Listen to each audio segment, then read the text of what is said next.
First skill, Ninjutsu, Equinox. Hanabi's shield has been reworked into an active skill. The new Equinox shield now increases her movement and attack speed.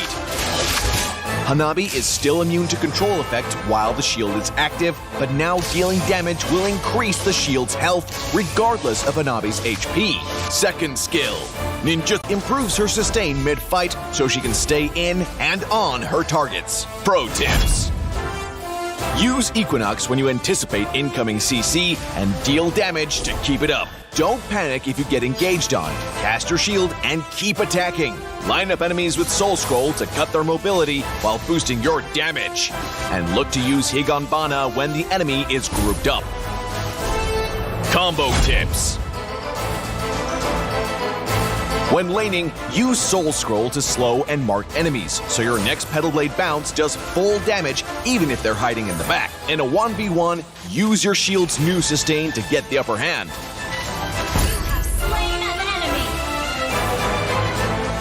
In teamfights, land your second skill first to make the enemy easy targets for your ultimate and let your Petal Blades go to town.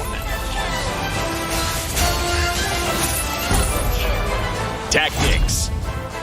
Since Hanabi's early game is rather weak, focus on farming, but not for the whole game, Hanabi mains. Poke the enemy in lane with basic attacks and her second skill.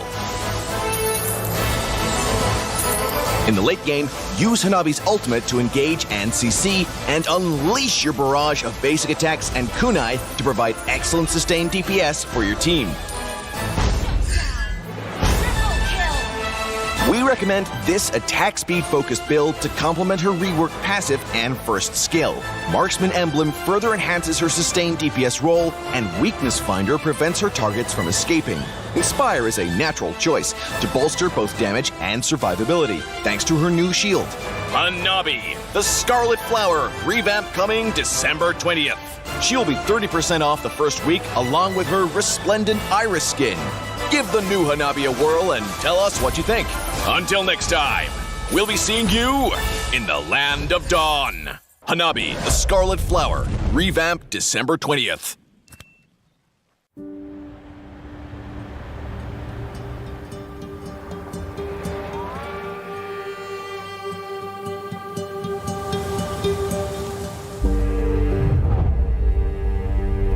You can travel the world to find yourself.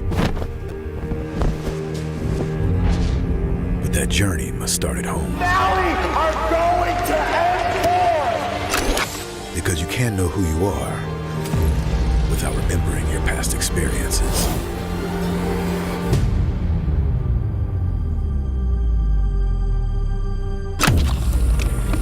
Basic is returning to Asia for his redemption.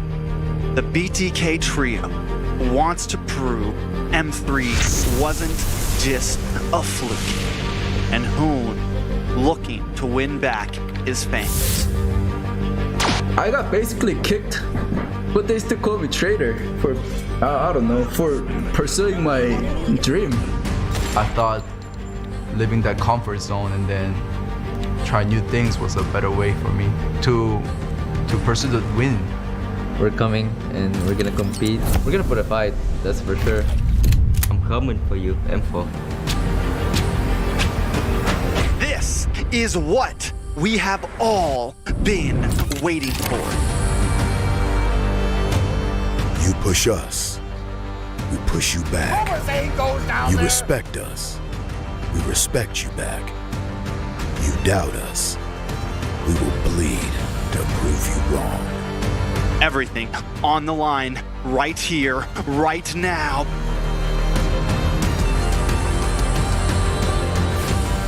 Definitely, they're not underestimating us as much as they did in M3. People probably see us and take us more seriously now, especially considering our accomplishment back then. I want to be the first in the world. I want to win a world championship. And the only way to really do that is day in and day out. There's no relaxing. You have to keep going. Here comes the Valley.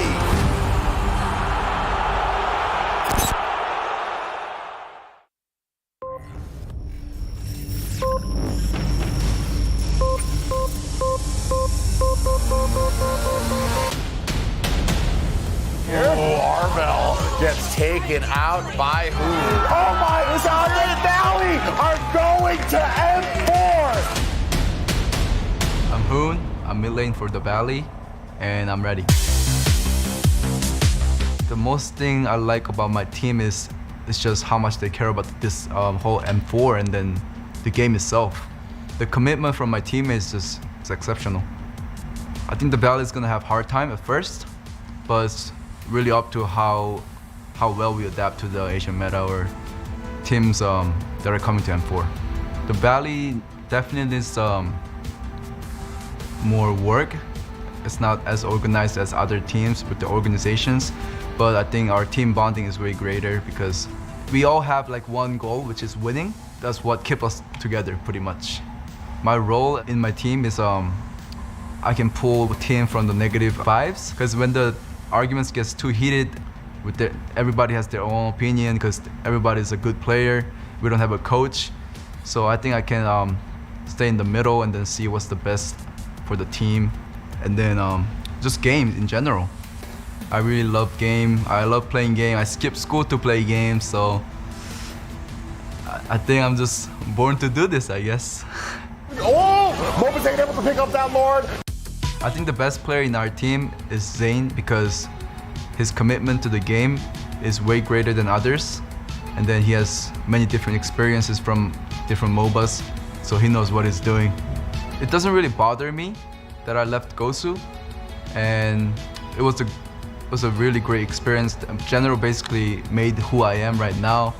He really helped me a lot how to set up stream. He boosted my stream. He was basically made who I am.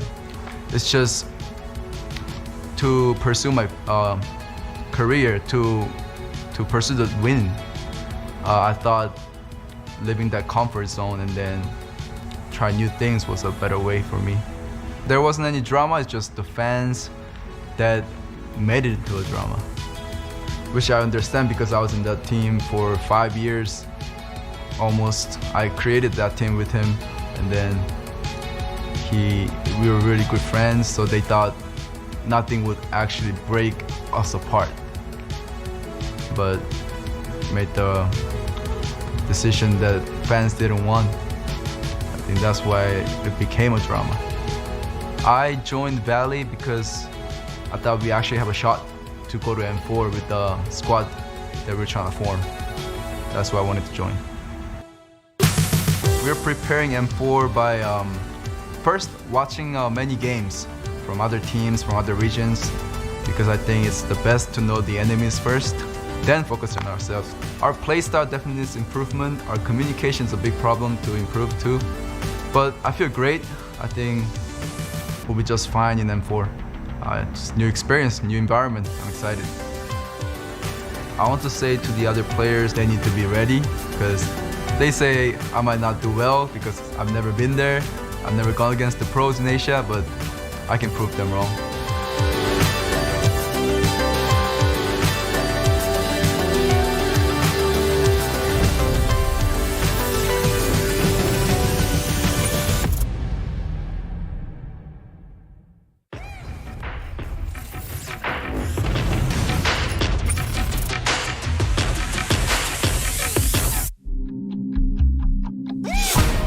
I want to be the first in the world. I want to win a world championship. And the only way to really do that is day in and day out. There's no relaxing. You have to keep going. Hi, I'm Mobazane, Jungle for the Valley, and we're ready. I'm really excited to represent North America again, especially after M3 and seeing what we accomplished. I feel like we could make something happen and perhaps even do better than M3. I think the whole world has gotten a lot stronger after M3, and I feel like that might have been because BTK kind of inspired the whole world.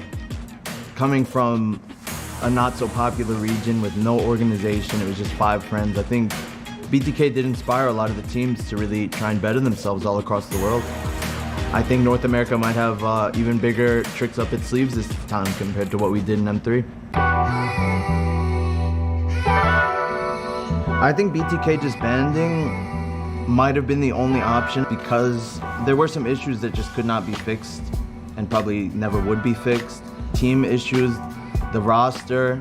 I think people got a bit more relaxed after M3 where they felt the taste of success, and it's really challenging to want to push yourself from third to first, but I don't think that takes away from what an amazing and impactful team it was. You really couldn't have asked BTK to have done any more. It's just 5 friends in a looked down upon region, and we did the most for what we had for years and did very well. Personally, within the team, our goal was to reach top 4, and we did achieve that goal. But when you're that close, it is a bit hard to just get knocked out of third place. Of course you want to win it all. And being that close and seeing that it is possible, it really makes me want to get the job done in M4. Match point for the Valley. The Simpsons could be knocked out, and the Valley could go forth. Valley are going to M4! The thing I like the most about the Valley is everyone in their role, respectively, is super strong. Pretty much the best player of their role in the whole of the United States. We haven't been together for too long, so I wouldn't really know what our really good strengths and weaknesses are. I think they might start to come into play the more we adapt as a team and get stronger. They would start to amplify, and you would really start to see specific strengths and specific weaknesses of the team. Ever since I joined the Valley, all I've been talking about is M4, M4, M4. So at the end of the day, that's really all that should matter to us at this point. I would say that I probably bring a good amount of work ethic to the team and also make everyone see the bigger picture. Mobazane with the lethal double kill for Mobazane. Mobazane! What is this? He outplays a 1v4 and he's going for the Maniac. What is going on? I think the best player in our team is Zane because his commitment to the game is way greater than others. Mobazane, he wants it! I can rely on him a lot. He definitely proves his worth. You know, I don't have to worry. If there's something wrong with Zane, there's gonna be something wrong with the team, you know? Mobazane, this man, he is untouchable. He's really competitive. Really, he's hungry to win. MVP is going to go to Mobazane. My God, the hype about Mobazane is just way too real, man. What I'm really good at is map control and map awareness and rotations and looking for any advantage I can on the map. I can just find it pretty easy to end up controlling the game if the enemies make one slip up.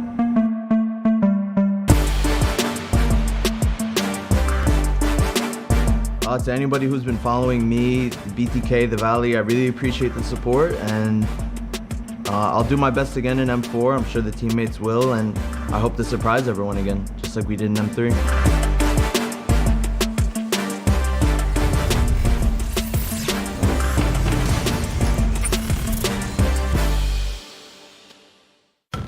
M-Series Flashback, the Finals MVP.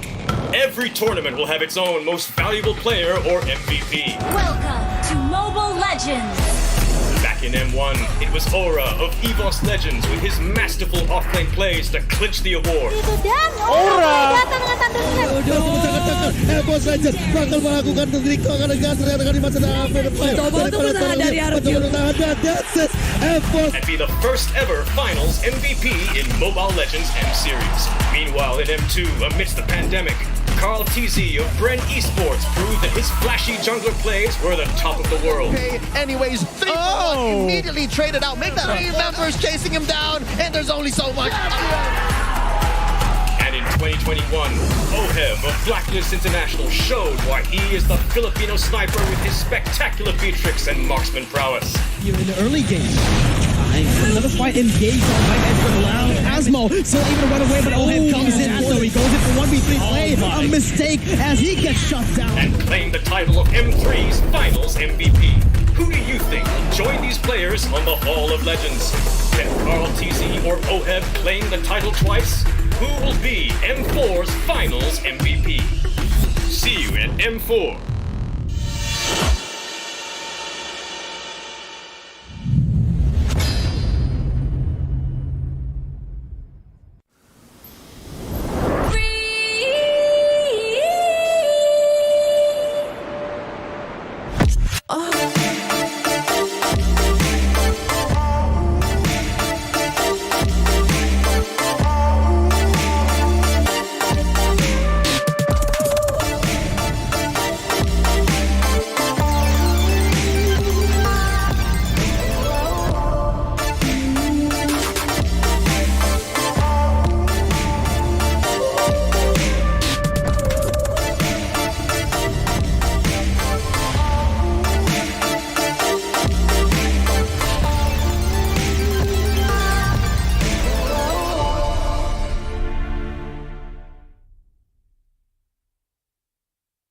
You live only once. For once, leave the comfort zone and raise yourself up. Find a new environment. Live life in a different way. Follow your heart. Learn a new thing. Go for a new challenge. Risk up your life through a wonderful journey.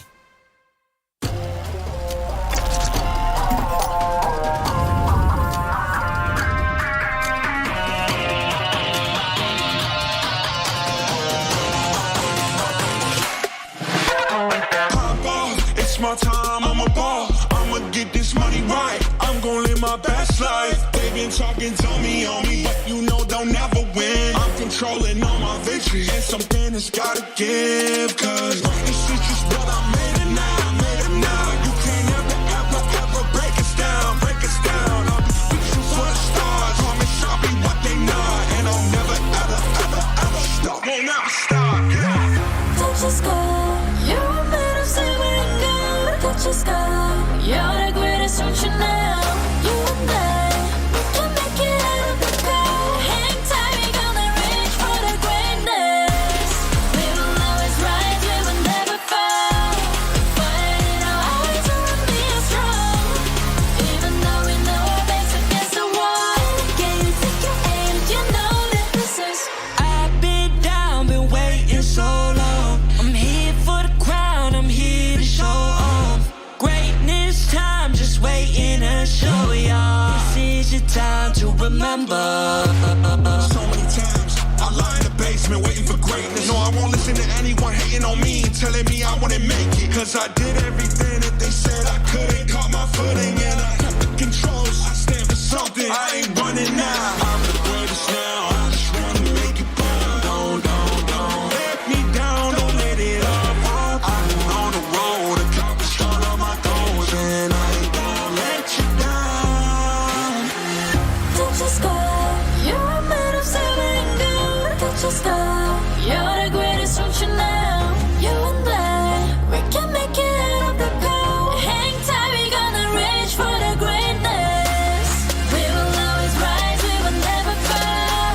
We fight it our eyes and we are strong. Even though we know our backs against the wall. And again, pick your aim, you know that this is coming for the game, cause we ready for the victory.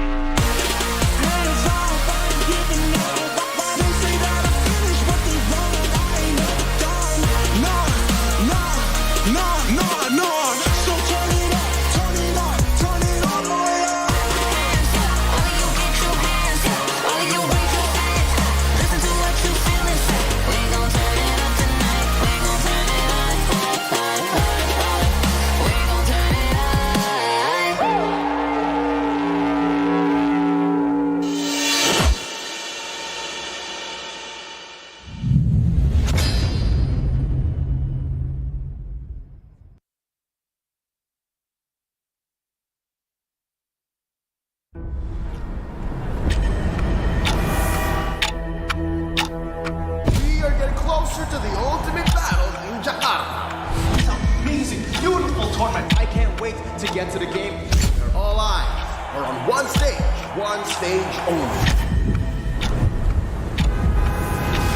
All for that ultimate prize, to be M4 World Champions.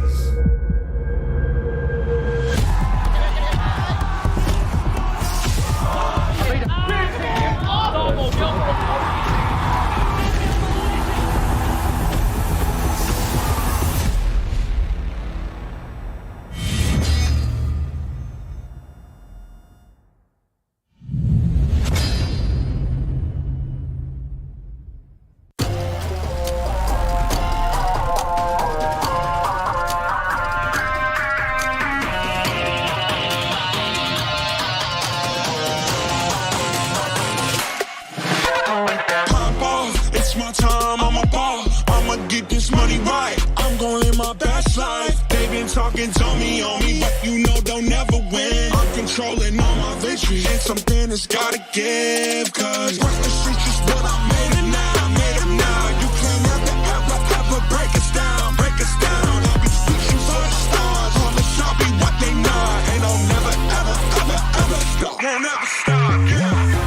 your sky. You're made of silver and gold. Touch your sky. You're the greatest, don't you know? You and I, we can make it out of the cold. Hang tight, we gonna reach for the greatness. We will always rise, we will never fall. We fight our eyes, we will be strong. Even though we know our backs against the wall. Can you take your aim? You know that this is. I've been down, been waiting so long. I'm here for the crown, I'm here to show off. Greatness time, just waiting and show ya. This is your time to remember. So many times I lie in the basement waiting for greatness. No, I won't listen to anyone hating on me, telling me I wouldn't make it. Cause I did everything that they said I couldn't. Caught my footing and I kept the controls. I stand for something, I ain't running now. I'm the greatest now, I just wanna make it proud. Don't let me down, don't let it all fall. I've been on the road, accomplished all of my goals, and I ain't gonna let you down. Touch your sky. You're made of silver and gold. Touch your sky. You're the greatest, don't you know? You and I, we can make it out of the cold. Hang tight, we gonna reach for the greatness. We will always rise, we will never fall. We fight our eyes, we will be strong. Even though we know our backs against the wall. And again, pick your aim, you know that this is. Coming for the game, cause we ready for the victory. Hands off, I ain't giving up. They say that I finished, but they wrong. I ain't never done. Nah. So turn it up, turn it up, turn it all the way up. Hands up, all of you get your hands up, all of you raise your hands up. Listen to what you feel inside. We gon' turn it up tonight. We gon' turn it up. We gon' turn it up.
Someday, you'll be the most shining light in the universe.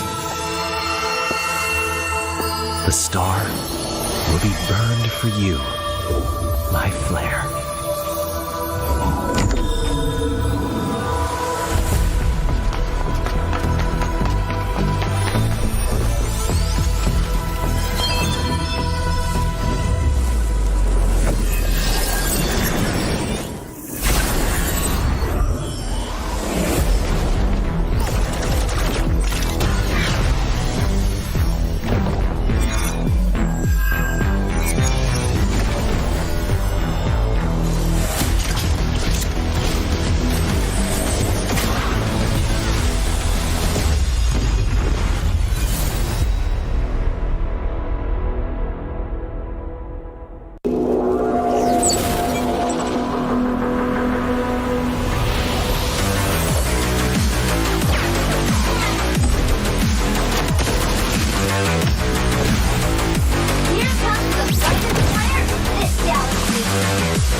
What's up, everyone? Today we have a hero revamp many of you have been waiting for.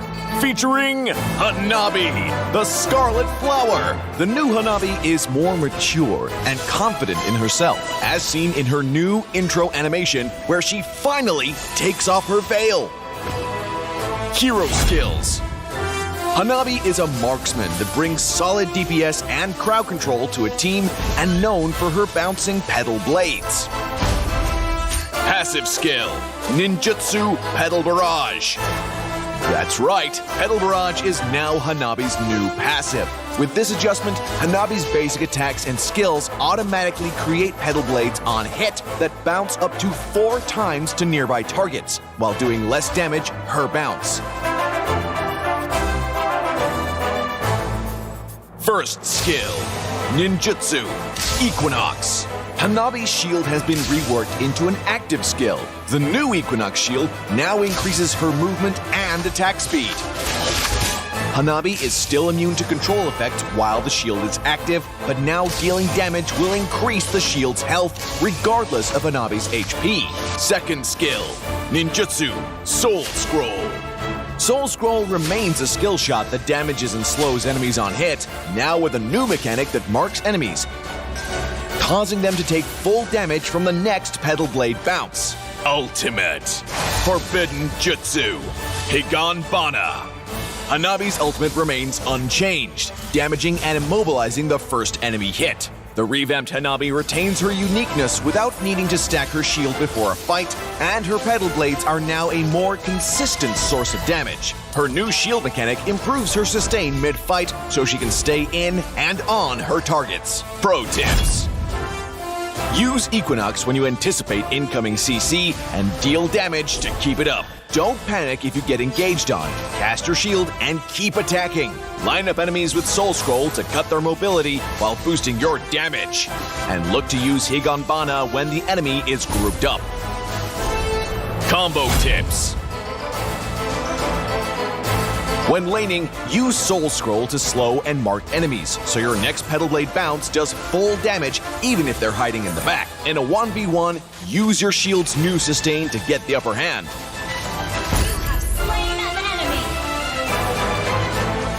In teamfights, land your second skill first to make the enemy easy targets for your ultimate and let your Petal Blades go to town.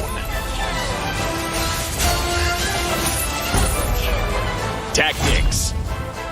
Since Hanabi's early game is rather weak, focus on farming. But not for the whole game, Hanabi mains. Poke the enemy in lane with basic attacks and her second skill. In the late game, use Hanabi's ultimate to engage and CC, and unleash your barrage of basic attacks and kunai to provide excellent sustained DPS for your team. We recommend this attack speed focused build to complement her rework passive and first skill. Marksman Emblem further enhances her sustained DPS role, and Weakness Finder prevents her targets from escaping. Inspire is a natural choice to bolster both damage and survivability, thanks to her new shield. Hanabi, the Scarlet Flower, revamp coming December 20th. She'll be 30% off the first week, along with her resplendent Iris skin. Give the new Hanabi a whirl and tell us what you think. Until next time, we'll be seeing you in the Land of Dawn. Hanabi, the Scarlet Flower, revamp December 20th. M-Series Flashback, the Finals MVP. Every tournament will have its own most valuable player or MVP. Welcome to Mobile Legends. Back in M1, it was Aura of EVOS Legends with his masterful off-lane plays to clinch the award. Aura! EVOS Legends bakal melakukan trikol dengan serang di masa And be the first ever Finals MVP in Mobile Legends M-Series. Meanwhile, in M2, amidst the pandemic, Carl TZ of Bren Esports proved that his flashy jungler plays were the top of the world. Okay, anyways, 3 for 1 immediately traded out. Make that 3 members chasing him down, and there's only so much. And in 2021, Oheb of Blacklist International showed why he is the Filipino sniper with his spectacular Beatrix and marksman prowess. Here in the early game. Another fight engaged on right edge for Loud. Asmo still able to run away, but Oheb comes in, so he goes in for 1v3 play. A mistake as he gets shut down. And claim the title of M3's Finals MVP. Who do you think will join these players on the Hall of Legends? Can Carl TZ or Oheb claim the title twice? Who will be M4's Finals MVP? See you at M4.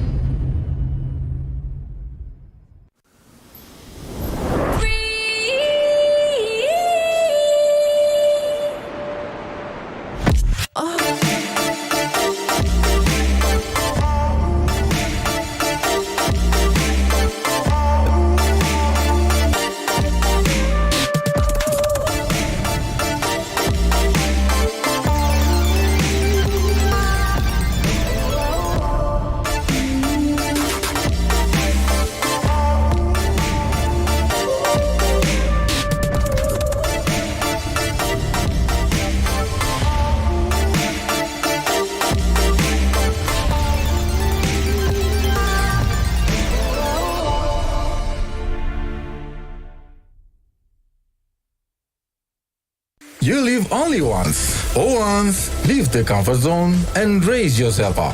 Find a new environment. Live life in a different way. Follow your heart. Learn a new thing. Go for a new challenge. Risk up your life through a wonderful journey.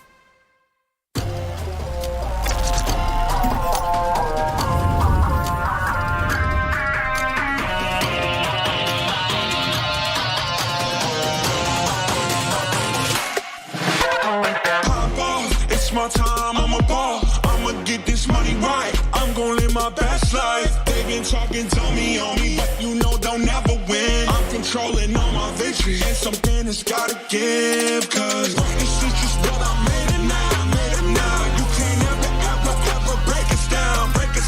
I'll be reaching for the stars. Promise I'll be what they not. And I'll never ever stop. Won't never stop, yeah. Touch the sky, you're a man of silver and gold. Touch the sky, you're the greatest option now. You and I, we can make it out of the cold. Hang tight, we gonna reach for the greatness. We will always rise, we will never fall. Fighting our hearts and be strong. Even though we know our backs against the wall. Can you take your aim? You know that this is. I've been down, been waiting so long. I'm here for the crown, I'm here to show off. Greatness time, just waiting to show y'all. This is your time to remember. So many times I lie in the basement waiting for greatness. No, I won't listen to anyone hating on me, telling me I wouldn't make it. Cause I did everything that they said I couldn't. Caught my footing and I kept the controls. I stand for something, I ain't running now. I'm the greatest now, I just wanna make it burn. Don't let me down, don't let it up. I've been on the road, accomplished all of my goals, and I ain't gonna let you down. Touch the sky, you're a man of silver and gold. Touch the sky, you're the greatest option now. You and I, we can make it out of the cold. Hang tight, we gonna reach for the greatness. We will always rise, we will never fall. We fight it our hearts and we are strong. Even though we know our backs against the wall. And again, pick your aim, you know that this is. Coming for the game, cause we ready for the victory.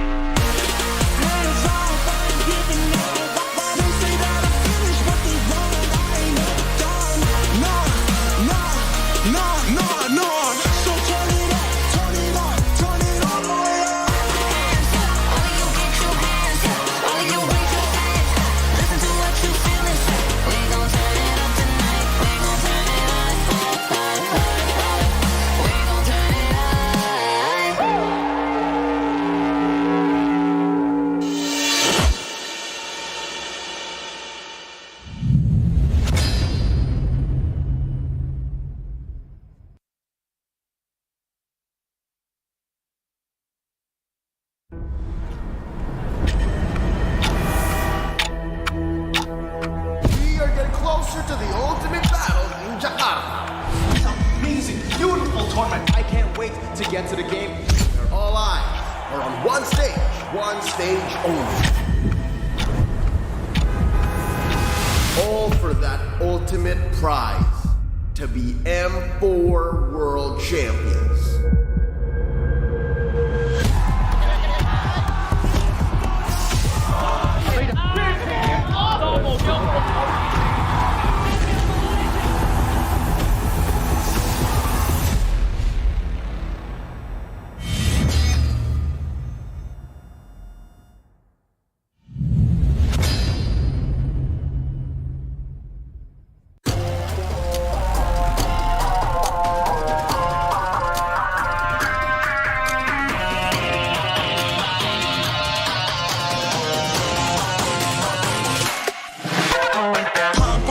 It's my time, I'm a ball. I'ma get this money right. I'm gonna live my best life. They been talking, tell me on me, but you know they'll never win. I'm controlling all my victories, and something that's gotta give. Cause greatness is just what I made it now.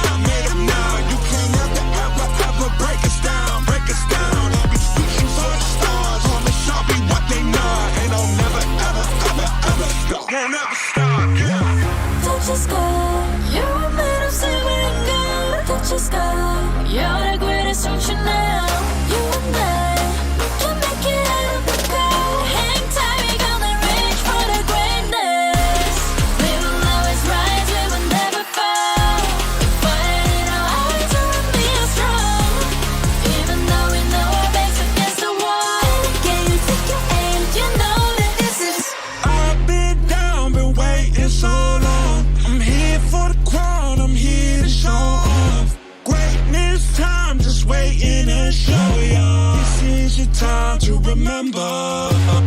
So many times I lie in the basement waiting for greatness. No, I won't listen to anyone telling me I wouldn't make it. Cause I did everything that they said I couldn't. Caught my footing and I kept the controls. I stand for something, I ain't running now. I'm the greatest now, I just wanna make it proud. Don't.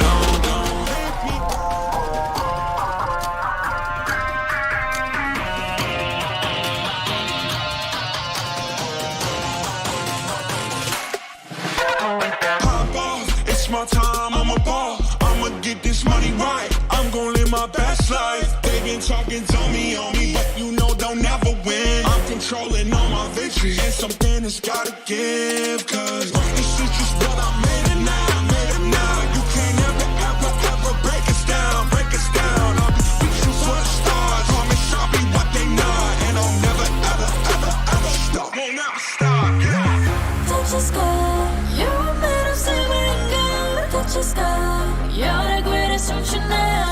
You and I, we can make it out of the cold. Hang tight, we gonna reach for the greatness. We will always rise, we will never fall. Fighting our hearts and be strong. Even though we know our backs against the wall. Can you take your hand, you know that this is.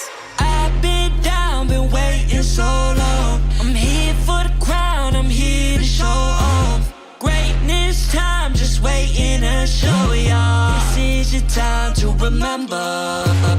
So many times I lie in the basement waiting for greatness. No, I won't listen to anyone hating on me, telling me I wouldn't make it. Cause I did everything that they said I couldn't. Caught my footing and I kept the controls. I stand for something, I ain't running now. I'm the greatest now, I just wanna make it proud. Don't let me down, don't let it up. I've been on the road, accomplished all of my goals, and I ain't gonna let you down. Touch the sky, you're a man of silver and gold. Touch the sky, you're the greatest option now. You and I, we can make it out of the cold. Hang tight, we gonna reach for the greatness. We will always rise, we will never fall. We fight our hearts and we are strong. Even though we know our backs against the wall. And again, pick your aim, you know that this is Coming for the game, cause we ready for the victory.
The Mobile Legends Bang Bang M4 World Championship has begun, and day one of the group stage is blazing with old rivalries alongside the formation of new ones. Once again, Toda proved that they were the kryptonite to Onic Esports. Coach Amux was able to out-draft Onic despite Kairi playing that Fanny. Can Onic bounce back from this defeat? A new rivalry has been formed. In an epic Ling versus Fanny duel, Falcon Esports claimed the victory at the expense of the Cambodian champions. And last but not least, Blacklist International is ready as ever to defend their title with their trusted Ube Group Hug strategy. Will there be more international feuds in the making?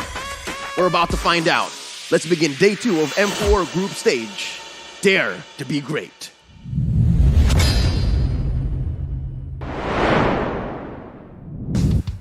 Hometown heroes, national champions, online sensations, and teams from developing regions all come out to play here for day 2 of M4.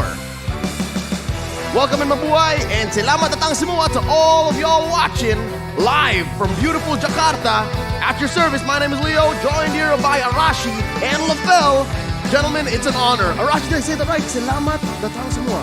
Selamat datang semua. That is absolutely correct, Leo. You're learning at a very terrifying pace. Yeah, and again, like M4, it has been amazing. And I love that I'm here with you, Sir Mr. Enche Leo, as well as Sir Lord Mas Arashi. I said it correct, right? He's just mixing all Yes, of I'm just titles. mixing everything so that everyone feels included. I love it. And again, I love you. Hey, mahal kita and aku cinta kamu.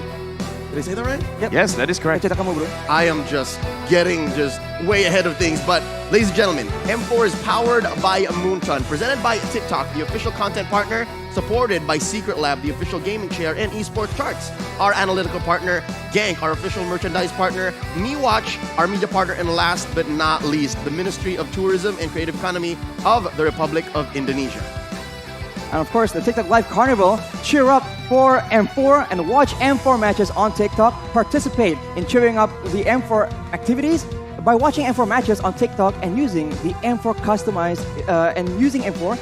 You have exclusive customized gifts that you can get if you cheer for the teams.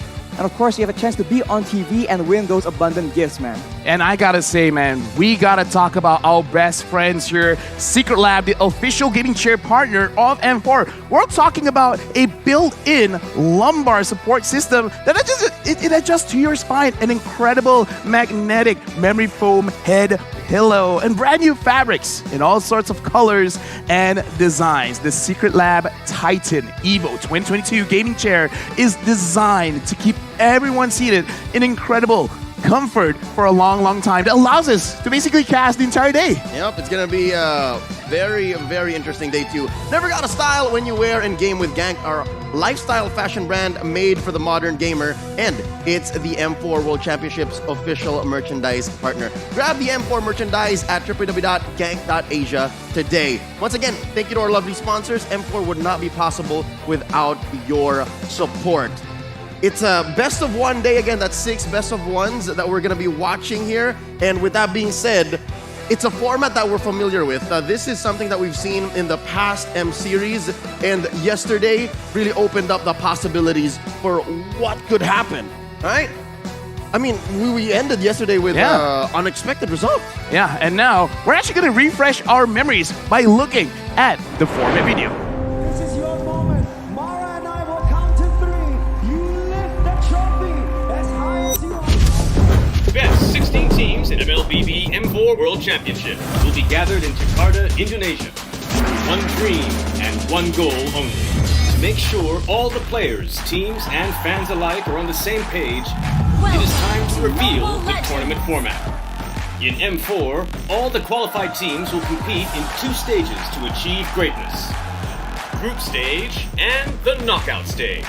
The teams will play a best-of-1 single round robin during the group stage. No team will be eliminated during the group stage. Now, let's take a look at the knockout stage format. It'll feature a double elimination bracket with a total of 22 series. The first 2 rounds of the lower bracket will be the best of 3. The other series will be best of 5. Except for the grand finals, which will be best of 7. Now the knockout stage upper bracket will feature the top 2 teams of each group from the group stage, and the bottom 2 teams will start at the lower bracket. The losers of the first round of the lower bracket will be eliminated. The M4 knockout stage will be spread out across 9 days, where there will be a live audience for fans like you to support your teams. And that's all you need to know about M4's tournament format. Remember to tune in and see you in Jakarta. Dare to dream, dare to be great.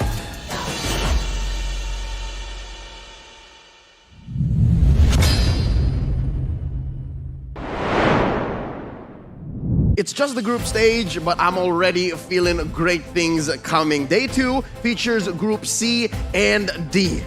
Wow, right now RSG going up against Occupy Thrones for now, and later on we're going to be treated to The Valley going up against S11, and of course RRQ, Hoshi against Occupy Thrones as well.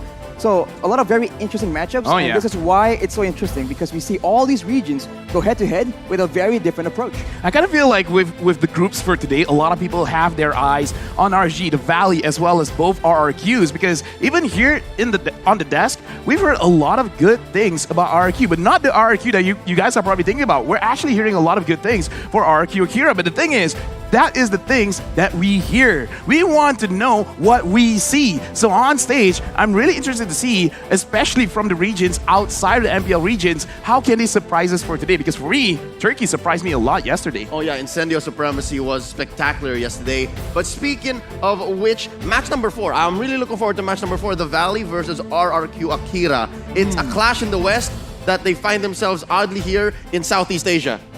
Yeah, and I gotta say, for those of you at home, this is your moment to get a lot of prizes because the M4 Pass is available now. Complete all active tasks. This is our responsibility together. If you guys complete all of them, you will get to level 75 with ease. And for free, log in now. Exclusive rewards are waiting for you, like the Beatrix Light Chaser, Beatrix Stellar Brilliance, and the M4 Beatrix Figurines is waiting for you. Hashtag Mobile Legends Bang Bang, hashtag MLBB M4, and hashtag Dare to be great.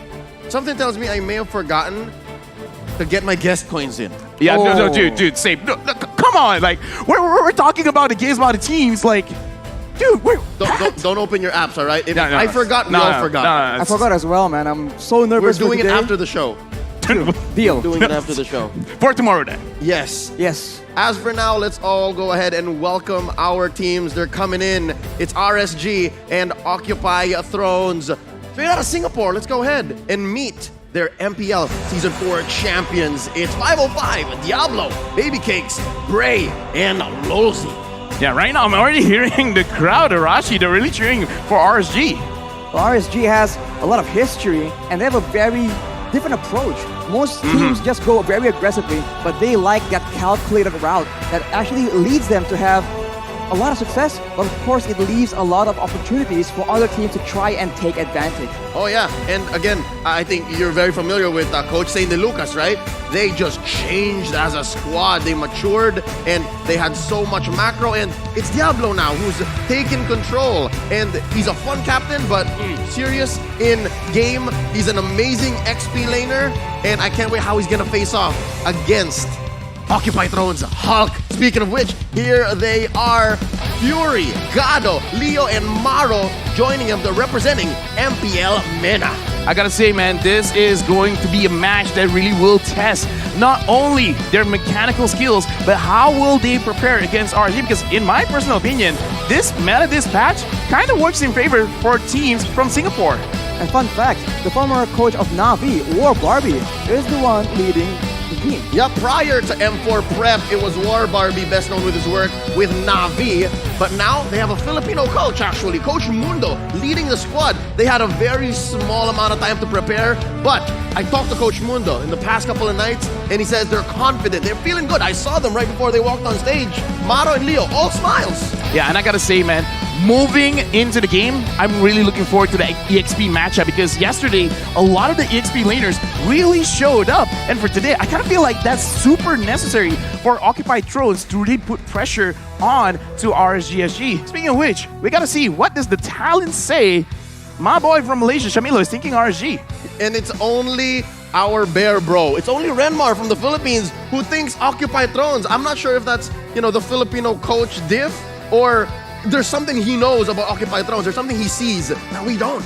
That is a scary prospect for sure. I mean, they have all the chance in the world to surprise us because for the rest of the regions as well, only XLR44 from MENA. He has to root for his He doesn't have it contractually obligated. It just has to be, and don't at me. I know I said yes, RSG, but that's only because I've seen MPL MENA's games. I've seen Occupied Thrones play in the grand finals. A lot of their games, Lafel, you're gonna note this. I'm sure you're gonna compare how this goes against what they showed today.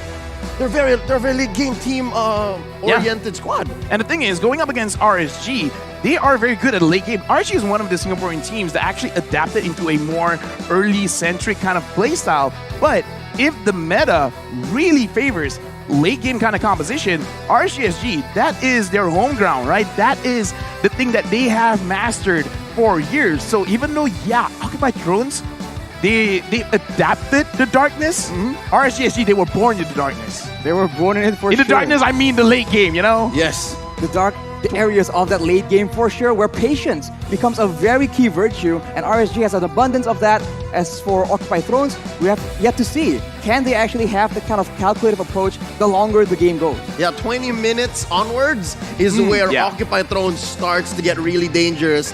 But with RSG, RSG SG having their eternal rivalry with EVOS, SG also known now as Slate Esports, that's what we expect as well. So again, this is something that we're gonna see, especially in the draft. The draft alone will dictate how long these games can go. So, since you already brought up the draft, I really want to talk, because as an analyst, we got to talk about the keys to victory. Because for RSG, Ray must own the jungle. He has to assert dominance. They got to secure early map control rather than risky plays. Take advantage of Baby Cake's hero pool and use experience advantage against the newcomers. Because again, they know how to play the late game very, very well. So in terms of the draft for RSG, I want to make sure that they have different kind of win conditions. One, to help them get to the late game, and the other one, be like a massive strength in the late game. So, Lafel, talk to us how that is going to be countered, or how can Occupied Thrones use that to their advantage? Well, look at the key to victory. Beware of Lolzy's TikTok plays, which is his very, very flashy and engages, aggress early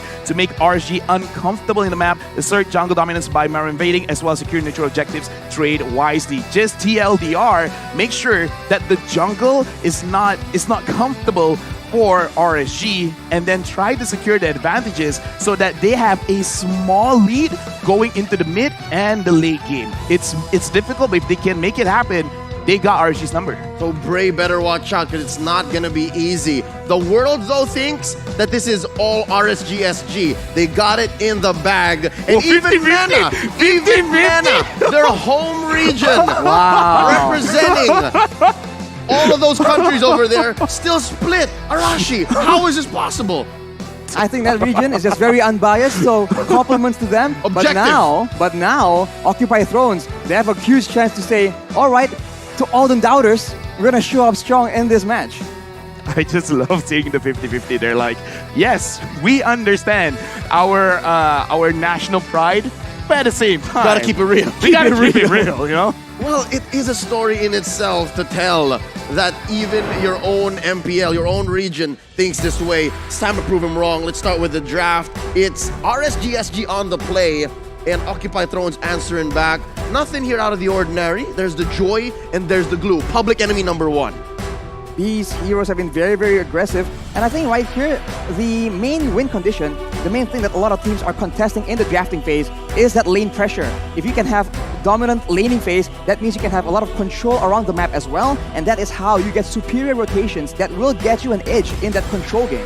Yeah, right now looking at the bans, I kind of feel like because of yesterday, Glue might be perma banned because of how oppressing it is. Even if you have a counter for it, it really doesn't matter. So Glue has been banned. Carry as well has been banned. So this is very interesting because Carry is like an S tier pick for the gold league. The fact that they banned it out means that they have a different prior for first pick, and they really understand that right now Carry is super strong as a second pick because Carry already prepares herself to counter any kind of tanky hero, so it really doesn't matter. And countering Carry kind of forces you to use like burst mages and an EXP lane that can go to the backline. So for now, RSGSG looks like they have a very clear idea of the meta, and the way that Occupy is just answering is like, okay, these heroes are too strong, let's just get rid of them. Well, they go for the Kaja as well here. A lot of wave clear, and of course, a lot of pick-up potential if they want to try and take advantage of RSG and that vulnerable early game we've been talking about. So for RSG, we have to wonder, are they going to try and get something that provides a lot of protection, a lot of safety to ensure that the early game can be mitigated? I can't put myself in Coach Sander Luca's mind just yet, but I think I know what Coach Mundo's thinking. By banning out the glue and the Kaja, you're open to split the map because the opponent's team fights are not as strong. Neither are yours. And I think that's very, very in character when it comes to Maro and to a Fury's playstyle. A lot are going to hedge on that main artery in mid. Because again, you can't extend the game if your mid gets pummeled. Looking at this, I kind of feel like for both teams, whatever their first pick is going to be, it will really set up the tempo for the game. Because right now, RSGSG, they have the first pick, and I like that you pointed out because Glue and Kaja has been banned. Then the side lanes might be something that Occupy wants to take advantage of. So ban out the Fanny because we saw yesterday that Fanny can be countered. It's not like a sure win if you get a Fanny, but for RSG, they're like, okay, Fanny is so difficult to deal with if you can get the purple buff and then put pressure on the side lane. So right now, being the first pick, in terms of prio, what do you really want as your first win condition? Either damage or engagement. And here it looks like they're playing it a little bit safe by picking up the Fredrin, where it doesn't really reveal too much about what they want to do, but it's very safe. It's so safe that you can put it in the XP lane, you can put it in the jungle, hell, you can roam with it if you want to, but they answer back, Beatrix putting it in the hands of Gado, so their gold lane is safe. Ooh. And they go ahead, Maro, take the show. This is a very conventional way to approach a match. But now, going to try and go for those engages, those pickoffs, those where the Dragon plays with a Fredrin in the mix. It's going to be very difficult, and I think crowd control is a big factor here for both these teams. It can be used by RSG to stave off that aggression, and of course for Occupy Thrones, with enough crowd control, they can make sure that despite RSG's best efforts, they won't be able to escape from the engages. Something tells me Valentina is off the order, right? It's so safe, like, I have the way of the Dragon, should be enough for me. I got to talk about numbers, man, because Chill and Beatrix have been used a few times yesterday, but 0% win rate. Because for now, it looks like whoever's playing the Beatrix, they really favor the Bennett, the bombs that she puts out, and the damage doesn't seem to be enough. And it looks like they're going for an Eve as well as a Lolita. This kind of shows what they're trying to do. I see AoE crowd control, I see AoE damage, and for the side of Occupy, they have someone to lock it down. So if Eve is not careful, she might get kicked into the team fight. And honestly, I think that... Oh, that guy! All right. That's the kind of jungler Leo is. Very rarely will you see Leo play a carry really, Leo? jungle. Yeah. Oh. Leo, like... Oh, now I know. Thrones, yeah. A lot of their games hedge on the fact that Leo, Maro, and Fury need to help Gado get to the late game. So this is completely in character, unless they've learned something in the past week, something new. This is the big concern though. We've seen that movement speed and slows having a huge weapon. If you can't get to your enemies, then you can't even begin to engage. With a Yve in the picture, especially with such a vulnerable marksman in that Beatrix, there's a possibility that RSG will be able to zone him completely in any of the mid to late game fights. Yeah, these two alone, the Fredrin and the Lolita, it's gonna be hard for Gado to do anything. I would say this kind of already shapes out their draft, because I'm looking at RSG and it looks like what they want to do is they want to control the river side, because a lot of team fights is going to happen there during the turtle fight, during the lord fight. They want to make sure that any kind of river fights they can win, because Eve has the perfect range for the fights in river, same as Lolita. And when you compare that to what Occupy is trying to do, it looks like they're kind of setting up for a very, very high damage dealer like a Beatrix, and then everyone else just protect the Beatrix. So it's kind of like a hyper composition where you put all your eggs in one basket. So looking at this, clear win condition, fight in the river or fight as a team. Very easy to execute. And for the side of Occupy, protect the Beatrix and whoever their mid laner is going to be. and then just try to win off of that. And it becomes like, who can execute better? It's either the Farsa or the Valentina. That's what the mid lane is looking like for Occupy Thrones or a Lilia. A Kadita, perhaps. The Lilia looks a little better now, given that there's a Lolita on RSG. That is true. I mean, for RSG right now, they still have yet to secure a gold laner, and they will require some serious DPS if they want to bank everything on the counter engage. Because for the side of Occupy Thrones, they have a lot of crowd control. They can cancel out that Numeron Blast as well. So RSG needs to position very, very carefully if they want to find success. Yeah, there's a solid 2 picks for CC. So they can scramble. Again, they have the way to buy time. But the question is that going to be enough? Because they just need one more. A marksman. Yeah. Marksman for RSG and they're set. Actually, looking at RSG, it would be kind of nice for me personally if they just pick up the Valentina. Wait, it's not Van, right? Yeah, pick up the Valentina still as a jungler because now you got Akai's ult, you got Joe's ult. That's it, worth it. Yeah, it's just take the Akai, right? Like it's really good right now. And the Xavier has been picked up, and for RSG, they don't have a clear way to dive in the backlines. Yeah, but what if they pick up like a Leomord jungle? They still can, and that would allow them to have a comeback in the late game because, I gotta say, Occupy Thrones, very late game centric right now. Unless they snowball so good that they give all of the objectives over to Leo, and then Gado and Fury just have a fine time just going ahead and taking their lanes, mid and gold. My concern right now is with the Savior pick, that's a lot of crowd control, kind of. It's a lot of poke damage. But will he get in range to actually do that? Can he even catch up if the members of RSG try and just negate that presence and just move away from the team fight? About 6 months ago, we tested this in beautiful Kuala Lumpur. Oh, yes. The Bulwark actually blocks a lot of what Saber's dropping. So that's a nice interaction. I'm not sure how Occupy is looking to deal with that. But here's the jungler. They have revealed it. Unless it's a switcheroo. We're looking at Fredrin jungle or Martis jungle from RSG. I would prefer Martis in this situation because you can basically avoid the crowd control coming in from Occupied Thrones and really put pressure on the Xavier, because I kind of feel like Xavier can do a lot if space is provided. So their draft is really following what they want to do. They got a Cho, they got the Akai, so if anyone wants to engage, good luck. We have a lot of ways to heal for our damage dealers.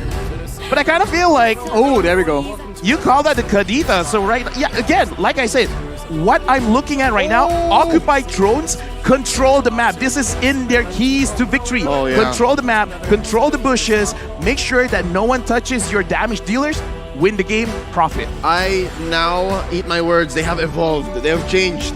This game can end at about 17, 18 if they do it right. Yes, there is a lot of demand of gold and the XP in the Beatrix and the Savior, but with the Kadita in the hands of Maro, this could just go under. That is just another factor for RSG to consider, and with the wave clear on the side of Occupy Thrones and the crowd control, they can actually look to have a very dynamic, a very aggressive early game, and you have to wonder, will that aggression be taken into the jungle? Likely so, because again, between the Akai and the Martis, Lafel, I'm not sure if this is what you're referring to, but it's usually still the Akai's call. That ult overrides whatever Martis is doing. Yeah, and right now we're going straight into the first game of the day between RSGSG and Occupy Thrones. Ladies and gentlemen, keep your eyes on Maro. It's the way that this Kadita will behave that will allow Occupy Thrones to, I don't know, beat their inner demons of becoming a late game team and eventually taking form here at M4. Ooh, the early game is going to be slow as usual, but we have to see where are both junglers going to pass towards, because that will decide how it's going to happen. And of course, the mid lane control is going to be contested from both these players, both these teams, to try and ensure that they have the first move, the first rotation in the game. Fast clear here for Fury and Maro, but what will the rotation be? Folks, confirmed it is a jungle Martis and then Diablo on the Fredrin in the XP. Oh, this is about to blow up. Oh, but look at a lot of them actually getting crowd control. Diablo goes in and Maro taking a bit of damage, but I kind of feel like this is the direction that both teams want to go. Control the mid, control the riverside, because you want some kind of advantage going into the turtle fight. Well, we'll have to see. I mean, both teams, they're trying their best to actually get a lead first, because before the turtle actually spawns. Later on, they can use that to try and get a bit of a play, a bit of a lead in numbers and HP bars, and that is what will allow them to get a very guaranteed objective take. So far, about a minute and a half in, and we are still at 50-50, equilibrium gold. Very little difference here, 150, 30 between each. And even the marksman matchup, look at this, Arashi. It's still Gado and Babycakes waiting for that big rotation. Usually you see that the Beatrix has a bit of an edge in the laning phase, but again, it's always a skill matchup. As you can see, Orbital is going for a big play, but Lolzy is forced to use that flicker defensively. That will mean that it won't be up for the play in the turtle coming up now in 9 seconds. For me personally, that was super necessary because that was a very, very good catch. But right now, Leo, I kind of feel like he already showed his face. And Diablo right now attacking Leo. Leo is going very, very low. And first blood onto Bray. The Decimate doing work. That's a lot of damage, and unexpectedly, RSG are the ones aggressing, and now with the members' advantage, their triggers are kind of low, so they're taking it a bit slow, and right now, it just seems like the patience we've been talking about is showing again for RSG. Yep, RSG just knows how this dance goes, and the clapback from Occupy Thrones is Maro doing his best to keep things under control. He's trying to reset or hold back the turtle so that RSG doesn't convert as quick. I wonder if they can still catch up because look, purple for Leo. Can they stop Bray? Ooh, Maro goes in with the rough waves as well though. The Rune of Collision is being used by the side of RSG, but the turtle will be picked up by Bray. Right now, they're trying their best, but that will be RSG taking out 2 members from the side of Occupy Thrones, and Bray is still not letting Leo off. That will be a very decisive fight for RSG. Yeah, it's kind of unfortunate because Hulk, he actually went in, but there was hesitation. He could have caught anyone, but he was like, I don't know which target I want to focus on. And then he was heavily punished. Now, I like teams with aggression, but actually, I like how RSG is playing this. It looks like they understand they don't have to put their foot on the metal. It's like, we can take it slightly slow because we know that Occupy will be the one to engage. We just wait. It's controlled aggression, but will they catch Babycakes up top? Ooh, the snipe barely misses Babycakes. He is able to escape. Purify has been used, so the members from Occupy Thrones can look for a bit of follow-up. For now, it won't be happening. No harm, no foul. As long as Babycakes is not dying, these early game Purifies are worth it. Yeah, but right now it looks like Occupy Thrones, they're kind of like trying to set something up here at the marksman lane. And they're kind of like taking it very slow because RSG is already here and Lolzy tries to engage. Looks like both teams are waiting for a sign of weakness from each other. Oh, look at that Babycakes! Maro goes in with that rough waves and the Petrify as well, but Babycakes is still able to survive. Definitely not the outcome that Occupy Thrones want. All right, folks, real quick, that is not attack and defense that our tanks are rocking. That's actually concussive blast. It's just like a blast in the past, you know. Like some people really miss the design of attack and defense. Yeah. I'm one of those guys, but we got to move forward. You just like how it looks like. I just like how it looks. And right now, RSG, it looks like they have a 1.4 goal lead. Babycakes just finished his Demon Hunter sword. And the thing about Claude is, in the test servers, he was too strong that they had to nerf him. So I'm really looking forward to see how RSG is going to execute on this. And it looks like a kick is going to happen. Diablo gets engaged on, but now he is alone. He is actually holding his ground against 2 members from Occupy Thrones. And that will be a lot of resources burnt before the turtle is even up. Again, you see here that either hesitation or a communication gap between them because Maro was so far off. Exactly, yeah. It looked like it was a prime opportunity to get a punish, and Leo is taking a lot of damage, Leo. Diablo goes in with the Apprentice's Wrath, but now it does seem like Occupy Thrones will be forced to back away from the turtle. Oh, you meant me. But still, I'm sorry. That's about 100% turtle take rate for RSG. They are in control of the map. And again, Occupy Thrones, they tried in the draft to show us that, hey, we're not that late game team anymore, but they seem like they're out of their element.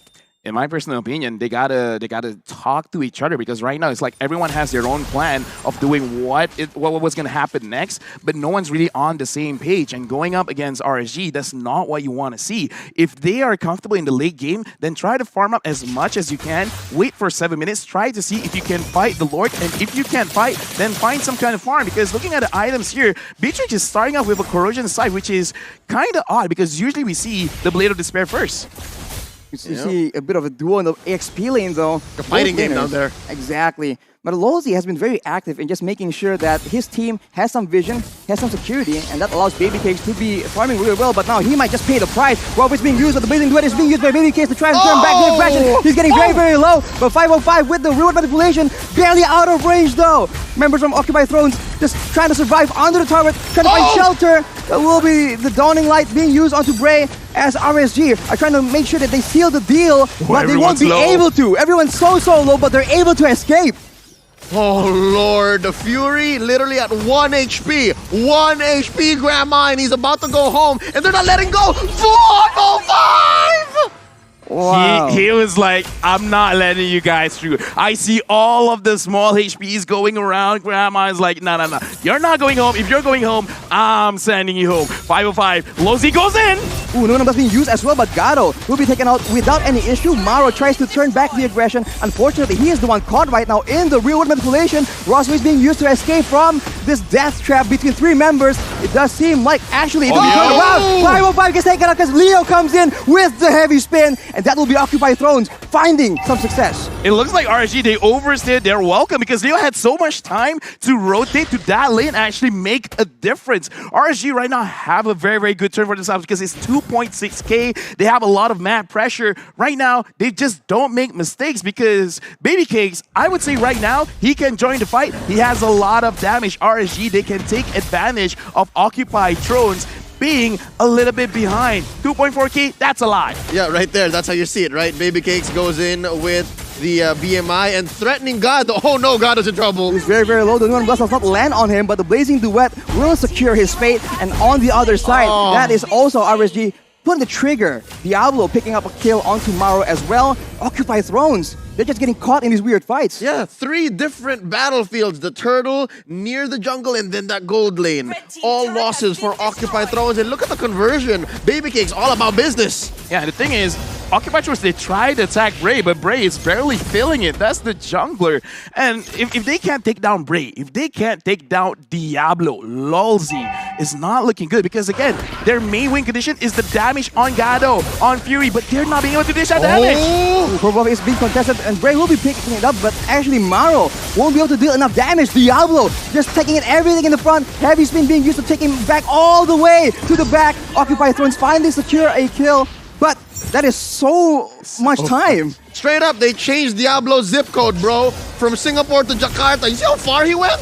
All the way to the second turret. That is insane, but actually they're not just over yet. Bray will be jumped on, and Occupy Thrones finally find some measure of success, but if they take that long to take out the tank, that's going to be a very difficult situation. I feel like this is something that we can touch on a little bit more in the post-game analysis because I want to look at the itemization because if you want to play for the early game, you have a different itemization. If you want to skill, it's a different kind of itemization. For now, Occupy Thrones, they're really trying to skill. And I think RSG, they realize like, your items is not good for this stage of the game. I'm going to punish this. We're going to go to your lane and you try to kill Bray. You try to kill Diablo. Diablo went in. Every single member of Occupy Thrones plus the turret was necessary to take him down. Oh, can they take down Lolzy? Maro going in with that Rock Waves as well, but look at the damage. It's so negligible at this point.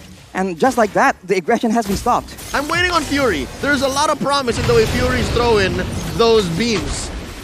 I think there's something here. I kind of feel like right now it's just the difference of gold because right now it's 4,000 gold and 4,000 gold roughly translates to like 1.5 items. So if he's 1.5 item behind, it's not looking good. At this point, they got to wait till level 15 with like 3 core items and then they can really dish out the damage because right now, if they try to fight this Lord, I think there is a possibility of getting a wipeout.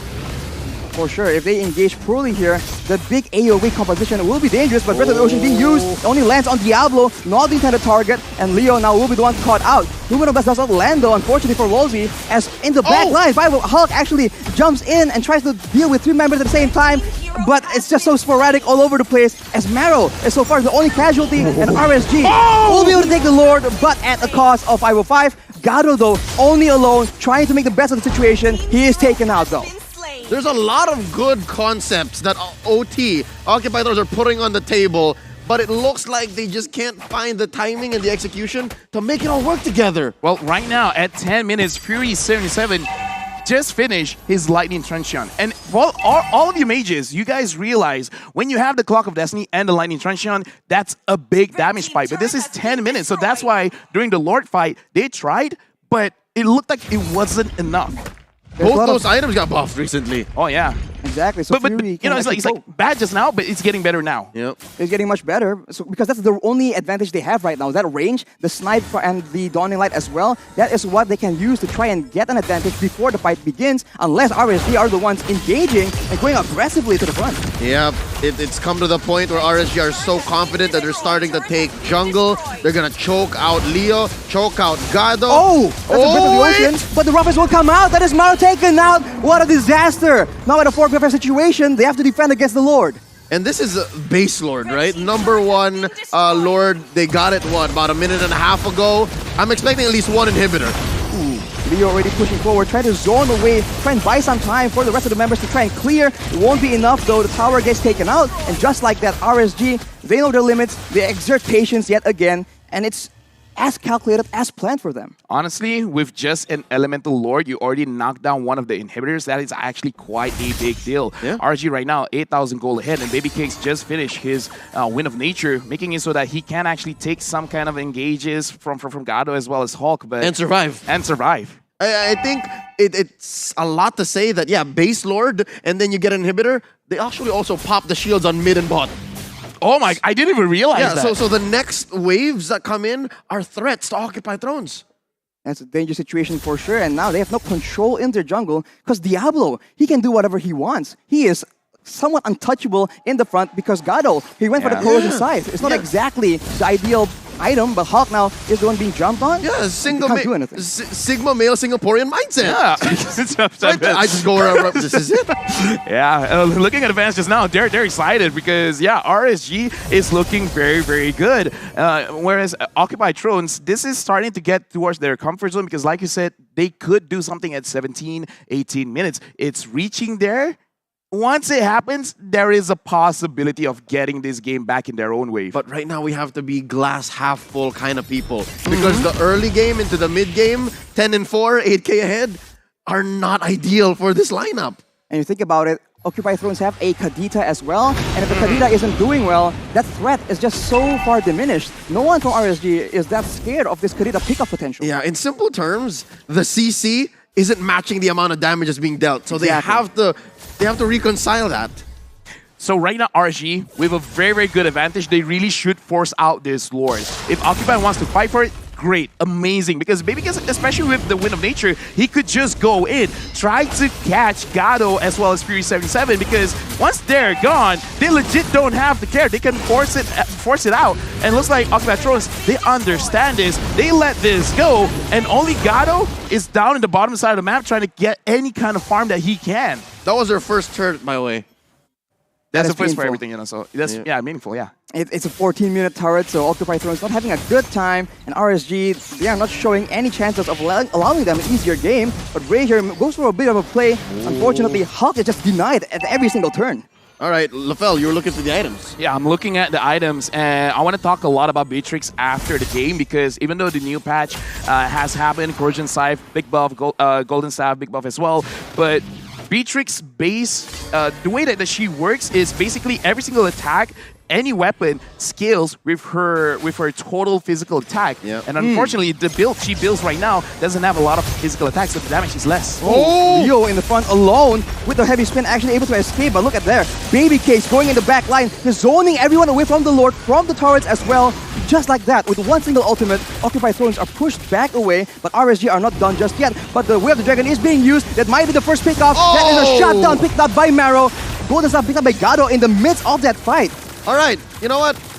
Glass half full moment. Yeah. That was a good defense by Occupy Thrones. They baited out those ults from RSG. Hey, sometimes we gotta trust our own instincts, man. Like, it could happen because, again, World Championship right now, because now Occupy Thrones, they're starting to scale up. Although, I gotta be critical in saying it was more of RSG kind of overcommitting rather than Occupy Thrones really catching their mistakes. Yeah, are they looking for a concealed play? What is this? Ooh, Hulk just comes in and says hi to Hello. Lolzy here. Hi. Oh, Baby Case interrupts it. The stun is being used as well. Hulk gets chunked very low. RSG with no pleasantries in the Land of Dawn. Lolzy said hi, and Baby Case like high five. To your face. To your face. With guns. With a chair. And my friend Dexter.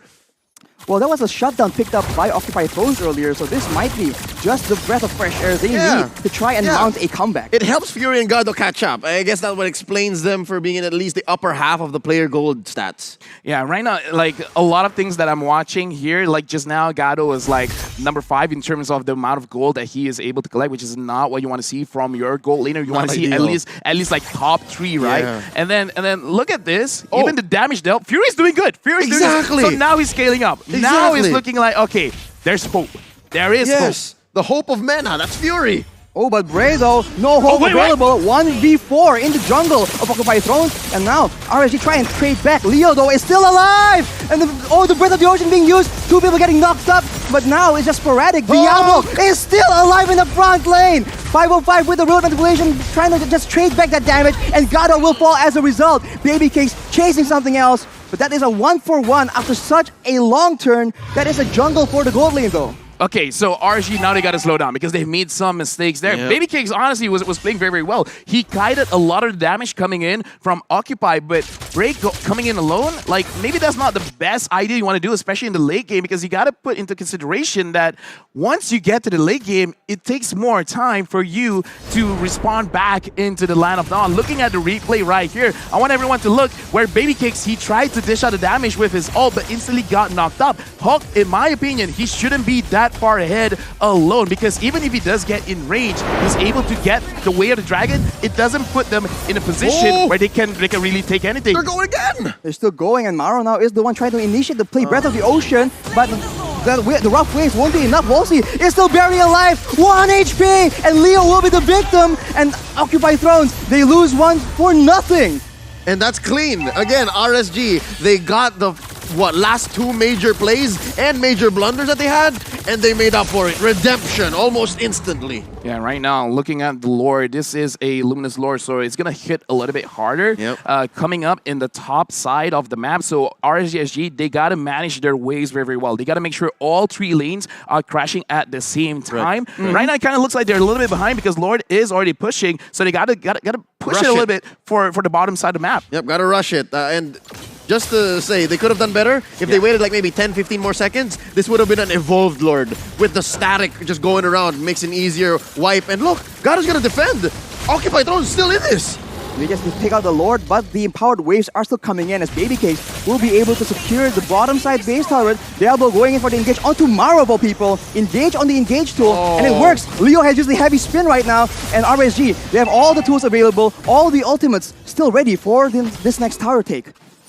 This is what Akai is so annoying. This is why Akai is so annoying, because it looks like RSG, they really want to go. They really want to end this right here, right now. But every single time Diablo or Bray tries to engage something, Akai's just going to push them away. Either push them away or push them towards his own base. So right now, RSG, they really want to make sure Lolzy catches this. Oh, Aluminum Blast with the flicker being used by Lolzy. And Leo, despite his best efforts, will be pushed away. Babycakes taken very low, though, shot down by Gado. And now Leo is able to survive from that very aggressive play. It's a 1-for-0 yet again for Occupy Thrones. Leo was on a tightrope. He was on the edge there. Could have sworn he was going to die, especially since he doesn't have the ult. Now he just got it. I was going to say, depending on how much CDR he has, it could make a difference. Bray! Leo with the heavy spin will catch Bray out. That's the Immortal being popped for nothing.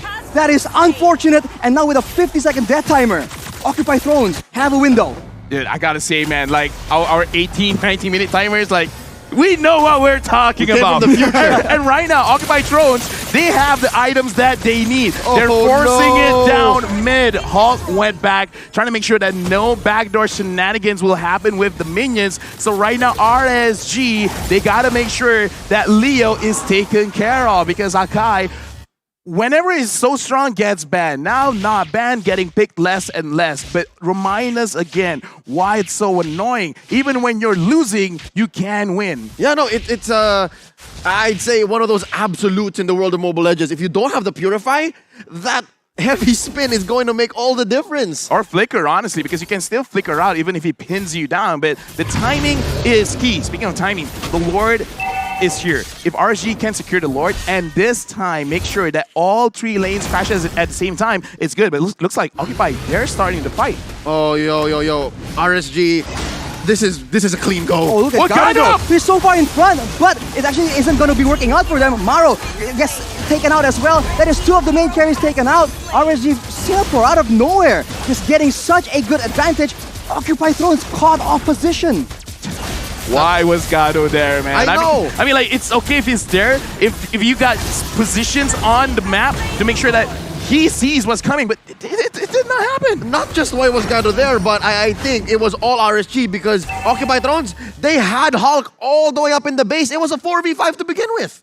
They just steamrolled right over him, and that is just unfortunate. They need to play the front to back a lot more neatly, especially because Fury and Gado, they are relied on to provide the DPS, because without them, Diablo and Bri can just do whatever they want. Right now, looking at, because this is an evolved Lord, it looks like RSG, they're not trying to crash all 3 lanes together. They're just going to move with the Lord, get the buff, and try to end it now. Diablo engages. He gets a big taunt onto 2 members, but he is forced with the heavy swing, but he actually goes with the truncheon, and now it's chaos in front of the base of Occupy Thrones. It seems that RSG is going for the fight first, not straight for the base. It's very, very close though, and Occupy Thrones actually are starting to pick up some kills, but unfortunately, that will be the base taken out by RSG. The inevitable victory that RSG has been working towards in the past 20 minutes have come to fruition. Match 1 goes over to RSG SG. Now in this game, usually my post-game analysis, I will talk about the draft, but for this game, I'm actually going to talk about the items more. Again, congratulations RSG for winning the first match, and Occupy Thrones really push RSG, making it so that you're not going to stump us. We're gonna push it all the way to 21 minutes. Yeah, there were moments where Occupy Thrones could have legitimately clap back lethally, right? And I think that was about the 19 or 20-minute mark. 17, 18, 19. There you go. But again, RSG was just so aware. They knew that this is what we needed to do. We need to make sure that Hulk is split away, or at least one of them is split away, and then just check if Gado or Maro were elsewhere, and they got it. We're talking about the patience. They knew that they had members down with a very long death timer. They said, fine, take some towers. We'll let you go. Let you do whatever you want. And then once we have 5 members, then we'll go and win those big team fights again. Yeah, but I can definitely see some things that RSG could improve on, because they've basically got everything else that they wanted. They just don't know how to engage in Occupy Thrones base, and it's just Occupy Thrones. But they have to fight all of the other regions, all of the other countries. They need to fix this. If not, I kind of feel like people will start to see their weakness, because early game, mid game, perfect, very, very nice. But ending it was so difficult. I would say partly it is because of the Akai, but again, it's something that they got to work on. Yeah, fundamentally speaking, they drafted cleanly, all right? They got the tools, what they needed, but putting it all together, the execution is what might need a little bit of workshopping, a little bit of calibration. But again, given those moments in the 17, 18, 19-minute mark, I think that is prime Occupy Thrones. If they can find a way to make that happen more consistently, then we have a ball game. Exactly. They're able to actually play the macro game. We saw that there was good potential for the timing for those kickoffs, those engages, but unfortunately, it happens at an unfortunate moment, and they're unable to get anything afterwards, right? Maybe if they capitalized on the death timers and went for more aggression, they could have got something better. Speaking of death timers, it's so apparent that Occupy Thrones is at home in the late game. It's because that's when they started to clap back. That's when it mattered for them to make a difference. But again, a product of that is how they farmed up, what the Golden EXP did for them. And LaFell, I completely agree with you. How the items look, even now, even at the post-game stats, that's going to matter all the more. Yeah, we're going to look at the itemization, because I want to see the core style of the hero really influences what kind of items are really good for them. And why I'm going to talk about this is because RSG, they got a very good early as well as mid game, because they understand how this hero works, so make sure to punish appropriately. Because Gado using the Beatrix, I haven't tested Beatrix with this kind of build before, so I could be wrong. But Beatrix, her passive, right, it really scales up with pure damage, pure physical attack. That's why we see almost every Beatrix player start the game off with a Blade of Despair. So without the Blade of Despair, her basic attack is not as strong. And because of that, if RSG SG wants to engage, they will not be punished by the damage coming in from the Beatrix. And we said that for Occupy Thrones, this is their win condition, the damage from the Beatrix as well as the Xavier. If they don't do damage, then it really doesn't matter. And Bray, in this game, focuses on getting the defense, because the damage is going to be more than enough. And then actually getting the Winter Truncheon is key, because, okay, you want to lock me down. That is apparent. I'm just going to make myself untargetable and give my team a lot of time to re-engage. Take me. Psych. Take me. Psych. My body is ready. Yeah, my body's ready. Psych. No, but again, another key to how Gado actually should have built that Blade of Despair here, objectively speaking, right? RSG, they did not build any Dominance Ice nor Anti-Cuirass. They were all right with just, all right, blade armor, you're good. Yeah, because the real threat really is Fury 77. In fact, we saw 417 KDA is very good despite the pressure that RSG put out, and he had the most damage in the game just now. That's a lot of damage for sure because the range is what was a big deal. We saw that actually it's similar to Blacklist when they want to go with very long distance spells and try and get an advantage before the fight even begins. Exactly, and it is Fury who dealt the most damage. Yikes. Okay. So again, like the idea is there, but you really need to refine it because it looks like they have a base understanding of how to play the late game, but not sure how to get to the late game. Forgotten One, Lolzy, 9 total assists. Sandbag Leo took the most damage, 231,000. We talked about it. Fury, 139,000. Rich Guy, Baby K, 770 gold per minute. 100% team fight participation by Fury. And RSGSG, they just capitalized on the mistake that was made by Occupy. It's so hard to read what Occupy Thrones was trying to do, and I think that got to them as well, right? I'm specifically trying to talk about how Hulk on the Cho couldn't find any of those big ticket Way of the Dragons. It would have been perfect, amazing, but I think he was sharing that role with Leo a lot. So that left them wondering, like, who do we trust? Who do we listen to make this play happen? Yeah, and right now, we gotta talk about the most valuable player. The MVP for this game is going over to 505, controlling the map, controlling the game, making it so that, Gato, you want to deal a lot of damage? Good luck when I'm rating meters on your head with 427 KDA and not 505, but 550 gold per minute. It makes sense because for Occupy Thrones, it was Fury who was the main difference dealer, right? Main difference maker. But for RSG, you could say the same for 505. Honestly, if you're looking for a shutdown, if you're Occupy Thrones, it's Bray or Baby Cakes. But 505 was the quiet one, right? He was the one who was making all of the plays from the shadows, and now he's the MVP. Exactly, he provides so much utility, and him, the Purifies on the side of RSG is just so annoying because, as you mentioned, Hawk was unable to get any signature plays because of the Purify. Exactly. Yeah, we're going to look at the highlights because there's a lot that I do want to point out to see what could have gone a little bit better, because the fight here in the Turtle, it looks like Occupy Thrones, they weren't on the same page. Do we engage? Do we disengage? And we saw a lot of engage from RSG towards the lane of Gato because they understand not enough damage will be put here. So they just snowball based on their understanding of how the game is really moving. And at this point, 10 minutes, it kind of does show a little bit of light for Occupy Thrones, because at this point, Fury 77 is actually doing enough damage, but again, he doesn't have the space to do it. Yeah, a lot of the moments you'll see here in the highlights, whether it's in the early game or the mid game or the late game, it's just 505 always being on point. Like, he knows his role and he does it well. It's just really good because he just does the bare necessities, right? He doesn't do anything too crazy, too flashy, but when he provides the slows for the team to outmaneuver their opponents, it's just so annoying. Oh. See, look, he knows that they were trying to kill Gado. Yeah. And he listened, whether it was a shot call or it was pure instinct. 505 knew, I got you, boys. I would say that is a fundamental mistake because, especially for a lot of the NPL regions, we're really like hard on how they're positioning, right? Especially for a Lord take. If you want to wait in that bush, you got to make sure 3 crucial points across the map, across the bushes, there's someone there, someone that can tank so that you can see the future. You can see someone's going to engage on you. You got to make sure that you put yourself in a position that you can't run away. In that position, Gado was there alone. No one is actually handling the bottom side of the map. I don't know, left, right, whatever, right? But the position of everyone else around Gado was easily exploitable. And I think that just comes down to execution, given the fact that Leo and Hulk were trying to displace the opponents and finding ways to get a catch. There was no room for vision, so they were just overloaded at that point.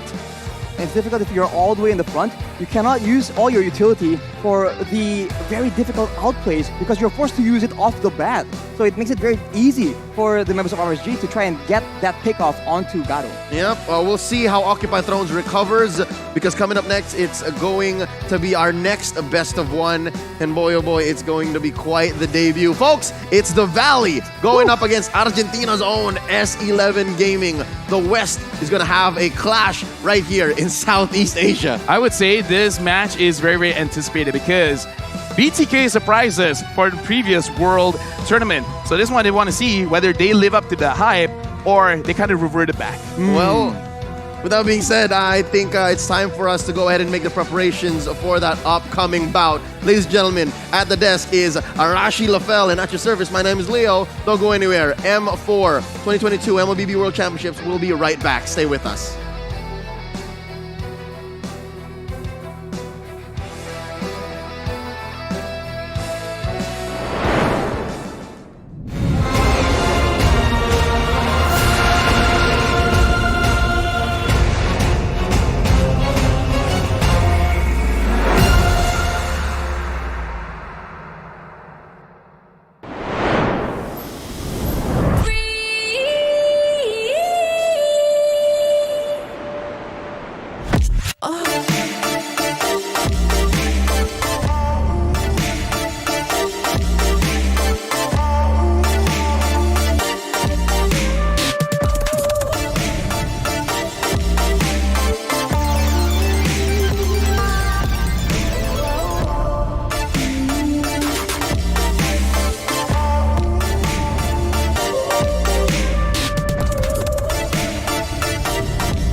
You live only once.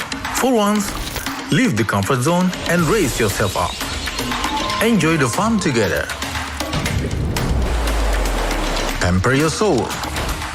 Explore the natural wilderness. Satisfy your appetite.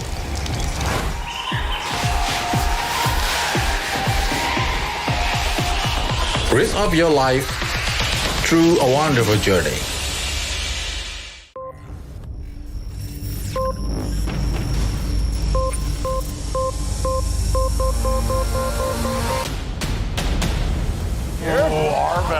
Gets taken out by who? Oh my, the Valley are going to M4!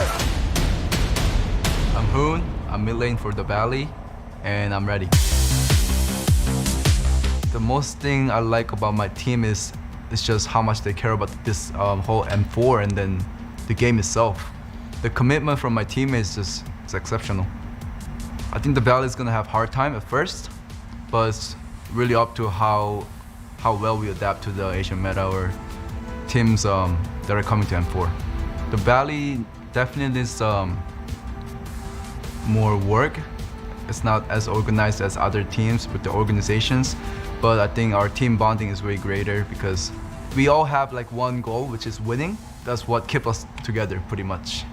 My role in my team is I can pull the team from the negative vibes because when the arguments gets too heated, everybody has their own opinion because everybody's a good player. We don't have a coach. So I think I can stay in the middle and then see what's the best for the team. And then just games in general. I really love game. I love playing game. I skip school to play games. So I think I'm just born to do this, I guess. Oh, Mobazane able to pick up that Lord. I think the best player in our team is Zane because his commitment to the game is way greater than others. And then he has many different experiences from different MOBAs, so he knows what he's doing. It doesn't really bother me that I left Gosu, and it was a really great experience. General basically made who I am right now. He really helped me a lot, how to set up stream. He boosted my stream. He was basically made who I am. It's just to pursue my career, to pursue the win. I thought living that comfort zone and then try new things was a better way for me. There wasn't any drama, it's just the fans that made it into a drama, which I understand because I was in that team for 5 years almost. I created that team with him, and then we were really good friends, so they thought nothing would actually break us apart, but made the decision that fans didn't want. I think that's why it became a drama. I joined Valley because I thought we actually have a shot to go to M4 with the squad that we're trying to form. That's why I wanted to join. We're preparing M4 by first watching many games from other teams, from other regions, because I think it's the best to know the enemies first, then focus on ourselves. Our playstyle definitely needs improvement. Our communication is a big problem to improve too. But I feel great. I think we'll be just fine in M4. Just new experience, new environment. I'm excited.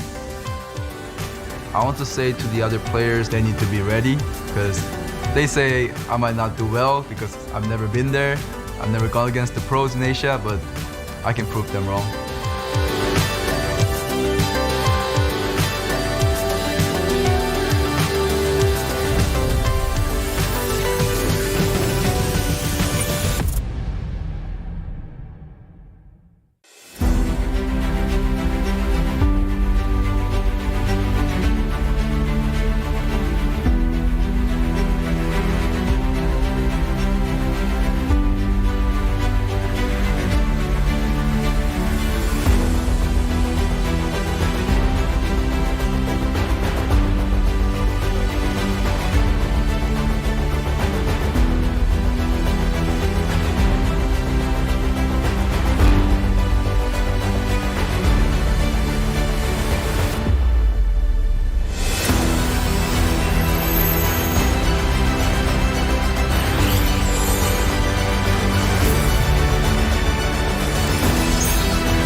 I want to be the first in the world. I want to win a world championship. And the only way to really do that is day in and day out. There's no relaxing. You have to keep going. Hi, I'm Mobazane, Jungle for the Valley, and we're ready. I'm really excited to represent North America again, especially after M3 and seeing what we accomplished. You know, I feel like we could make something happen and perhaps even do better than M3. I think the whole world has gotten a lot stronger after M3, and I feel like that might have been because BTK kind of inspired the whole world. Coming from a not so popular region with no organization, it was just 5 friends. I think BTK did inspire a lot of the teams to really try and better themselves all across the world. I think North America might have even bigger tricks up its sleeves this time compared to what we did in M3. I think BTK disbanding might have been the only option because there were some issues that just could not be fixed and probably never would be fixed. Team issues, the roster. I think people got a bit more relaxed after M3 where they felt the taste of success, and it's really challenging to want to push yourself from 3rd to 1st, but I don't think that takes away from what an amazing and impactful team it was. You really, for what we had for years, and did very well. Personally, within the team, our goal was to reach top 4, and we did achieve that goal.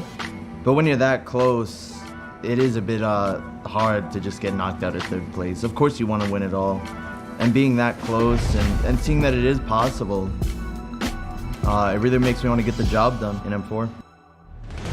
Match point for the Valley. The Simpsons could be knocked out, and the Valley could go 4th. Valley are going to M4. The thing I like the most about the Valley is everyone in their role, respectively, is super strong. Pretty much the best player of their role in the whole of the United States. We haven't been together for too long, so I wouldn't really know what our really good strengths and weaknesses are. I think they might start to come into play the more we adapt as a team and get stronger. They would start to amplify, and you would really start to see specific strengths and specific weaknesses of the team. Ever since I joined the Valley, all I've been talking about is M4, M4, M4. So at the end of the day, that's really all that should matter to us at this point. I would say that I probably bring a good amount of work ethic to the team and also make everyone see the bigger picture. Mobazane with the lethal double kill for Mobazane. Mobazane! What is this? He outplays a 1v4 and he's going for the Maniac. What is going on? I think the best player in our team is Zane because his commitment to the game is way greater than others. Mobazane, he wants it! I can rely on him a lot. He definitely proves his worth. You know, I don't have to worry. If there's something wrong with Zane, there's gonna be something wrong with the team, you know? Mobazane, this man, he is untouchable. He's really competitive. Really, he's hungry to win. MVP is going to go to Mobazane. My God, the hype about Mobazane is just way too real, man. What I'm really good at is map control and map awareness and rotations and looking for any advantage that I can on the map. I can just find it pretty easy to end up controlling the game if the enemies make one slip up.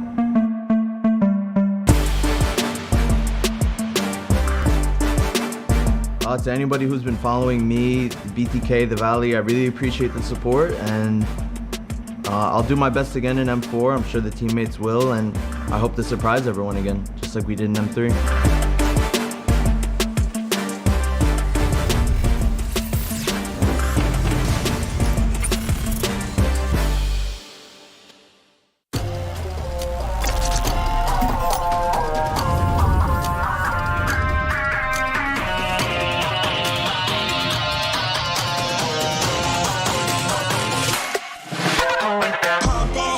My time, I'm a ball. I'ma get this money right. I'm gonna live my best life. They been talking, tell me on me, but you know they'll never win. I'm controlling all my victories, and something has gotta give. Cause this is just what I made it now, You can't ever break us down, I'll be reaching for the stars. Promise I'll be what they not, and I'll never ever stop. Won't never stop. Yeah. Don't just go. You're a man of saving God. Don't just go. You're the greatest option now.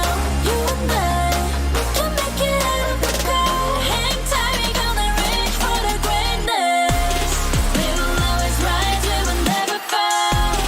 Fighting our hearts and we are strong. Even though we know our backs against the wall. Can you take your aim? You know that this is. I've been down, been waiting so long. I'm here for the crown, I'm here to show off. Greatness time, just waiting to show y'all. This is your time to remember. So many times I lie in the basement waiting for greatness. No, I won't listen to anyone hating on me, telling me I wouldn't make it. Cause I did everything that they said I couldn't. Caught my footing and I kept the controls. I stand for something, I ain't running now. I'm the greatest now, I just wanna make it burn. Don't let me down, don't let it up. I've been on the road, accomplished all of my goals, and I ain't gonna let you down. Don't just go. You're a man of saving God. Don't just go. You're the greatest option now. You and I, we can make it out of the cold. Hang tight, we gonna reach for the greatness. We will always rise, we will never fall. We fight it our eyes and we are strong. Even though we know our backs against the wall. And again, pick your aim, you know that this is. Coming for the game, cause we ready for the victory.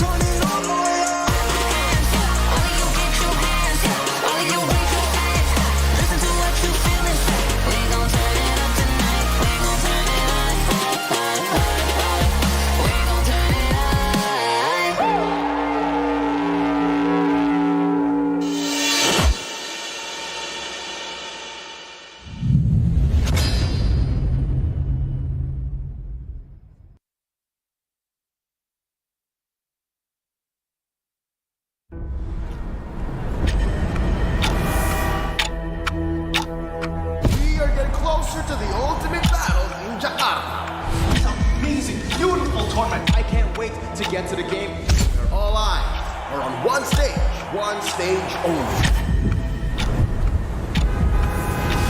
All for that ultimate prize, to be M4 World Champions.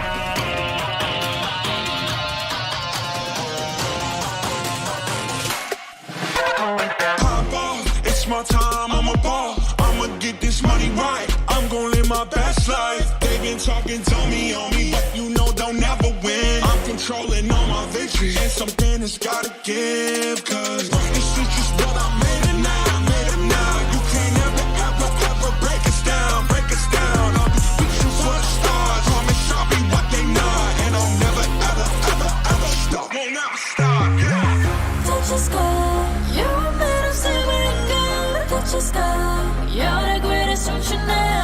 You and I, we can make it out of the cold. Hang tight, we gonna reach for the greatness. We will always rise, we will never fall. Fire in our eyes, and we are strong. Even though we know our backs against the wall. Can you take your aim? You know that this is. I've been down, been waiting so long. I'm here for the crown, I'm here to show off. Greatness time, just waiting to show y'all. This is your time to remember. So many times I lie in the basement waiting for greatness. No, I won't listen to anyone hating on me, telling me I wouldn't make it. Cause I did everything that they said I couldn't. Caught my footing and I left the controls. I stand for something, I ain't running now. I'm the greatest now, I just wanna make it burn. Don't let me down, don't let it up. I've been on the road, accomplished all of my goals, and I ain't gonna let you down. Touch the sky, you're made of silver and gold. Touch the sky, you're the greatest, don't you know? You and I, we can make it out of the cold. Hang tight, we gonna reach for the greatness. We will always rise, we will never fall. We fire in our eyes, and we are strong. Even though we know our backs against the wall. And again, pick your aim, you know that this is. Coming for the game, cause we ready for the victory. They say that I finished what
It's a Western clash in Southeast Asia, live from the Bally United Stadium in Jakarta. It's a best of one between the Valley and S11 Gaming. At your service, my name is Leo, joined here by the Indonesian sensation Arashi and the Malaysian sweetheart Lafel. Gentlemen, how are we? I'm happy to be called a sweetheart, by the way. Thanks, man. You are the sweetheart, man. But how are you feeling? Oh, I'm feeling good. I'm feeling very, very excited because, again, like you said, this match is well anticipated. Arashi? I am feel, man. I am very feel. You're very feel. I love it. M4 is powered by Moonton, presented by TikTok, the official content partner, supported by Secret Lab, the official gaming share and esports charts, our analytical partner, Gank, and our official merchandise partner, MiWatch, our media partner, and last but not least, Ministry of Tourism and Creative Economy of the Republic of Indonesia. Once again, thank you for all those making M4 possible. We are about to go into another best of one after a rather long bout. I'm still trying to break down exactly what happened in the past 22 minutes between Occupy and RSG. I would say it's about a better understanding of how the game is being played. That's why we're going to look back at the schedule and have a brief recap of what happened in game number 1 for today. And we're going to talk about what's going to happen next between the Valley as well as S11 Gaming. Yep, there's about 5 more bouts coming up, and we're all running these by the end of the night. Arashi, what's tickling your fancy? What's tickling my fancy? I mean, aggression, fights, early game dominance. I think that is what I like seeing the most. And for the next match, there's going to be plenty. But after that, though, there's an RRQ against Occupy Thrones. And if the earlier game is any indication, it's going to be a banger as well. Something that I've known, Leo, right? Yep. Having the opportunity to work with Gani, he's impatient. Working with Arashi, he's a man of violence. I like aggressiveness. I like team fights. I like trades. He's about feeling. He's about feeling. And he's feeling the aggression. And I kind of feel like we will see that today between the Valley as well as S11 Gaming, because I heard a lot of good things where in terms of the NA Pride, right? The Valley, they showed a lot last season. Last season of World Series. And this series, I'm actually pretty excited to see Hoon play personally myself. Yeah, no, if there is something that the Western teams can bring to the table is the aggression, right? Oh, yeah. Southeast Asia recently has evolved to become a more macro-centric team or play style, and I'm so excited to see what the Valley and S11 Argentina are going to make of that. But first, I want y'all to take a sneak peek at all the M4 events and all about the rewards that you can get. The M4 Pass is already available for purchase. Exclusive rewards like the Beatrix Light Chaser, the Beatrix Stellar Brilliance, and the Beatrix Figurine. That's the M4 exclusive, are awaiting you. The M4 support chest is now available and the in-game event for you to open for loads of M4 Pass experience. On the day of the M4 finals, that's January 15th, expect to get an avatar border for free. In the M4 Battle Night event, you can unlock a skin chest by completing tasks, and you can pick a skin of your choice within the chest. Make sure you use the hashtags Mobile Legends Bang Bang, hashtag MLBBM4, and hashtag Dare to Be Great. Lafel, you want to tell us about the M4 Pass Card campaign? Yeah, M4 is available now. Complete all of the active tasks, and you will reach level 75 at ease and for free. Log in now to get the exclusive rewards. Like you said, the Beatrix Light Chaser, Beatrix Stellar Brilliance, and the M4 figurine. Beatrix, hashtag Mobile Legends Bang Bang, hashtag MLBB M4, and hashtag Dare to Be Great. Again, just make sure you guys log into the game. A lot of prizes are waiting for you. What's your level at, bro? Oh, it's not very high, man. I mean, I'm busy. I'm very excited for this tournament. I didn't mean to put you on the spot, by the way. Yeah, I'm being exposed for being a bit lazy here. But you guys at home, you have all the chance in the world. Make sure you don't miss out on that. It's free value, man. Why not? It's right there. I mean, I paid for the pass, and I'm about to because you can also actually use diamonds to show support for your team. But right now, speaking of teams, it's S11 Gaming and the Valley making their way into the arena. Here we go. Once more, it's North America making a clash against Argentina. Yeah, let's introduce for the Valley, it's Hoon, White Chicken, Basic, Mobazane, and it's not just Shark, it's Super Shark.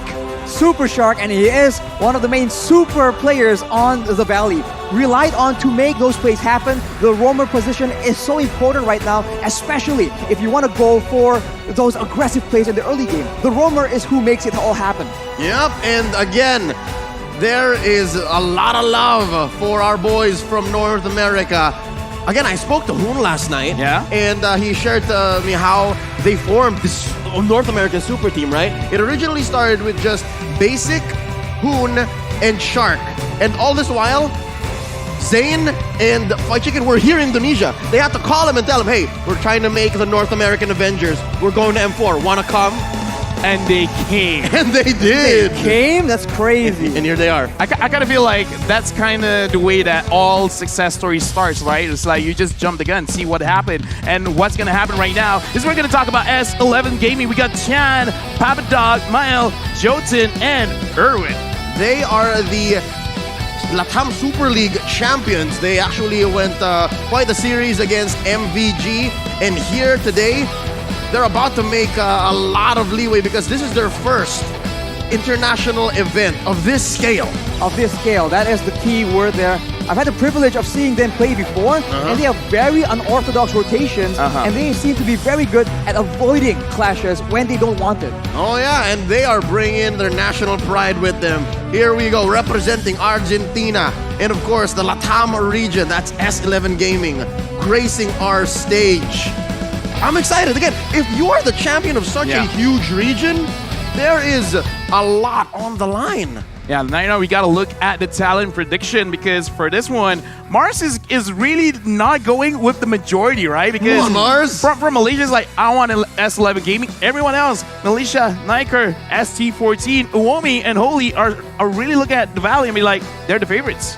Well, the Valley has been gaining a lot of traction, a lot of momentum, right? They've been hyped up to be the next big thing, so we'll have to see. Because for me personally, actually, I went for S11 as well, as you can see. Are you riding the World Cup hype? Maybe. Is that what's on? Is that what's on? Because No I comments. don't blame folks. I think there is a lot to go because if you will see the M4 pass, right? A lot of fans from Argentina are helping out. They are voting for S11. Here's the thing. We got to talk about this before we start the game, right? We got to look at the Valley, let's just say the NA team. They are experienced in the fact that they just went in, tried their best, and they did really well. Their first time. Their first time. Yeah. So we got to see if Argentina can somewhat replicate that because this is their debut and they're going up against the Valley. So will it really be a thing of how do you say it's like the rookie luck? I forgot what it's Beginner's called. luck. Beginner's luck, yeah. Yep. Beginner's luck where you start out and you start up very fast. Very clearly, it's not one of their keys to victory. They have to maintain control of their bushes. They have to give Basic a good comfort hero because, again, Gold Lane is neither here nor there. It's either it makes the difference or your core and your carry is elsewhere. What do we have to talk about, though, when it comes to Argentina's S11 game? Because, Arashi, they're your boys. Ooh, they're just very good at rotations, first of all. As I mentioned, if they don't want to fight you, then you're going to be very hard-pressed to try and find a fight. They know how to avoid the usual patterns. Yeah, and it's interesting here. The key to victory, gank, assist, Papa Dog to have white chicken for lunch. Looks like our script writer is having fun with the keys to victories. But I do agree. You gotta figure out a way to shut down White Chicken. And the thing is, S11 Gaming, they've entered quite a lot of competition without their star mid laner Chan. So now he is here, and we gotta see this mid lane fight. I'm really interested to see Chan versus against Hoon. Oh yeah, no. Again, back to the main highlight. It's no secret that we have a lot of emphasis on Papa Dog and White Chicken, given how much fun, quite literally, our writers and we are having on the desk talking about them. But looking at the predictions, it's no secret. The Valley are coming in as favorites. They're coming in as favorites, but at the same time, you can see that there's a lot of hope riding for the side of S11. There are a lot of people that believe that they have what it takes. They can replicate the same success that their country was able to get. So in the realm of football. In the different realm from what we're experiencing right now. I gotta say, shout out to the Valley. We saw some KOLs there. Assassin Dave, Jeed, Aiko, Combat Cat. And they're like, yep, shout out to the Valley. Hoping that they do well. And I hope we do well because we gotta put respect on this game, man. This is really gonna set the tempo for both teams because this is their debut in M4. Yeah, no, effectively, it's Latam versus North America. Oh yeah, this is a clash from the West that have found its way here into Southeast Asia. In a way, there's Rupun. Yeah, there's a weird way. There's a Rupun, and leading them to the charge are their coaches. This is Secretaria, and on the other end is Coach Balut. I'm so excited to see how different their drafts are, given that they have both experienced what the Southeast Asia meta looks like, and that might be an influence. We'll have to see. We saw that for the first match earlier. There was a big contrast in early game and in late game. A very clear distinction. In this particular match, considering that both teams wants to be aggressive, will we see a bit of a clash in that early game? Because that would mean a very, very short game. I'm actually thinking about the EXP because I'm trying to think what kind of EXP laners are they really looking for? Either dive to the back line or just to be a very, very strong front line, because White Chicken, I kind of feel like he's super aggressive when he's given the opportunity, but certain matches, he's not really been let loose. It's like, I'm just going to be reliable. I'm not going to ultimately be the playmaker. So I really want to see what kind of style this White Chicken want to show us today. Well, I think the draft will be a huge way of telling. Here we go. On the play is the Valley answering back. S11, they got those 2 power picks on the swing back. There goes the Fanny, the Kaja, S11 Gaming. They don't want to see no Glue, and Valentina, which, very oddly enough, in our first game today, did not see any play. No ban, no pick on Valentina. The other long-range mages have been more popular, but maybe we'll see a Valentina in the jungle next match. Not in this match, though, for the Valley. They're banning out all these aggressive pick-off, huge burst heroes, and now they banned that 1-1 as well. So a bit of a mix on what they want to take away from S11 Gaming. I talked about the EXP, but now I'm actually curious about the gold lane because Beatrix has been played a lot, 0% win rate still. Carry looks to be very, very strong. And because the Valley did not ban out the carry, will they actually try to get a first pick? It's kind of a double-edged sword because carry is very strong, but as a first pick, it's very easy to counter. But if you don't take it first pick, you're kind of giving it over towards S11 Gaming. So it's always a topic between first pick and second pick. Which one is better? In this kind of situation with the drafts, I kind of feel like S11 have a slight edge here. Yeah, because they're able to create. First, yeah, they can see what the opponents pick up first. They can respond, or they can craft their lineups a little better given the last pick and the first 2 picks here. But I don't think it would be wrong for the Valley to pick up the carry first. Very, very strong hero, and Basic has been playing carry for years now. He played with the MPL Philippines for a couple of seasons, about 2019, 2020, and he's solid. Again, one of the keys to victory is give Basic solid, comfortable heroes. And we've seen that the Valley is very adept at playing out these big team fights, so they are for sure, if they go for that carry pick, they're gonna secure some kind of protection for sure. But actually, Eve is the option to go for. That slow, that AoE zoning, that is what they want to have against S11. Honestly, Eve is strong against most fighters, but because of that, it's kind of almost putting Papadog at a spot where you gotta use a dive kind of EXP laner. I'm looking at the Yuzong, the Lapu Lapu. Even if he wants to use a Cho, where again 0% win rate as of right now. The XP lane as well. Whatever Papadog uses is really going to impact what's going on with the Valley, because the Valley is kind of like, okay, we're still going to hide what our marksman is going to be, so we're going to pick up the Eve. Not every single fighter can fight against the Eve, so they're putting a spot onto S11. Do you really want to counter us right now? And I talk about the Cho, and they pick up the Cho. Ooh, the Cho pick, very mobile, a lot of crowd control as well, but as well as that, the Fredrin. So now a bit of a switch up. Who is going to which role? This is the power of the flex picks we've been talking about. Flexible teams have been having such success in the current season. I like though how Eve was the first pick for the Valley, because yes, it's not as flexible, it's very honest where he goes, but it's control in the sense that my mid is solid. You now have to give me the solution, because here's the problem, right? And Hoon is one of the best players to do this. He's so intelligent, has great mechanics, and he can control that mid lane so that eventually Basic can do his thing. And there you go, there's the carry. Yeah, I really like this kind of respect, because they're really paying attention towards the draft. It's like, okay, do we really want to pick up the carry first? So they pick up the Eve first, where Eve can actually fight against the carry fairly well as well. So they pick it up first, and because they saw the Cho and the Fredrin, you know what? Yeah, carry game, and then they pick up the Lolita. But S11, 100% win rate on this Hayabusa, not for them, but throughout the tournament. And we've been hearing a lot that the Hayabusa has been doing very, very well in scrims.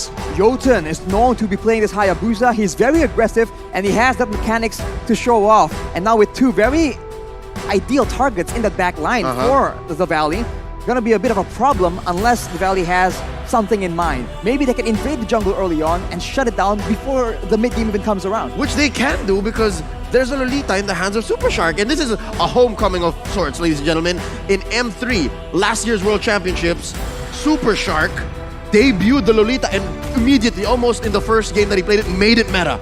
Yeah, everyone else used it. It's like, was Lolita buff? Not really.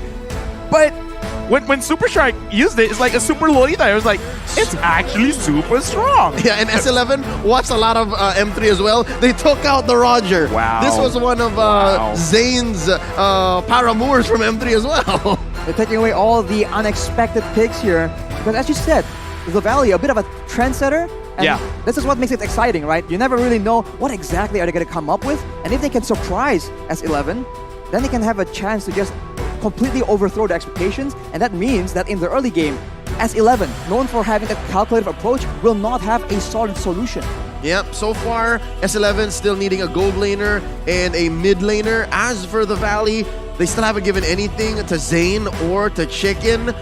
I guess S11 might take out here another jungler, but no, they're just closing all the gaps. It's clear that Lolita's going in the roam, but they're afraid of XP Grok. Yeah, I kind of feel like the way that they're reading the pick and ban right now is like Arashi said, there is a possibility of actually encountering this Hayabusa in the jungle, because what we saw yesterday in the game between Onyx and Toda, where you got the Fanny, we're gonna use our EXP as well as our roamer to invade your jungle. So this Grok ban, it looks weird, but it actually fits. So what I'm looking at right now for Chan is to actually use a very, very strong mid laner that can have a very good laning phase against the Eve, because if the early stage of the game, level 1, level 2, you're already losing to an Eve, you're kind of losing the jungle as well. Lilia, do it, Lilia.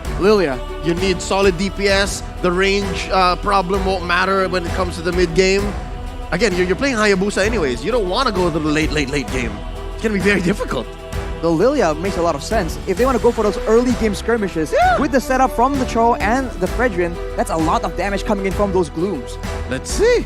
Yeah, right now on screen, Fly Chicken as well as Papada. So really looking at the EXP. And I kind of feel like the way the draft has been set up, White Chicken has a lot of time to see what his matchup is really going to be. So it looks like they're setting up the draft so that White Chicken has a good chance for success. Yeah, they're forcing him, they're forcing Papa Dog to wait. And I think that tension in the draft going into the game, loading into it, especially knowing that your opponent still has not picked up their hero, it could build up. It's like, all right, so wait, which is Chicken? What's he gonna do?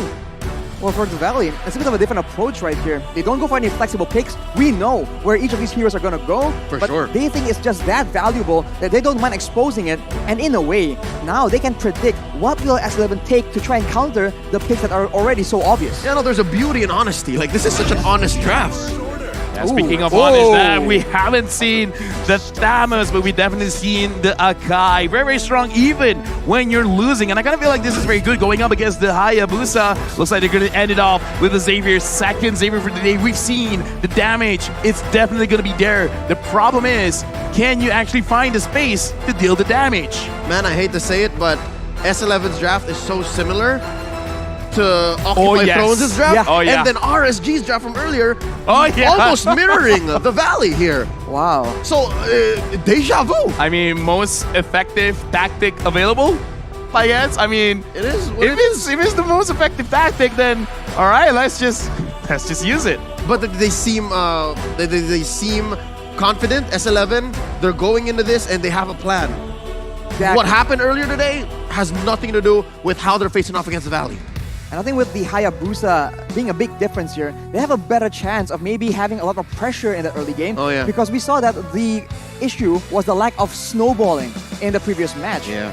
Well, right now I'm looking at the chase, right? Because you got a Hayabusa. You have a timer onto you. And speaking of time, let's go into the second game of the day between the Valley and S11 Gaming. Quick note as to where these junglers are going to start, and it's not a mirror start here. It's actually orange to purple. So both of the junglers starting in the top side of the map, trying to make sure that they are in the right area later on. We'll have to see for both teams which lane are they going to try and put their emphasis on as Erwin, really looking for a bit of a disturbance onto Mobazane. And they force a retreat too. Yeah, that's very, very solid because now they have a better chance to actually secure the Little Wanderer, which accelerates your level 4 capability. And right now, Fried Chicken as well as Papadog, it looks like Fried Chicken is really trying to hold off the lane, making it so that he gets his level a little bit slower, and perhaps at the second minute, gonna quickly cut the lane and then try to force a fight onto the turtle. Oh, already Jotun making his way. Well, he'll be able to get that Lethal Wanderer. We'll have to see, man. I mean, it's only level 2 right now, but the tension in the air, at any moment, any of these small skirmishes can burst out into a full-on team fight, as Jotun right there will be secure, but Mobazin actually makes a aggressive play, and that will be a stun onto Erwin. He's able to escape right now, but for the Valley, they have secured control over the turtle area. So despite that Little Wanderer going over to S11, overall map-wise, the Valley walked away with more. Yeah, definitely. But right now, I'm really looking at the draft from S11. They have 2 ways that they got to play for it. If they can do both, it's great. Because they got to chill for a single target lock along with the Hayabusa. If they can use that, they can create a lot of space for both Chan and Mile to actually get their items and scale up. If they don't, they can slow down the game a little bit and they will still do well enough, but it's kind of like wasted opportunity. I want to see how Jotun plays with Erwin, because if they can actually put pressure onto the Valley in the early stages of the game, especially around this turtle fight, that'd be great. If they're playing super passively, they're kind of wasting their win condition. This is the opposite. It's so aggressive. Arashi, look, you see this? Do you see this? He's invading. He's invading already, trying to make sure that he takes advantage of the fact that the Valley is prioritizing this turtle. Of course, the purple won't be as important for Akai in the hands of Mobazane, but right now, with that turtle in Tau, actually, we can see that the Valley might be looking for something else. Fried Chicken just pushing that aggression as they are actually making moves towards the purple buff afterwards. Mobazane trying to make sure that he does not lose out on the purple buff. He gets it, and he is gonna use a heavy spin to try and escape from that situation. And S11 Gaming will not be able to find anything in exchange. Amazing. Hakuna Matata. Everything will be all right. Did you see how Zayn took the turtle and then eventually stole away Jotun's purple as well? So nothing mattered. Well, right now, the Valley, they're in a very, very good spot, because if we look at the map, they're winning top side, mid, as well as the bottom side of the map. And Erwin right now, he's being caught, and Hoon is unable to secure the kill, but that still puts a lot of pressure. S11, they're like, okay, like just to put it in numbers, right now the Valley, they're controlling like 65% of the map, and S11, they're just slowly losing the map away. And if you're losing the map, you don't have catch potential, and your farm is going to be so delayed. Exactly. And that's what makes the difference, because S11, going into the game, we said it in the draft, they want a snowball. With a lineup that has a Hayabusa, they need a snowball. Well, this mid-game might be what they need. Erwin going in, trying to find something, but Super Shark will be able to actually stave off that aggression. Mail goes for the clear, and that's the power of the Beatrix, being able to clear the wave so fast, and that allows S11 to find some breathing room. This is almost like just because the Valley could read what S11 is going to do, because we see like attempts, okay, Erwin go here, Erwin go there, but Super Shark is just there to mitigate the engagement. Yeah. And Fried Chicken, I don't need no help. I'm a Thanos. Yeah. 1v3 me. I can take it. That's as dead a lane as it gets, and I love it. That's coming from me. I'm an XP laner in game, so going into the mid game, where we're approaching the mid game, closing up into possibly the second to last turtle here, 10 seconds away. So far, the Valley has known how to respond to everything that S11 is doing. And am I right? Did Mobazane steal it? Papadog now being the main target for the members of the Valley. He's able to escape though with that flicker. The heavy spin is being used by Mobazane, and Fried Chicken will be able to pick up that first blood. And that will be the Valley getting an advantage. And now they are going for more. Yeah, 4-minute first blood, that's great. What's not great right now is I have a general rule for Assassins. If you don't do well early, then you're not going to contribute much into the game unless you find the specific target. It's easier said than done, because right now Hoon and Basic, I don't see them getting harassed. And if this continues, the Valley, they can really set up the map so that they can take whatever they want. S11, they got to find a way to make sure that they get a kill or an objective on the map. If not, they're really putting the Valley in a very, very good spot. Everyone looking for something right here, but Super Shark is being so menacing in the front line, ensuring that the members of S11 do not have any chance to come even close to the turtle. We see a bit of a split right here as Fried Chicken jumps on Chan. He'll be forced to run away and actually almost gets taken out very, very low. The steal attempt from Jotun is attempted, but it won't be enough. The Valley is taking full control here. Oh, man.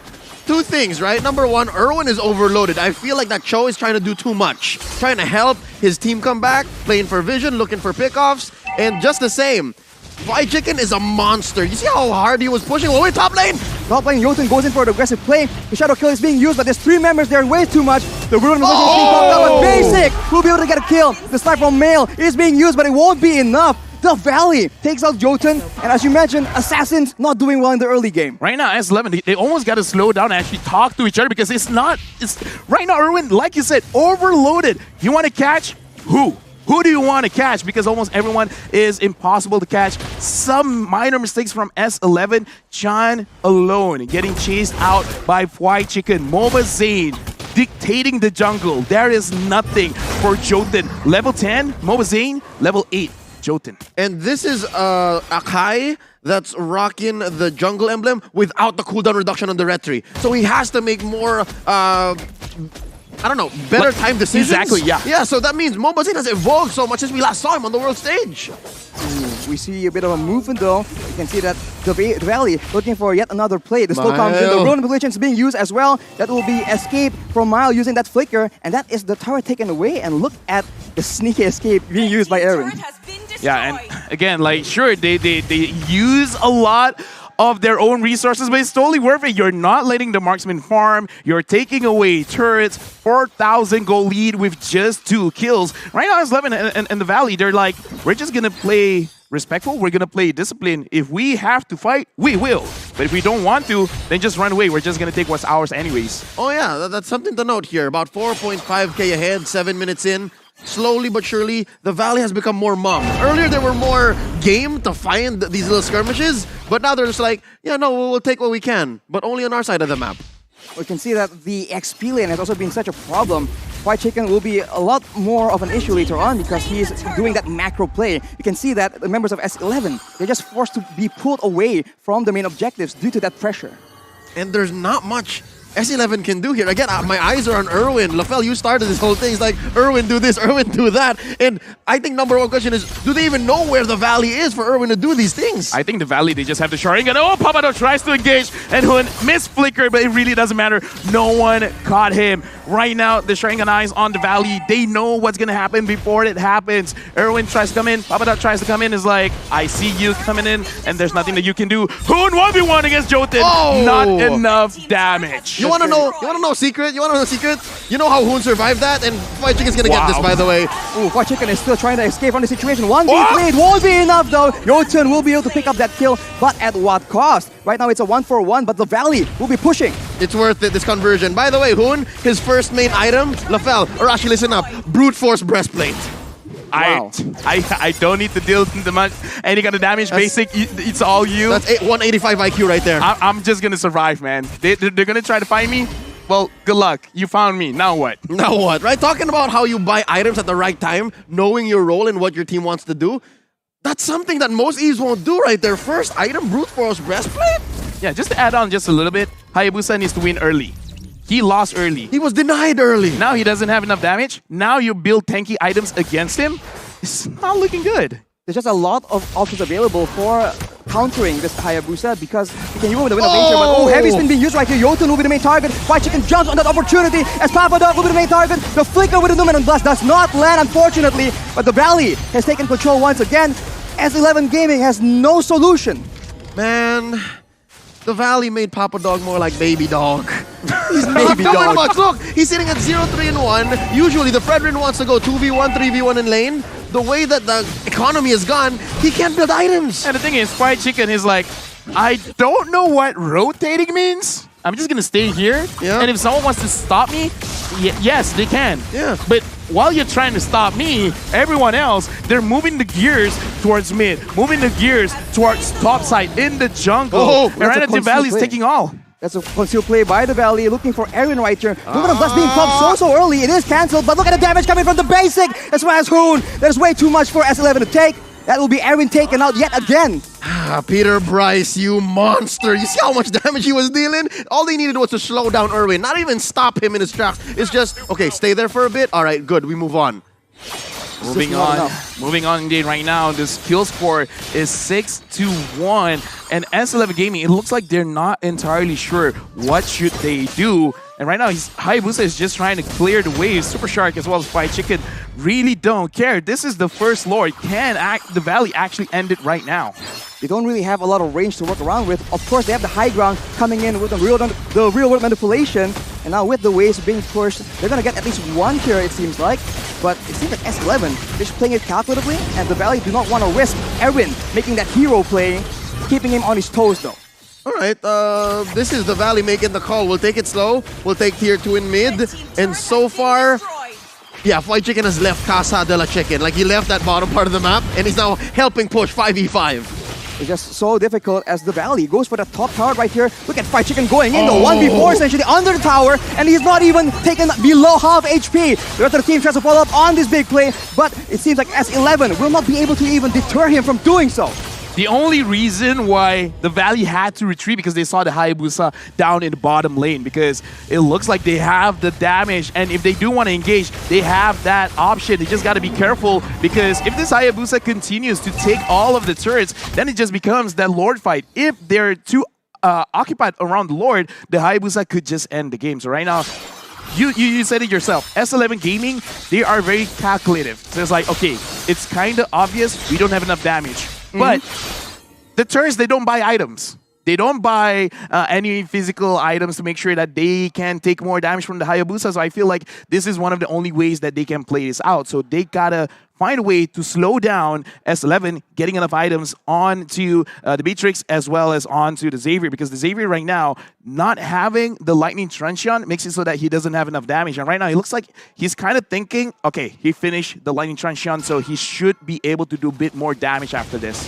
Right on cue, but look at the Valley looking for a play yet again. The purple buff will be the main target here.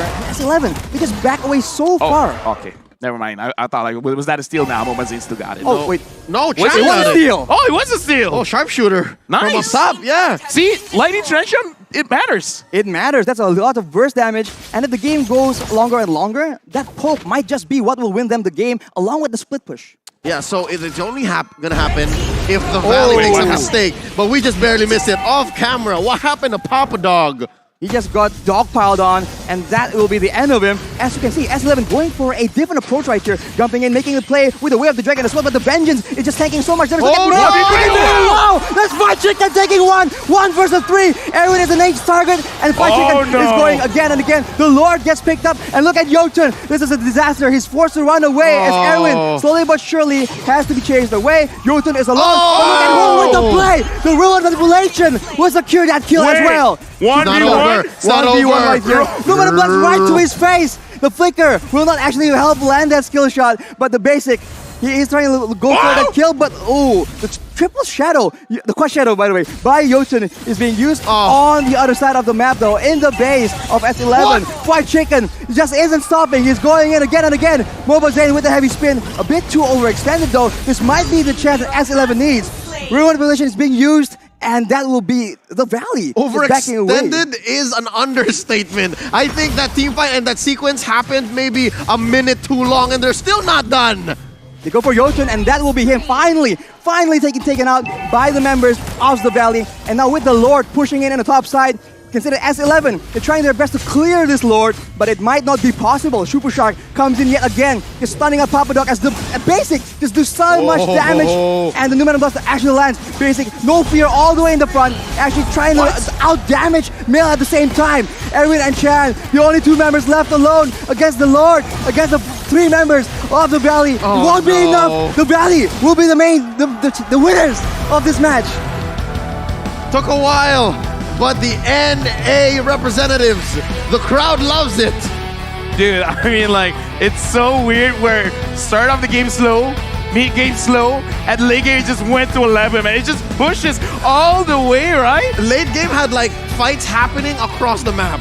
Yeah, again, congratulations to our match winner, the Valley. And in the game just now, I feel like when we saw 3 members onto Fried Chicken, we're like, okay, maybe he can take one. But he's like, nah, if all 3 wants to fight, let's go. Vengeance was clutch. He took down Mail first, and I think that was key. The fact that the first hero that went down was the Beatrix made the difference there for Fried Chicken. And again, Arash, I think you understand this. His aggression and his thirst for violence was well earned. I mean, I can relate, but when you get to Samus with the blade armor, with the vengeance as well, he was doing a lot of damage to himself. Why are you hitting yourself? Exactly. Why was he hitting himself before Fried Chicken even turns around and spins the whole fight on his head? And I like how fast the macro play coming in from the Valley, because like, okay, Fried Chicken 1v3. We're not going to let you 1v3. Everyone else, okay, we secured the Lord. Let's rotate. Let's actually cover all bases, mid, top, bottom side. Make everything move. And the thing is, if Super Shark actually got that 1v1 kill on the Hayabusa, it'll blow my mind. And the thing is, Jotun was actually recalling in his face, so that makes it all the more spicy. But ladies and gentlemen, I just have to say, and let me be the first to say it here at the world stage live from Jakarta, the hype is real. The Valley has come and they're stronger than ever. North America is a threat. They are here, and it's no... I don't know, I'm surprised how much and how well they've evolved and how much they've grown. Again, you put it so well. They controlled the whole map, the whole game. It's one thing to be really good mechanically. It's another thing to be good macroly. But it's also another thing where you have evolved your own style. Where we usually see, and we say this, like, good games are boring games because you know textbook-wise do A, B, C, D, E, F. If you like stray too far, you can make flashy plays, but sometimes that can actually be punished. Here they're like, we're gonna be very disciplined. We know what to do. We're doing it. We're not going to be making mistakes, at least from the early to the mid stages of the game. Arashi, tell me, because we're about to see the item builds here, how often do you see an Eve build a brute force breastplate first, knowing that Hoon was going to do what he did? Against the composition from S11 Gaming, I think it's just a very smart maneuver. I've seen it a handful of times, but for the most part, especially if as a first item, that is a very surprising choice. Right? Yeah, timing is so important, and thank you for pointing that out, Leo, because I kind of feel like they've already, like I said, it's in the future. This is a Hayabusa, he wants to come in, so my damage is going to be enough, and it's not the thing that really matters right now. The slows, the controls, that's what's important. Surviving is more important because in MOBAs, the damage dealers, you got to deal a lot of damage, but the number one task, staying alive. So that is a very clutch item. And speaking of items, S11 Gaming, Chan did not die in this game, but still, the generation of items is a little bit slow. In fact, having the Genius Wand as the fourth item, I kind of feel like is misplaced. I kind of feel like if he used the Divine Glaive, he would have had a little bit more damage, especially looking at the Valley having, let's count it out, because I saw that Super Shark already has the Athena Shield, and going up against the Athena Shield is probably better to have the Divine Glaive. And if you don't want a Divine Glaive, honestly, Glowing Wand is a good choice as well. Yeah, no, the Genius Wand actually says you have time, but no, S11 did not have time. Yeah, they couldn't go the DPS route. Let's look at the post-game stats though, and what numbers these players were putting on the board.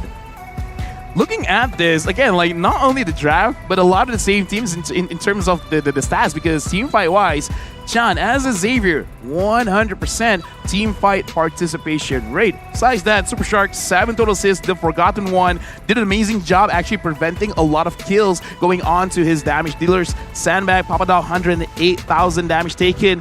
And this is crazy. The rich guy and the carry doesn't go to the jungler, doesn't go to the gold laner, it goes to the EXP laner. Fried Chicken, 778 gold per minute. 50k damage dealt by staying in his own lane. He's just embodying the spirit of Southeast Asia and just continues farming all the way alone in his lane. In the southeast part of the map. Exactly. Wow. So, coincidence? Yeah. I think not. And with that gold lead, he's able to just get so much far ahead, not from kills, but only from farm. So when S11 went for that play, they were just not expecting such strong opposition coming in from Fried Chicken. Yeah, no, he was not at all pressured, and he literally just did his thing. S11 tried to stop him and failed, and that's how we got to this point. And this point, we're going to talk about who actually impacted the game the most. This is your MVP from the Valley. It's Fried Chicken. Again, highest goal, highest damage. KDA 4-1. Kill participation barely was there. But whenever someone wants to attack him, bring it on. I got the heat. I got the firepower necessary to take a 1v3. Yeah, there should be an alternative. Like, besides kill participation, you have to have map presence. He was everywhere, and wherever he was, wherever he was, there were kills happening. But boy, oh boy, S11 were distracted. They were like, yo, is that Fried Chicken? Yeah, it is. Should we go to him? Maybe. Erwin, go. But I'm trying to do vision. Yeah, no, go to Fried Chicken. That's what was happening. To take him out because he's just continuously pushing. And if you leave him alone with a turret, with that ultimate, man, the towers just go down really, really fast. Yeah. Well, I guess S11 Gaming could not get their lunch for today. Let's look at the highlights to have a refresher of what happened in the game. Again, it was a slow early and mid game because again, it's just the Valley securing one by one what they really needed. And here, White Chicken, even though he's like, okay, you know what, I'm probably gonna die. Let's try to get more stats on my damage, and went for Chan. And in this game, it's just a situation where the Valley secured everything for themselves before S11 could respond. Yeah, short to say, S11 ain't having no ayam for lunch today. It's actually the other way around. Chicken was the one who made them their Look lunch. at this. Especially this moment. Beautiful. Oh! Absolutely beautiful, man. It's just crazy. Again and again, S11, they try their best, but the harder they try, it seems like the worse they come out at the other end of the team fight. So that domination from the Valley is just insane. I think that's just the nature of the beast, just the way that Thams works as a hero, that the likes of Yu Zhong and Lapu-Lapu, again, other strong XP lane heroes, he just don't have. Yeah, they just can't deal with that. They have to hit him back.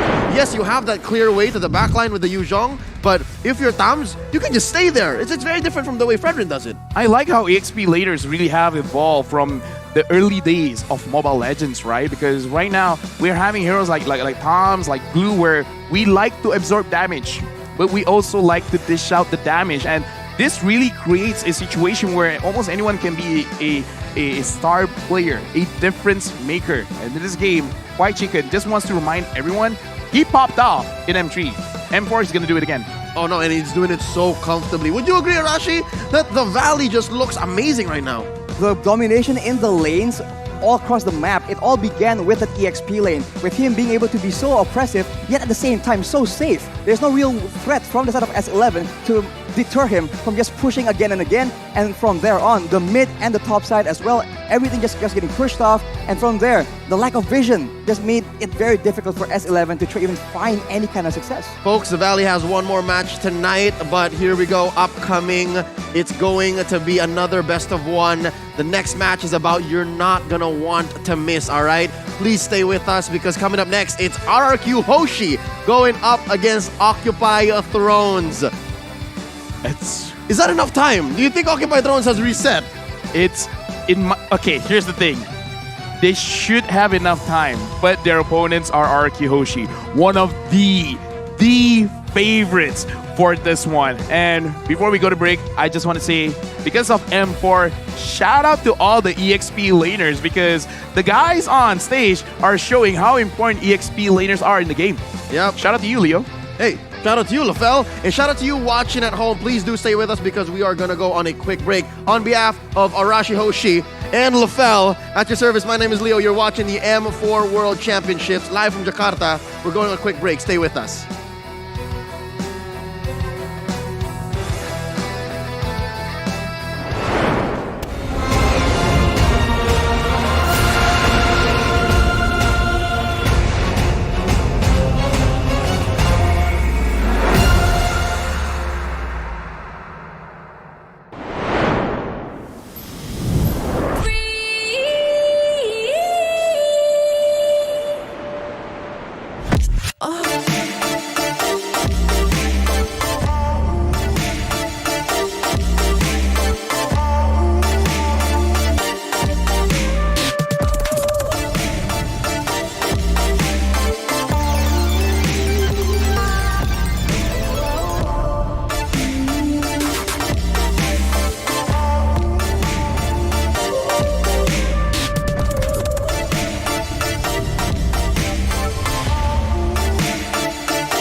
You live only once. For once, leave the comfort zone and raise yourself up. Embrace new sensation. Celebrate new happiness.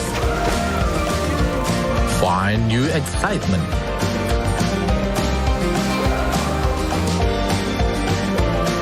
Seek for new taste. Raise up your life through a wonderful journey.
it's my time, I'm a ball. I'ma get this money right. I'm gonna live my best life. They been talking, tell me on me, but you know they'll never win. I'm controlling all my victories, and something has gotta give. Cause this is just what I made it now, made it now. You can't ever, ever, ever break us down, break us down. I'll be reaching for the stars, promise I'll be what they not. And I'll never, ever, ever, ever stop. Won't never stop, yeah. Touch the sky, you're a man of silver and gold. Touch the sky, you're the greatest option now. You and I, we can make it out of the cold. Hang tight, we gonna reach for the greatness. We will always rise, we will never fall. Fighting our eyes and we are strong. Even though we know our backs against the wall. Can you take your aim? You know that this is. I've been down, been waiting so long. I'm here for the crown, I'm here to show off. Greatness time, just waiting to show y'all. This is your time to remember. So many times I lie in the basement waiting for greatness. No, I won't listen to anyone hating on me, telling me I wouldn't make it. Cause I did everything that they said I couldn't. Caught my footing and I kept the controls. I stand for something, I ain't running now. I'm the greatest now, I just wanna make it burn. Don't let me down, don't let it up. I've been on the road, accomplished all of my goals, and I ain't gonna let you down. Touch the sky, you're a man of silver and gold. Touch the sky, you're the greatest option now. You and I, we can make it out of the cold. Hang tight, we gonna reach for the greatness. We will always rise, we will never fall. We fight in our eyes and we are strong. Even though we know our backs against the wall. And again, pick your aim, you know that this is. Coming for the game, cause we ready for the victory.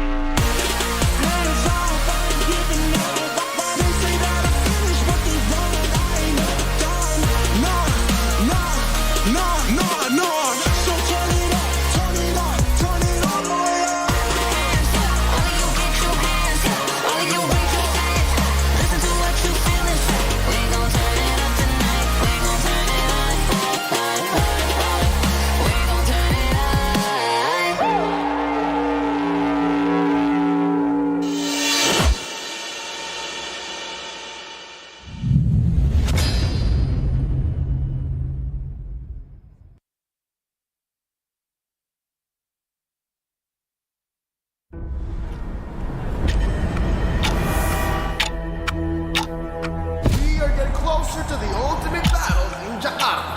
It's an amazing, beautiful tournament. I can't wait to get to the game. All eyes are on one stage only. All for that ultimate prize, to be M4 World Champions.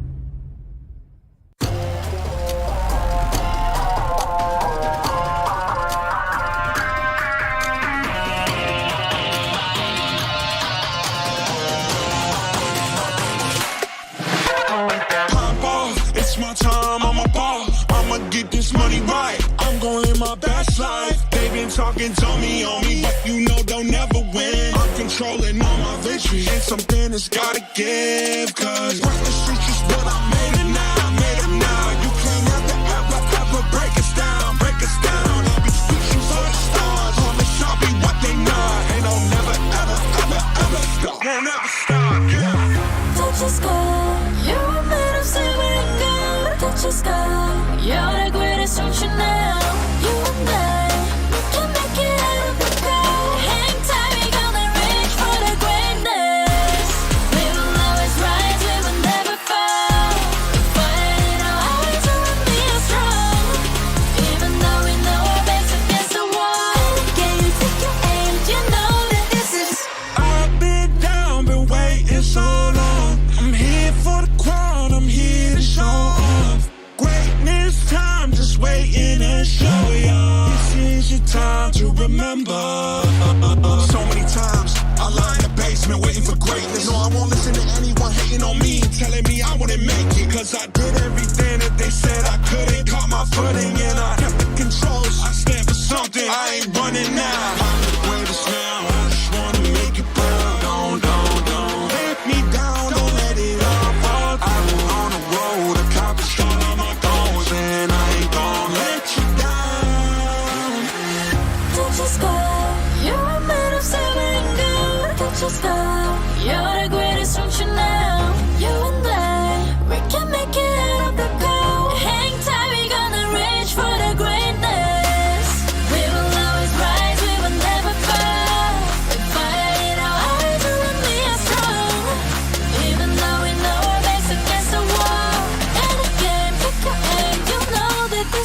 coming for the game, cause we ready for the victory.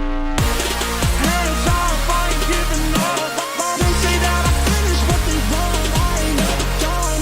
No. So turn it up, turn it up, turn it all the way up. Hands up, all of you get your hands up. All of you raise your hands up. Listen to what you feel inside. We gon' turn it up tonight. We gon' turn it up. We gon' turn it up.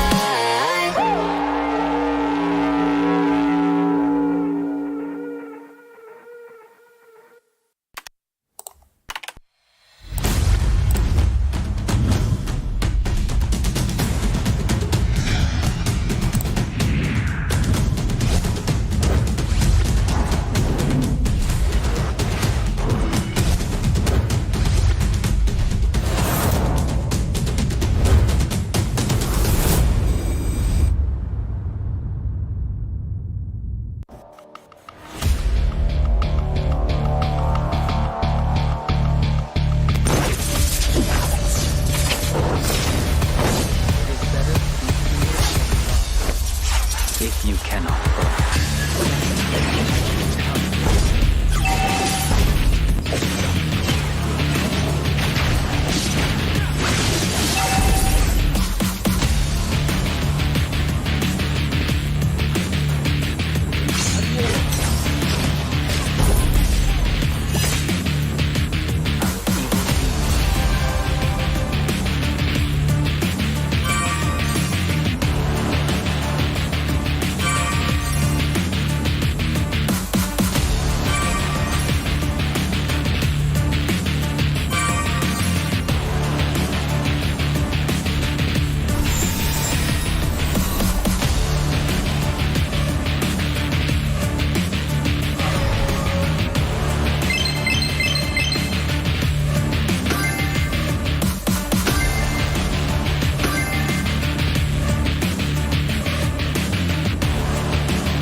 Someday, you'll be the most shining light in the universe.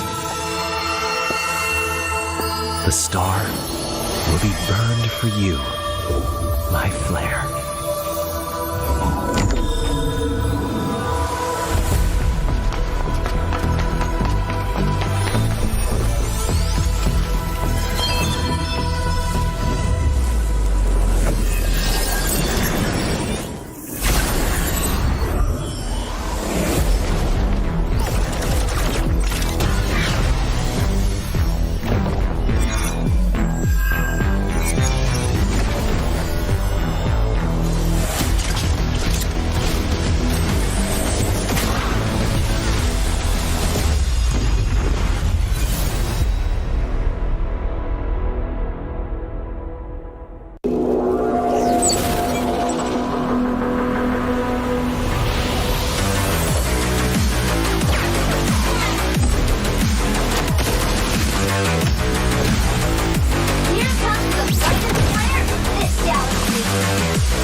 my time, I'm a ball. I'ma get this money right. I'm gon' live my best life. They been talking, tell me on me, but you know they'll never win. I'm controlling all my victories, and something has gotta give. Cause this is just what I made it now.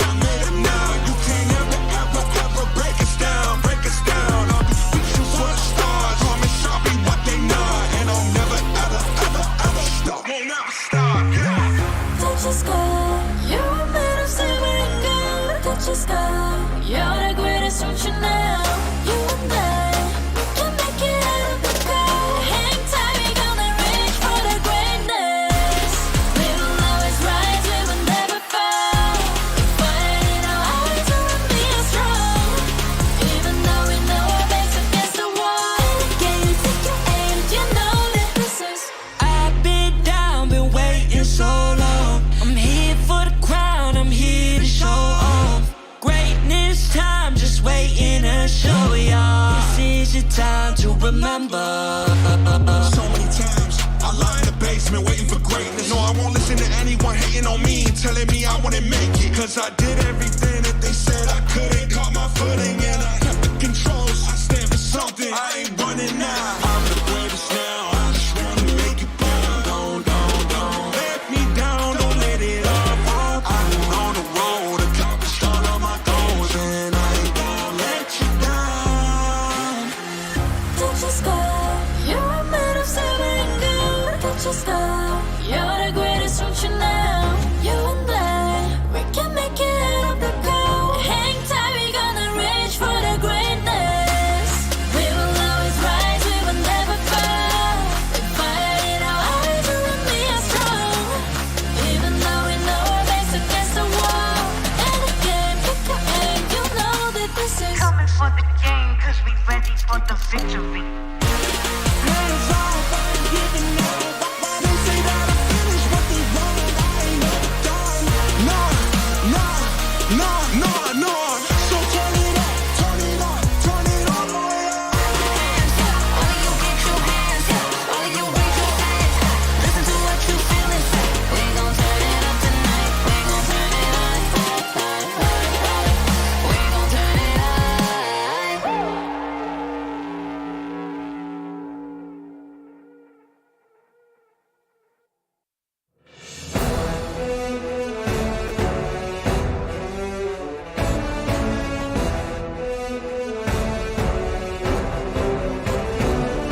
Live from the Bali United Stadium in Jakarta, you're watching the M4 MLBB World Championships, where the Sang Raja will welcome the Young Pharaohs via competition. It's a best of one between RRQ Hoshi and Occupy Thrones. Welcome to Mabuhay. At your service, my name is Leo, joined here by Arashi and LaFell. Gentlemen, it's the third game of the day, and I still think we're about to see another surprise. It's very fitting that we see that RRQ, the Kings of Kings, are going up against Occupy Thrones. Right? Thrones, Kings, I get it. They're gonna get dethroned, man, if they're not careful, so it's gonna be a very interesting match. And something else, LaFell, correct me if I'm wrong, historically speaking, RRQ has yet to claim a throne of their own on the international stage. Here's the thing, they always do well, but not well enough. They always stop at the end. Just close enough, but close and almost is never enough. But for now, we would like to thank our sponsors. M4 is powered by Moonton, presented by TikTok, the official content partner, supported by Secret Lab, the official gaming chair, and Esports Charts, our analytical partner, Gank, our official merchandise partner, MeWatch, our media partner, and last but not least, the Ministry of Tourism and Creative Economy of the Republic of Indonesia. Again, thank you so much. Terima kasih to all our sponsors. This wouldn't be possible without you.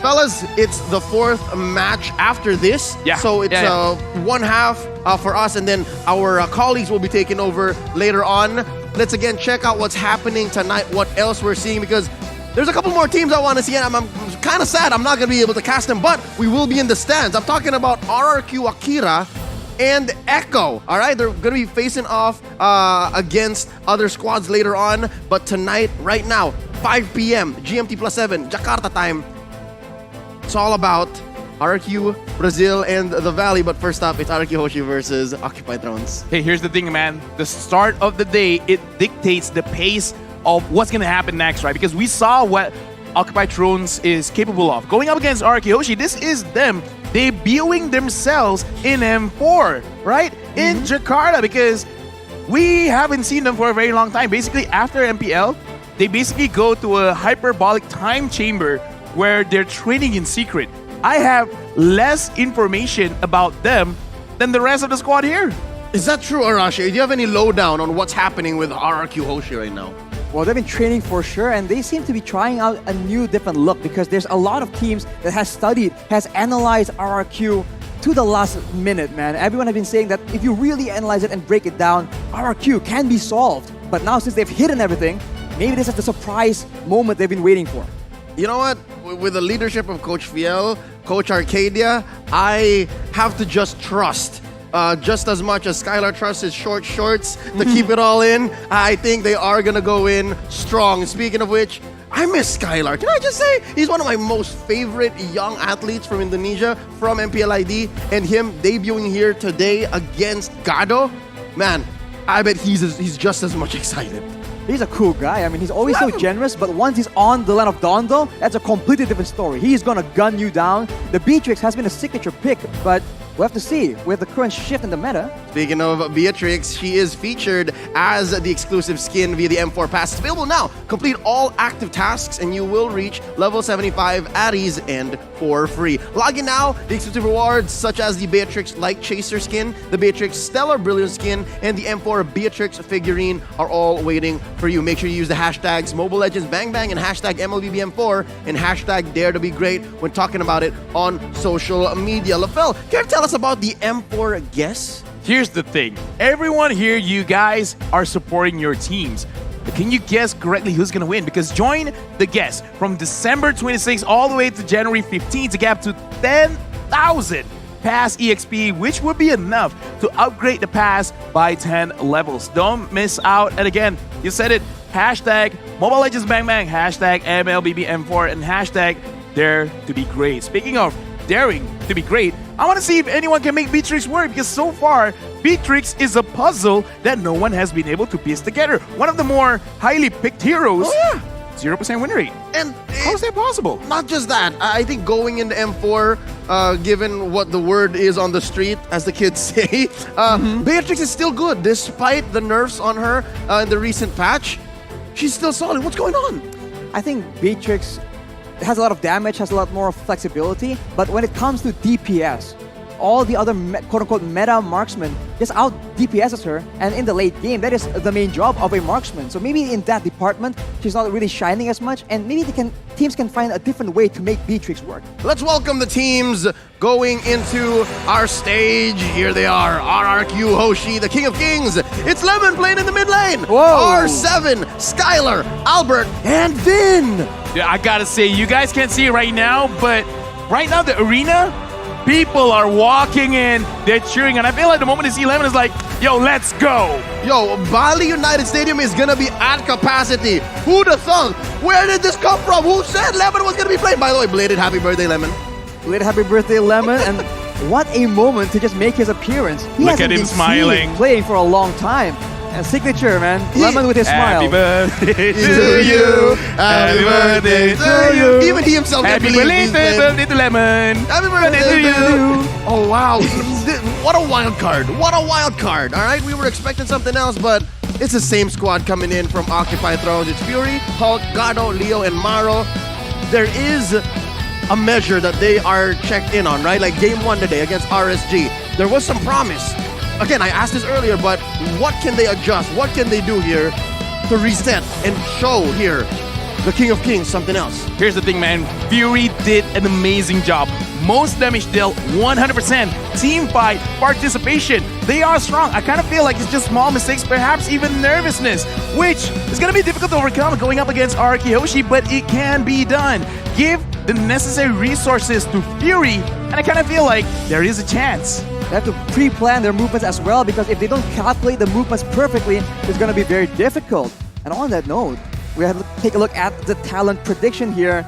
And so far, Mars from Malaysia. Ophel, what do you think about You this? gotta call Mars, dude. Why would he say Occupy Thrones? What's going on? Yo, Mars, did you plan this? I'll be like, I will take the exact opposite of everyone else. I don't want to be different. I want to be different. I want to go against the flow. Everyone else, RRQ Hoshi, which, again, we got to say, they are definitely the favorites. Yep, and for our friends in the And I other agree. regions, and of course specifically you, as well as Alcubi, Oro, Lim Kochul, Live for Surfs, Chuanha, they all say Argyoshi, but wait, Alcubi, no, Alcubi said Occupy Thrones. Well, that's their region, of course. Of course. Talent for men, of course. For the most part, only Malaysia has been quote-unquote anti-mainstream. So we'll see if that quote-unquote gamble pays off. Hey, come on. I voted for RRQ, okay?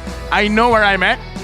I know the safety precautions. and you know your reputation. All-timer versus newcomer. Right now, I kind of feel like RRQ Hoshi, they're trying to show we are the kings. Let us remind you, what does that mean? Their key to victory. Dance around Albert's quick tempo. Beware of potentially getting counter set up by Occupy Thrones. Secure Bash initiated for Vin, as well as show the newcomers a very warm welcome to M4. Because again, the World Series is an experience of itself. That's a very sinister quote-unquote warm welcome here in store for Occupy Thrones. We'll have to see if they can actually graciously accept that welcome.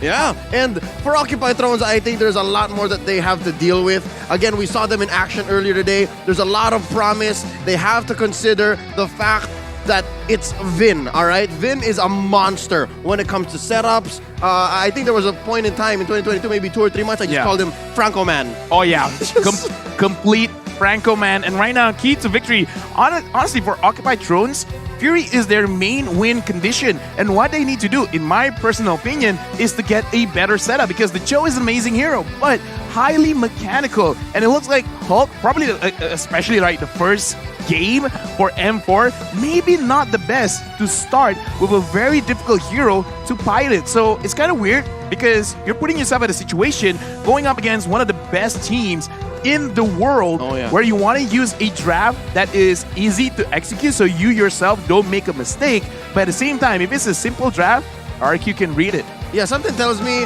Occupy Thrones stick to what works, and my God, this Look is at the crowd. possibly the most one-sided prediction we've seen in all of the group stage so far in M4. Correct me if I'm wrong, Arashi.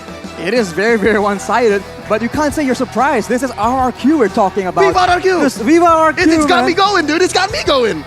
I mean, I'm known as Arashi Hoshi, so come on, I gotta say, home ground advantage. We home ground advantage. hear the crowds, like they're loving this. But again, we're here to talk about the game. We're here to talk about the show. Araki Hoshi, Occupied Thrones. If Occupied Thrones can win, this definitely changes the whole like meta standings, blah blah blah, what's happening in the game. The world would turn upside down.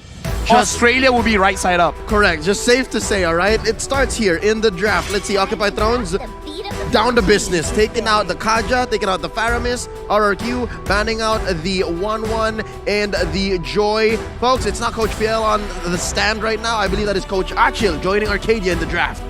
Ooh, I mean, they're banning away all these high maneuver, high movement heroes coming in from the side of Occupied Thrones. Maybe they're trying to stave off that aggression because RRQ, they have been known to try and experiment and be a lot more flexible team. Usually, they used to be known to just go guns blazing, no breaks at all, but now they have shown that they have some patience and they get a little crafty with their tempo of the game. I actually want to have a conversation with the both of you, right? Because right now, RRQ, again, favorites.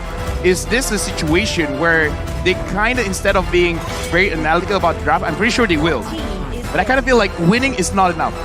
They got to win with like flair, with dominance, right? Put on a show. So is it a good idea to draft in a way where you have like 3 early game heroes and then just 1 late game hero just in case something goes wrong? Because this is one of the situations where since they're the favorites, a lot of people are looking at them to win.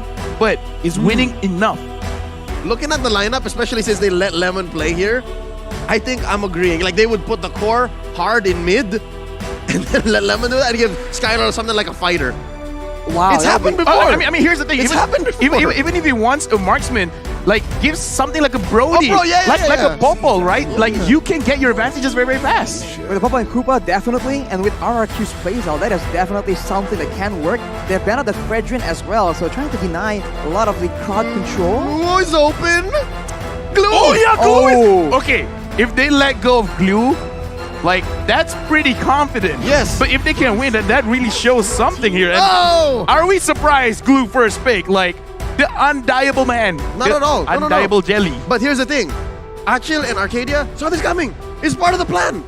Seems like it's all There's got to be a reason why. Faramis is banned. So Faramis Faramis is banned. cannot be used as a counter against Glue. I mean, sometimes you just don't need a counter. You just need to play around it. We'll have to see because R7 is the XP laner for RRQ and he's known to have a lot of rotations, a lot of creative ways to approach fights.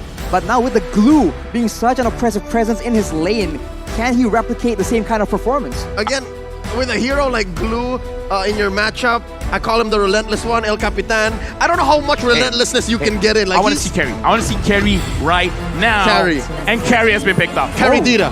Carry Dita. Because again, Carry can kill any tanks. You could be meta, but you're nothing in front of my eyes. I'm the carry. I will carry the entire team to victory, and Karita controls the map. And right now, we're going over Occupied Thrones. They picked up the Leslie. Yo, Very interesting approach. Coach Quinn goes over the Beatrix like, no more. No more. There's something is up with the Beatrix, but God, no more. They just haven't been able to make it work. But right now, if you think about it, right, being on that Leslie is going to be a lot more important for the positioning to have a lot of sense because Leslie is a marksman, but she doesn't strictly do DPS. If you can find an opportunity to try and pick off one of the Squisher members, that is one of the main strong points a Leslie can bring to the team. She's bursty. She's very bursty, and right now the Akai has been picked up. So far, I would say the Akai has been pretty good for any of the teams.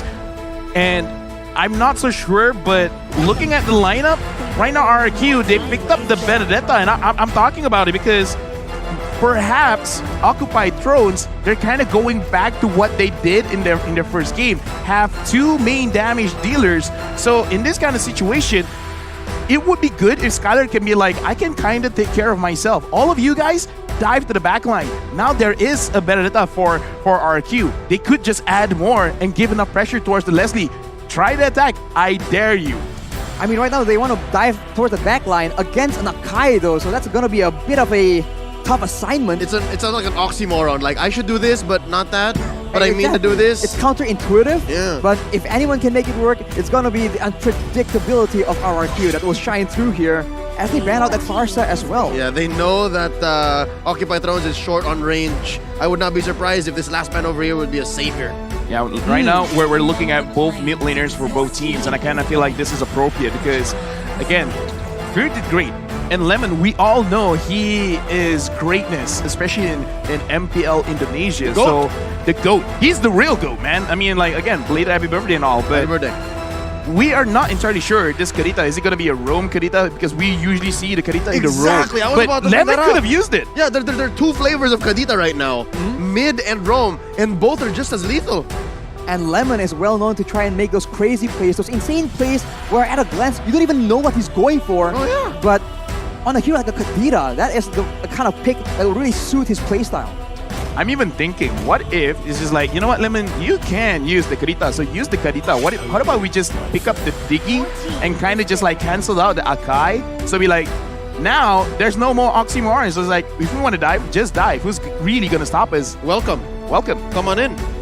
Yes, come on in. Here's that ban that's got me thinking, are they allowing the Savior and Fury? Because they take out the Estes. Do they know something? Because look, Maro's very vocal about, oh look, they banned the Estes. What's going on?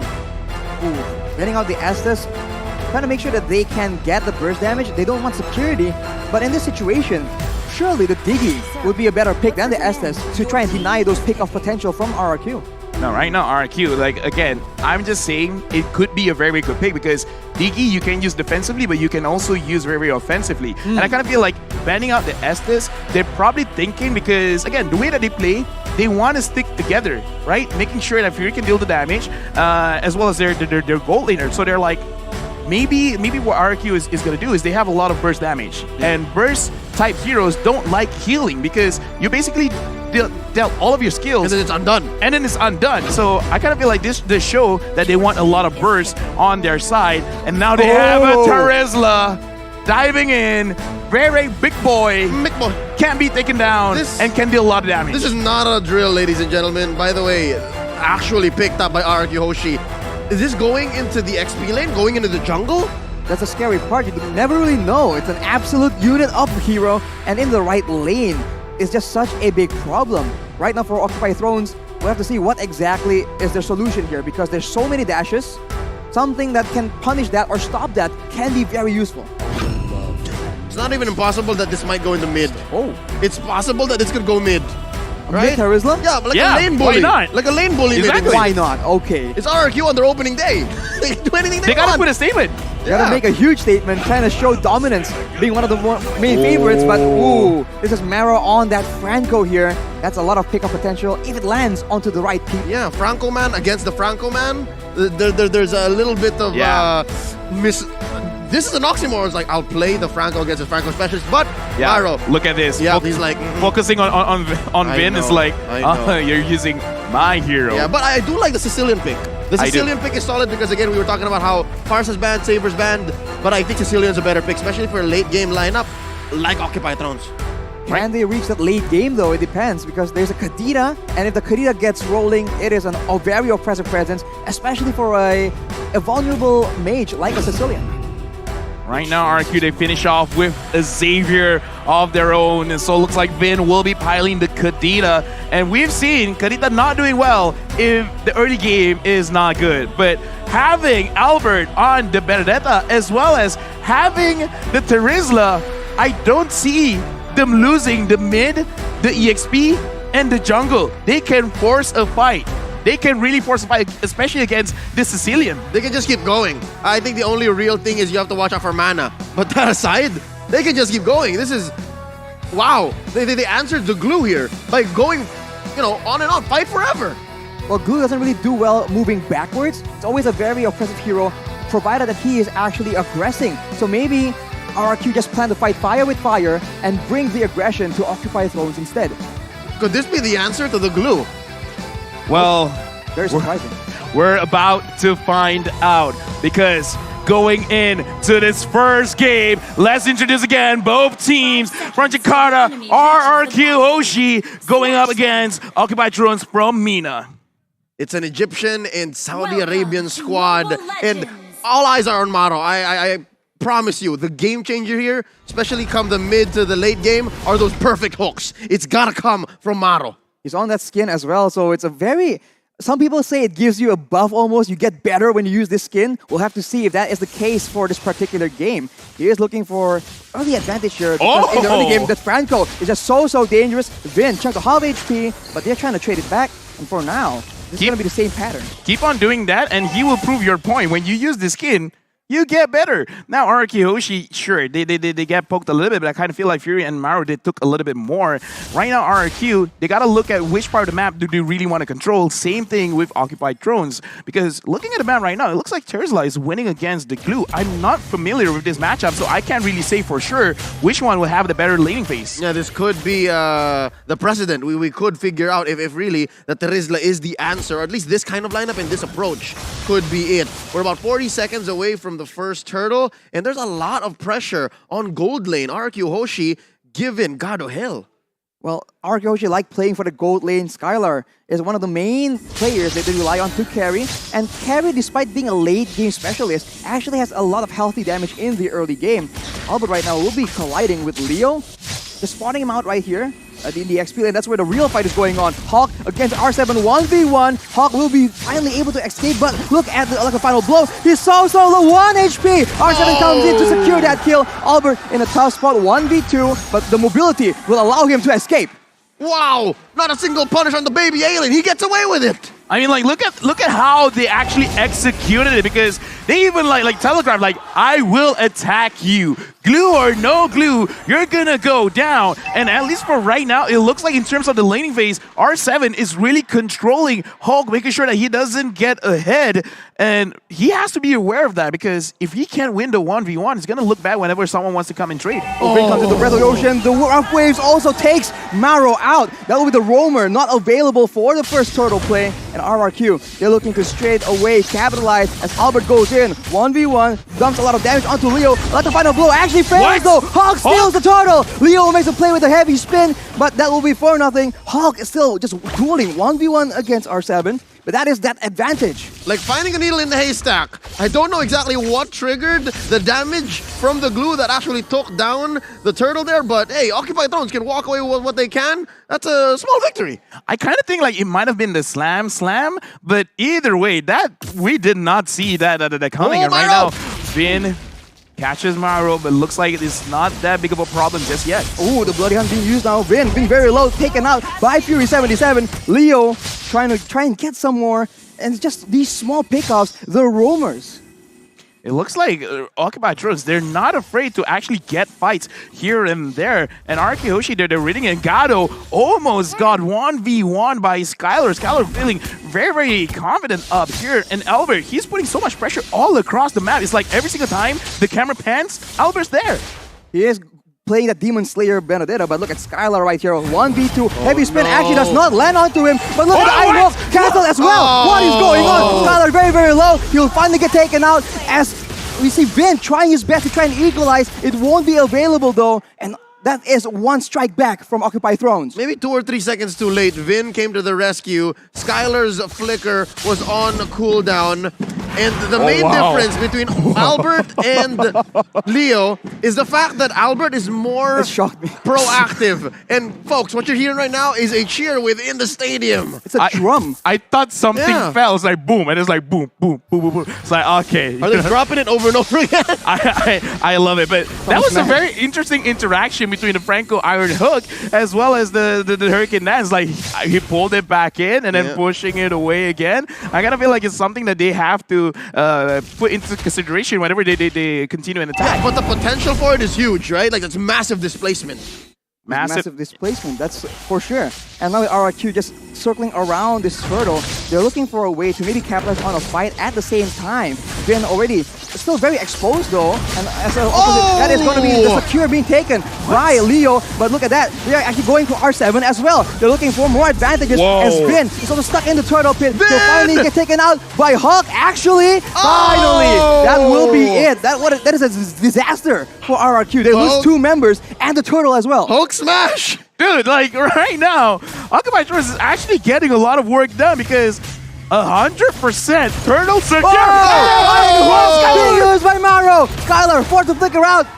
finally, he is actually able to survive. That is a dangerous situation. The ultimate snipe was a cooldown. What's going on here, Leo? Oh man, what's going on? they're almost 2k ahead and they're taking control of the lower part of the map. I don't know if R7 is enough to stop this. Oh, he goes all in. He finally takes out Fury 77, and Hulk tries his best to try and turn it back. He is just way too low though. The torrential damage is insane. But on the other side, the rough ways from Vin will be able to take out Maro as well. No, this is a scrappy matchup. We were just saying how Occupy Thrones was in control, and just as quickly RQ Hoshi goes, nuh-uh, no, wait. Hey, now this is a game, right? Fights on fights on fights. Yeah. This is Arashi's home, guys. Like, I like violence. Don't you like violence, Arashi? Early game tempo, man. This is the exciting gameplay we've all been waiting for. Answer the question. Do you like violence? I love it, man.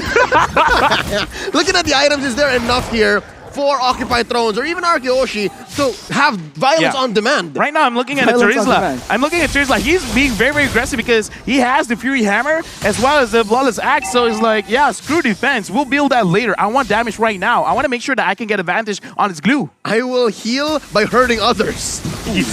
Yeah. Green goes in. He's forced to use the rough waves, though. He's stuck in a tough situation, alone all the way on the side. That will be a kill for Occupy Thrones as RRQ. They go for a bit of a weird fight as the turtle is actually spawning. And what's weird about it more is it's a 4v4. And in a 4v4 like that, given that there is a Franco, Occupy Thrones is way ahead. Yeah, right now, Occupy Thrones, it looks like they're starting to read what RRQ is all about. Albert taking a lot of damage, and I kind of feel like that's kind of what's happening towards the entire game, where he's everywhere, but everywhere he goes, he gets hurt. And Gato just finished his Berserker Fury, and for Leslie, that is a huge power spike. Ooh, Albert goes in with the upper final blow, trying to make sure he secures that turtle. It will not be secured. It's taken by Leo yet again. He will pay the price for it, though, as Hulk just zones everybody away. Look at the Iron Hulk being used by Maro. Skylar in a tough situation, but he's still alive. He's still alive and doing a lot of damage for RRQ. And he is actually forced to back away, but RRQ, they clap back from that play. So close. There could have been more that Occupy Thrones done with that kind of engagement. I had my eyes on Maro, and he had his eyes on Skylar, and it was so close. He could have taken down RRQ's gold laner. My eyes were everywhere because that was a fight, and right now it really looks like, you know what, Glue has to be perma-banned, man, because we're going to look back at the instant replay to really understand what happened just now, where the fight around mid, Leo again, right now 100%, turn to secure rate for Occupy Thrones. Hulk really goes to the backline, making sure that not enough damage is there. But Fury 77, he was left alone. So it looks like both teams have the same idea. Go to the backline. Right now, Hulk is getting attacked. He is bursted down, but he is able to escape. But Albert is making chase. Unfortunately, the regeneration is way too much. Now RRQ, once again, trying to establish a foothold in this game. Given what's happening here in this about 8-minute, 30-second game, this is very characteristic of Occupy Thrones. It's not clear that they're winning, but the fact that Leo is sacrificing himself for the major objectives is making a difference. That is a pickup, but R7 now is the next target. He's trying to stand his ground as Vin put their play. But no, it won't be enough as Vin now is the one caught in a tough situation. Skylar tries to deal out a lot of damage as Lambert makes the play, but the hook lands onto him. It won't amount to anything as Leo finally gets taken out. Double kill with a shutdown for Fury 77. Arashi, the violence, the carnage, look at all the bodies underneath tier 1 in mid, and Occupy Throne stands tall. Yo, Leo, we gotta look for their coach, man. What happened between then and now? Like, all of a sudden, they just, like, woke up. It's like, we're ready for RRQ Hoshi because that fight, it wasn't clean. But that's the kind of fight I like to see. Fury 77 actually kiting things up. And Let's hook to Albert. Maro, what? Buy this skin. That is very, very dangerous. The skin difference, man, is just making it so obvious. And if that lands at the right moment, whew, that could have been really, really disastrous for RRQ. All right, so far, key for RRQ to regain control is vision. I think they need to watch out really for where Maro is and the angle that Leo is coming at. These little base by Vin. Oh, Iron Hook again. Suppression is being used as well as Vin will be taken out without being able to use any of his spells. And RRQ has forced to back away from this Lord. My analysis is, yes, buy this skin.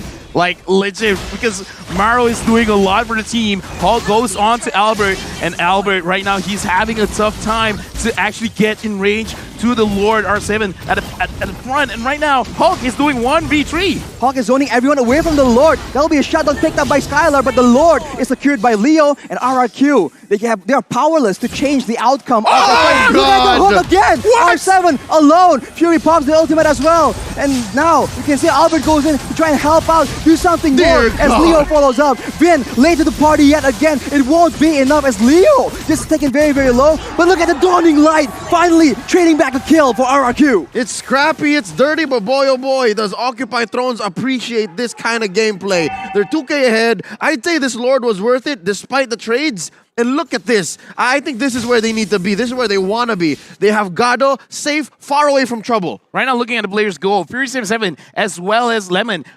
1,000 gold difference between both mid laners. So right now, Lemon has to find a way to get a little bit more gold onto his hand so that he has extra damage going on to the side of Occupy. Because again, the Dawning Light secured the kill. Perfect, amazing. But right now, they need a little bit more DPS because Skylar can deal the damage. But every single time he goes in front, he has to be careful because with Maro hitting all these hooks, that's amazing. Being used by Occupy Thrones though, looking for an opportunity. Albert goes in to clear the Lord, but look at the side lanes. Leo already pushing Vin away. He's suppressed as well. That's all the damage. But look at the combo traded back. Maro gets taken out. Voltormer's down as Skylar jumps in forward aggressively. Albert as well chunked down. And look at the HP. 1 for Leo. One, Grandma! One! But look at down bottom. All was worth it because Hulk was pushing away at tier 2. No. Albert, baby alien! Baby alien! He's going to be covered by R7. That is a very, very close situation, but Albert makes it out alive. All right, so one thing is clear. Once Occupy Thrones sees Vin, they are not pulling any punches. I think that's one big problem that a Kadita Rome has. This is what I want to see, confidence and trusting your shot caller. Like whoever's in front is like, yeah, let's go for this target. Right or wrong, as long as you act on it, you will get results. Make it right. Make it right. I like what they're doing right now. They're not being scared. They're not trying to run away. They're trying to fight back. And now with a 2.4k gold lead, and it looks like Gado as well as Fury 77, they're doing a lot of damage. Skylar, because he flickered to the front trying to get the kills, it shows desperation. He still has to be careful, but this does show that RQ, they're feeling the heat from Occupy Thrones. Occupy are the ones going for the purple buff right now. Leo with the heavy spin as well. R7 is forced to flicker out. Skylar, chunk very low as Hawk goes in, but look at the Hawk again! That is a huge play from Maro. Hawk escapes with his life in the midst of that situation. No one is taken out just yet. Oh wow, they're scrambling each other. They're scrambling each other. You see the composure of RRQ Hoshi here. That could have been lethal. And again, they are down maybe one major core item, but they knew that this was not the fight to take. And I think Occupy Thrones also just had to think twice, like, no, don't. I just like that right now, Occupy Thrones, they're really running very, very fast because in that previous fight, they were able to dodge the Dawning Light. And now, Occupy Thrones, they're starting the Lord. RQ, how will you respond? Vin gets spotted by the snipe. Maro makes for play, but it doesn't land. That's a flicker down for the Franco and RRQ. Look at that opportunity. They see an opportunity to just capitalize as Hulk goes in alone. He gets bursted down though. That is not good at all. No front line for the side of Occupy Thrones as RRQ push them away. Maro and Leo tries to get a pickoff, tries to get something. The steal, can it happen yet again? It won't be available. Harrison's being used right now, but look at that! That is a mega kill picked up by Fury 77, but Skylar will be picking up a kill as well. The fight is not over, and OT, they're trying their best, but the one securing the Lord is going to be Skylar. It's still a 2-4-3, but that was a bloody endeavor from both teams. They served them all up to the GOAT. Lemon just had them all set up, lined up, and swing. Oh my lord. RRQ Hoshi now back in control, scoring that Lord. That's a Luminous Lord. Yeah, right now, Skylar is putting on his big boy pants because look at the items. Right now, it's very scary. Demon Heart Sword, Corruption Scythe, Golden Staff, as well as the Endless Battle. He has a lot of heal. He has a lot of true damage. So Hulk, he has to be careful of that because he went in alone. That's not the best thing that you can do. Someone is not listening to the shot call because that was not coordinated well. Yep. So also, something to point out, he's not picking up the usual Windtalker because again, Leslie is not one! Skylar gets hooked out, but it won't be his death. R7 comes in to zone everyone away, and RRQ stabilized. They have a lot of damage done on the top turret, Maro is lethal right now. That is dangerous. Watch out. Still could be a game changer despite RRQ being ahead. But I was saying, Wind of Nature. Skylar's not building one because Leslie is not a marksman you build the Wind of Nature against. Yeah, true damage, man, not physical damage. And right now, RRQ, with just one Lord, they've already turned things around. 500 gold lead ahead. It is not big, but considering they've been on a deficit for like 2,000, 3,000, 4,000, this is huge. This is great. But again, looking at how Maro is playing this Franco, he could really change things around if he could get Albert, Lemon. I don't think he's going to get Skylar, but if he does, then, dude, Occupy Thrones, they're going for it. Lemon right there with a Dawning Light is able to chunk Gado down to half HP. That is one spell on a very low cooldown. If they can do that again and again, they can almost get a guaranteed 4v5 in these big objective takes. Yeah, no, more likely they are. I mean, the time that Skylar and Albert bought for Lemon is going to pay dividends. Oh, Flicker onto Vin as well. That will be the Unstoppable picked up by Fury77. The roamer battle here between Vin and Maro. Can I just say, LaFell, that was overkill? I kind of feel like they have some kind of vendetta with Vin and just Vin.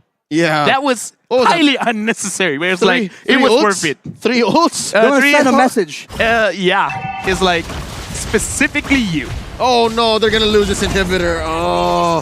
That is the pressure being exerted by RRQ. And now, Occupy Thrones going for the purple buff will be able to secure it away. That's unfortunate for Albert. Oh, well, I mean, I was going to ask if that was worth it, but yeah, no ults were harmed in the stealing of the purple buff. So yeah, that was worth it. I mean, like, in was this just a hook. I mean, like, okay, let's put into consideration, so like, yeah, you use a lot of ults, but if you're not going to fight in the next 30 seconds, why not? 40 seconds, it's fine. Because, again, you want to create some kind of psychological pressure, and R7 goes in! R7's very, very low right now, but look at the Dawning Light. Gado is half HP. The snipe does not land on the right person. Skylar being chunked out, but not nearly as badly as Gado was. You know what?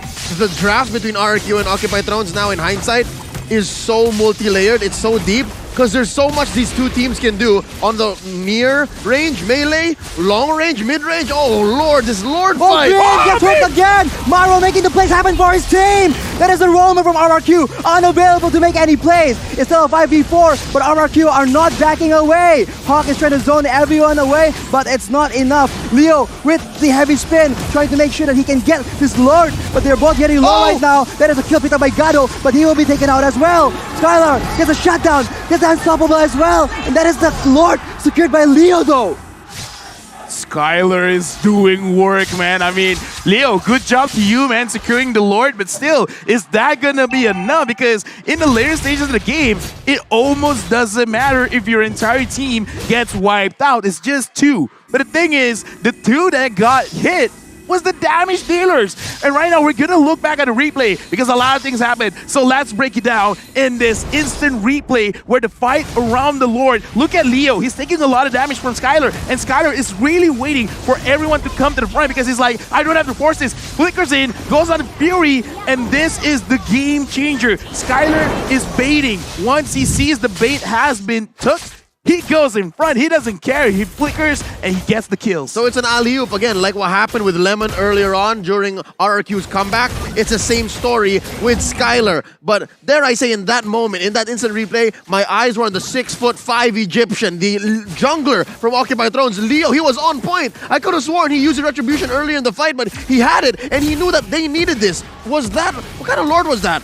Oh, that was just a... Was it a Evolve Lord? Yeah, Luminous Lord. And look at Ghost Gaming, even he's like very hyped for this game. Of course! Yeah, he's like, let's go, let's go, let's go! He's a one-man cheering squad. He's up against the whole kingdom of RRQ, but Maro I don't like his odds. All the hopes of Occupy Thrones are on Maro right now. He is the man that they rely on, and along with that, Leo with the Retribution, man. It's been so solid so far. So we're about a minute and a half until that next Lord. You think we're going to get there? You think we're going to have to wait for this? Or is somebody going to pull the trigger? I kind of feel like we have to. And this is a situation where Occupy Thrones, if they can set it up, then it's going to be great. Because Maro's hooks has been so good. So if he can if he can hook someone around the Lord, they could create a very good situation. Because in my personal opinion, don't focus on the Lord. Focus on the kills, man. All right, so they turn on heroes. It's so dangerous right now because both teams can scout right here. Lemon with the Dawning Light and Gado with the snipes right here. That is exposing everyone and allowing Vin and Maro to attempt that play. Unfortunately for Occupy Thrones, the Franco engage is just so much more dynamic. It's so good. Look at Albert. I think this is the one game changer. Leo has to always be with his team to make that play. And again, that's what I'm saying about Albert since about minute 3 or 4. The Benedetta is the proactive one. Yeah. The Akai has to answer back. The Akai, you can see his plan from a mile away. Yeah, right now, going back to the keys to victory, RRQ, they need to use their experience, and they're using it well because they understand that with the draft coming in from Occupy Thrones, they have to sacrifice one lane. And what lane it is, Albert will go and attack it. And Skylar, he's been in so many fights in his life that he understands that because of the short range of the carry, you can't be too aggressive. But the moment he sees certain skills have been used, then I'm gonna go. If you catch me, catch me. But I will die, and I will bring most of you with me. Yeah. And look, now they've started it. RRQ Hoshi made the call. Ooh, Ironhook does not land right here, so RRQ, they have a lot of options to play around with.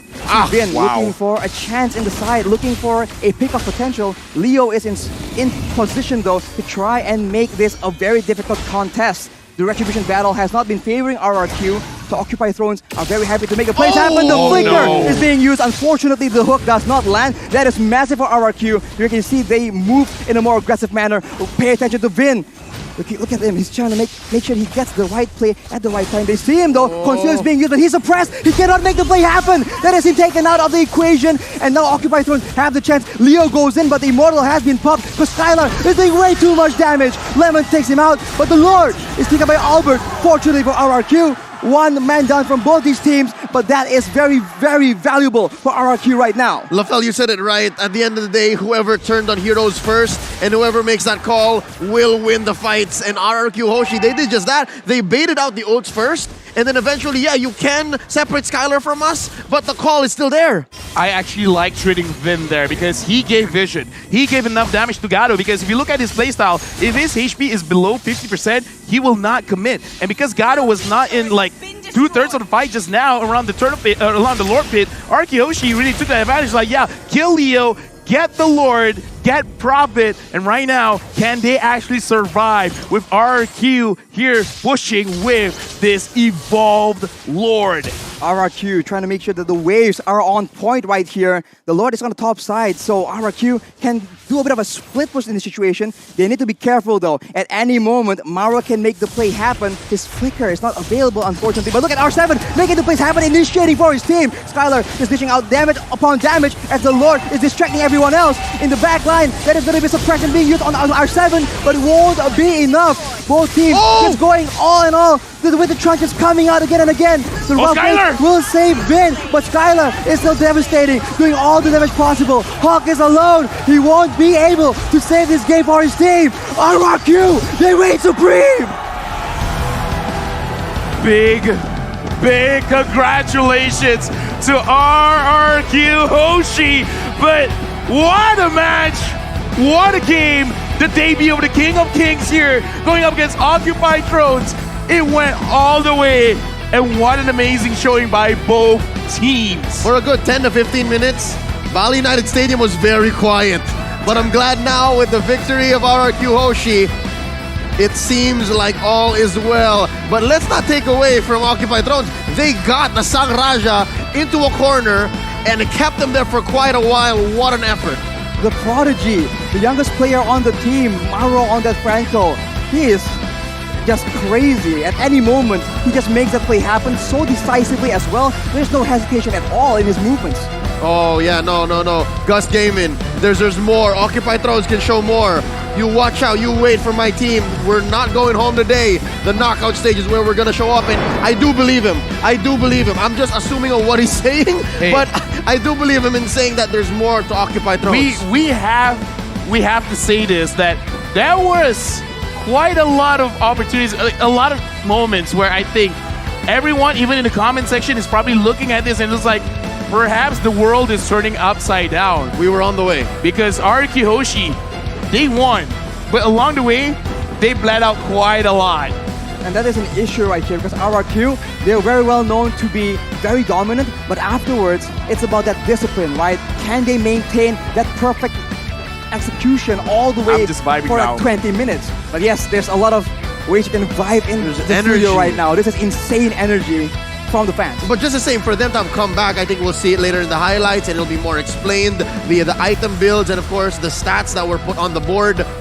It was not easy at all. There was multiple steps for them to do that. Again, I don't know what they're saying because we're wearing headsets, but again, like, that was an amazing game. Let's talk about the knowledge aspect of it. The moment I want to talk about analysis, they go even louder. Let's go, do what you gotta do. But again, Araki Hoshi, the reason why they won is because of experience. Control the game, control the map, because the way that the draft Occupy Thrones, they have to sacrifice one lane. And because of why Albert was pushing, it caused them to have decisions. And when you have to think about decisions, you're not entirely sure what's your next plan of attack because you're always thinking about defending. Let's look at the items for both teams, because this is one of the rare situations where we can see fully built items on all of the heroes. And in this game, Skylar really popped off because Carry is already an amazing hero.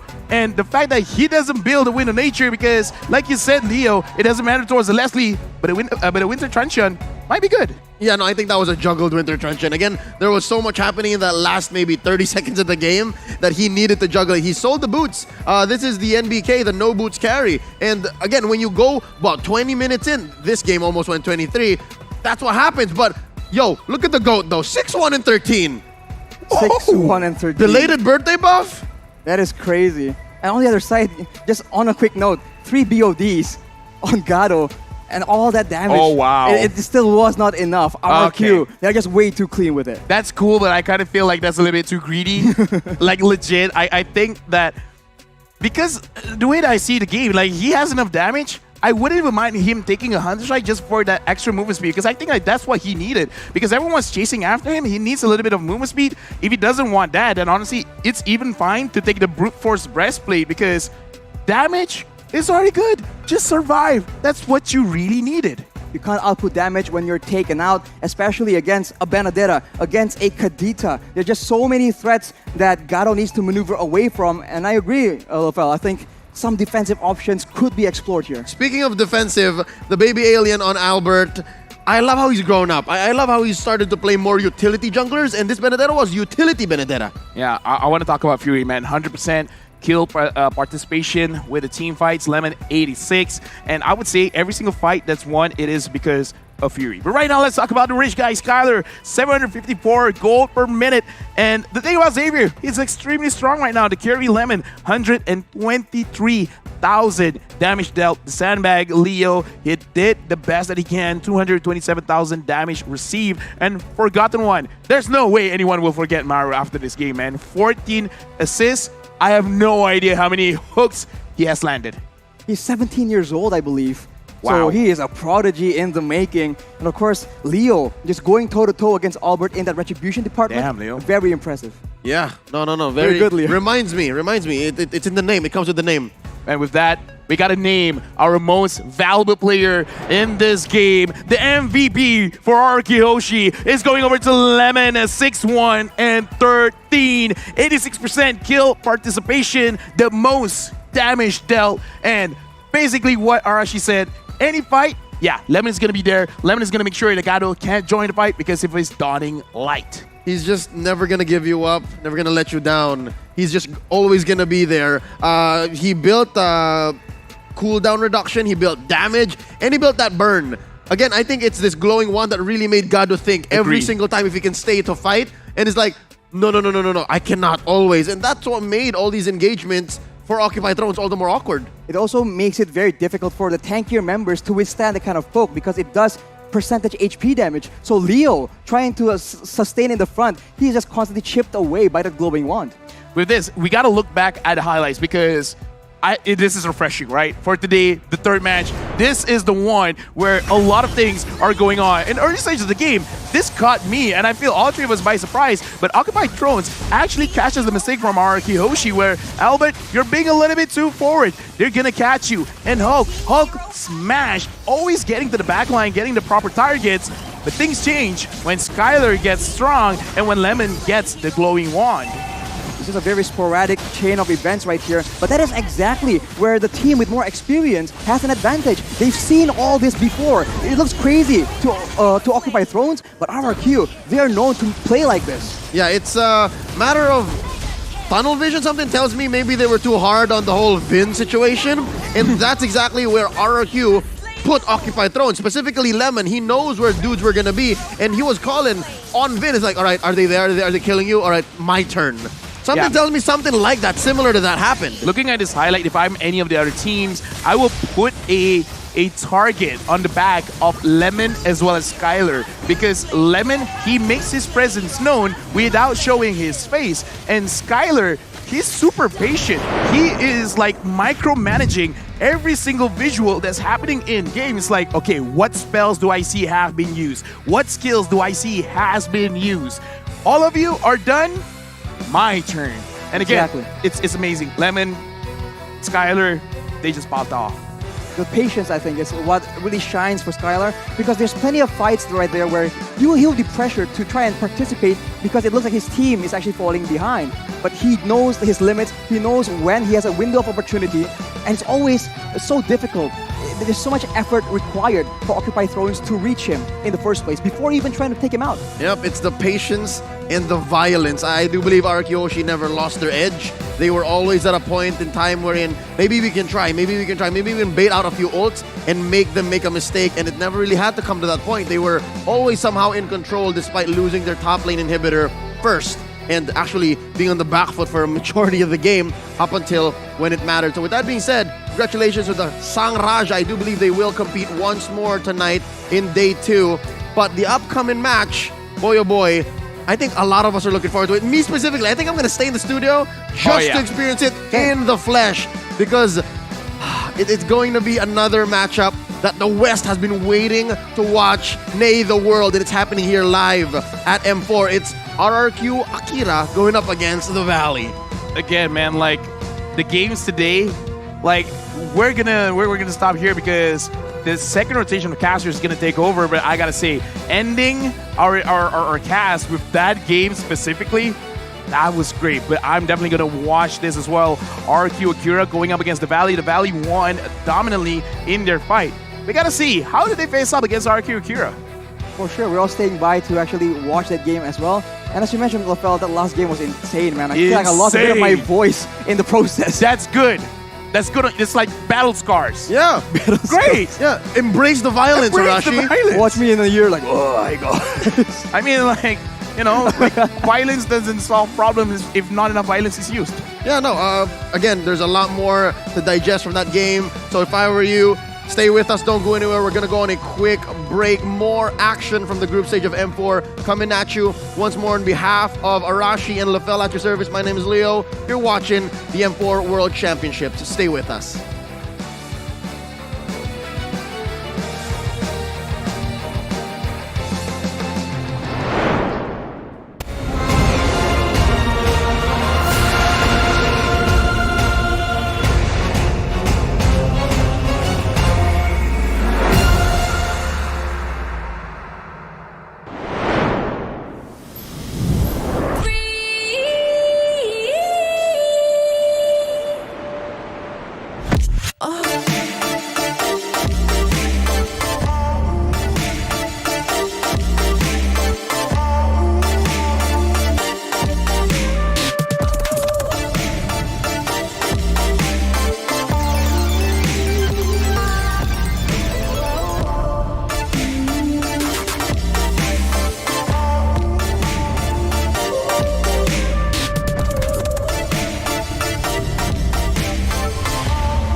You live only once. For once, leave the comfort zone and raise yourself up. Enjoy the moment.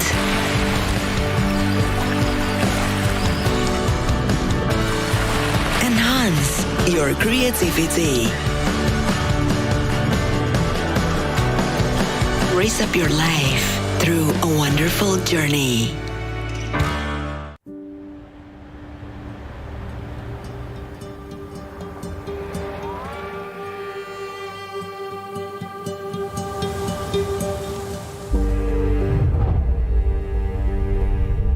travel the world to find yourself. But that journey must start at home. Valley are going to M4! Because you can't know who you are without remembering your past experiences.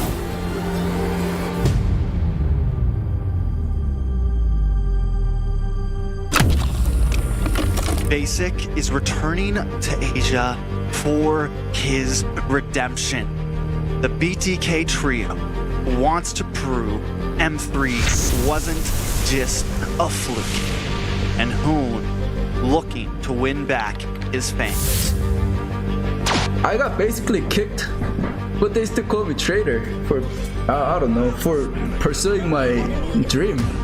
I thought living that comfort zone and then try new things was a better way for me to pursue the win.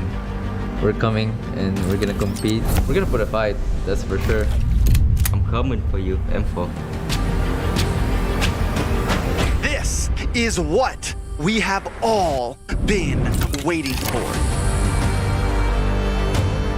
You push us, we push you back.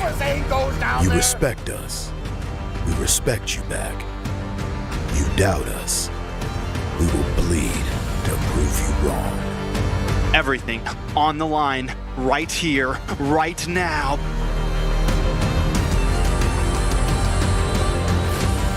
Definitely, they're not underestimating us as much as they did in M3. People probably see us and take us more seriously now, especially considering our accomplishment back then. I want to be the first in the world. I want to win a world championship. And the only way to really do that is day in and day out. There's no relaxing. You have to keep going. Here comes the Valley.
I want to be the first in the world.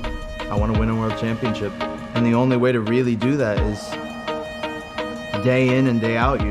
There's no relaxing. You have to keep going. Hi, I'm Mobazane, Jungle for the Valley, and we're ready. I'm really excited to represent North America again, especially after M3 and seeing what we accomplished. You know, I feel like we could make something happen and perhaps even do better than M3. I think the whole world has gotten a lot stronger after M3, and I feel like that might have been because BTK kind of inspired the whole world. Coming from a not so popular region with no organization, it was just 5 friends. I think BTK did inspire a lot of the teams to really try and better themselves all across the world. I think North America might have even bigger tricks up its sleeves this time compared to what we did in M3. I think BTK disbanding might have been the only option because there were some issues that just could not be fixed and probably never would be fixed. Team issues, the roster, I think people got a bit more relaxed after M3, where they felt the taste of success, and it's really challenging to want to push yourself from third to first, but I don't think that takes away from what an amazing and impactful team it was. You really couldn't have asked BTK to have done any more. It's just 5 friends in a looked down upon region, and we did the most for what we had for years and did very well. Personally, within the team, our goal was to reach top 4, and we did achieve that goal. But when you're that close, it is a bit hard to just get knocked out of third place. Of course, you want to win it all. And being that close and seeing that it is possible, it really makes me want to get the job done in M4. Match point for the Valley. The Simpsons could be knocked out, and the Valley could go forth. Valley are going to M4! The thing I like the most about the Valley is everyone in their role, respectively, is super strong. Pretty much the best player of their role in the whole United States. We haven't been together for too long, so I wouldn't really know what our really good strengths and weaknesses are. I think they might start to come into play the more we adapt as a team and get stronger. They would start to amplify, and you would really start to see specific strengths and specific weaknesses of the team. Ever since I joined the Valley, all I've been talking about is M4, M4, M4. So at the end of the day, that's really all that should matter to us at this point. I would say that I probably bring a good amount of work ethic to the team and also make everyone see the bigger picture. Mobazane with the lethal double kill for Mobazane. Mobazane! What is this? He outplays a 1v4! And he's going for the Maniac! What is going on? I think the best player in our team is Zane because his commitment to the game is way greater than others. Mobazane, he wants it! I can rely on him a lot. He definitely proves his worth. You know, I don't have to worry. If there's something wrong with Zane, there's gonna be something wrong with the team, you know? Mobazane, this man, he is untouchable. He's really competitive. Really, he's hungry to win. MVP is going to go to Mobazane. My God, the hype about Mobazane is just way too real, man. What I'm really good at is map control and map awareness and rotations and looking for any advantage that I can on the map.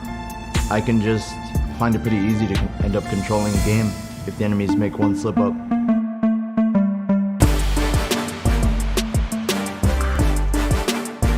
To anybody who's been following me, BTK, the Valley, I really appreciate the support, and I'll do my best again in M4. I'm sure the teammates will, and I hope to surprise everyone again, just like we did in M3.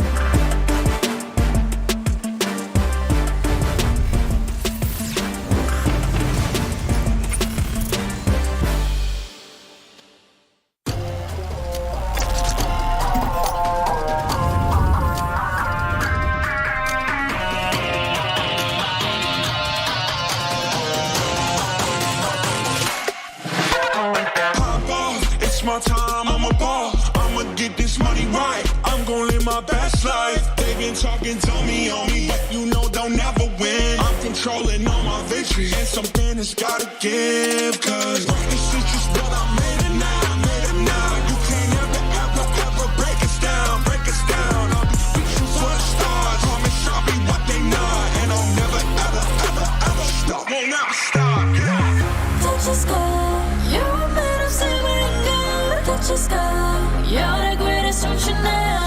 You and I, we can make it out of the cold. Hang tight, we gonna reach for the greatness.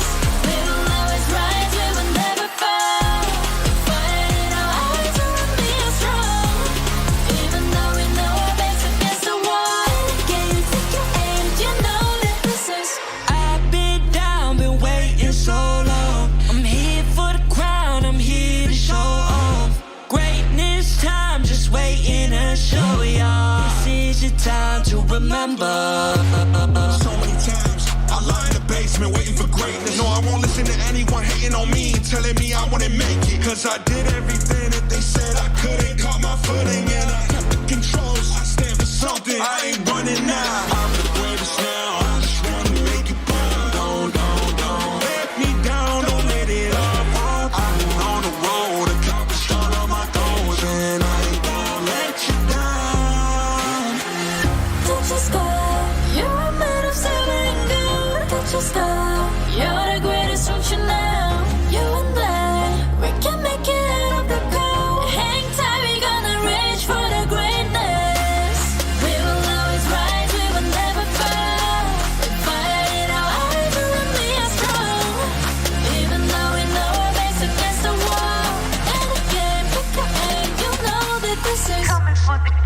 cause we ready for the victory.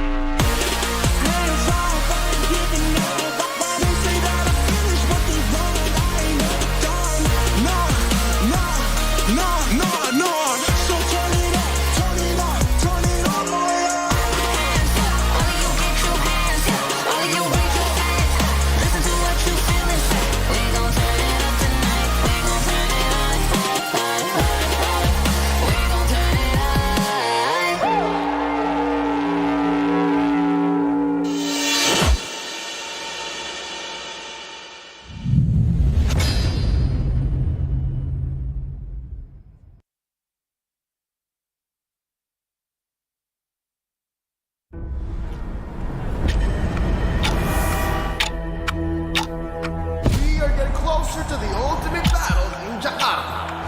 It's an amazing, beautiful tournament. I can't wait to get to the game. Where all eyes are on one stage only. All for that ultimate prize, to be M4 World Champions.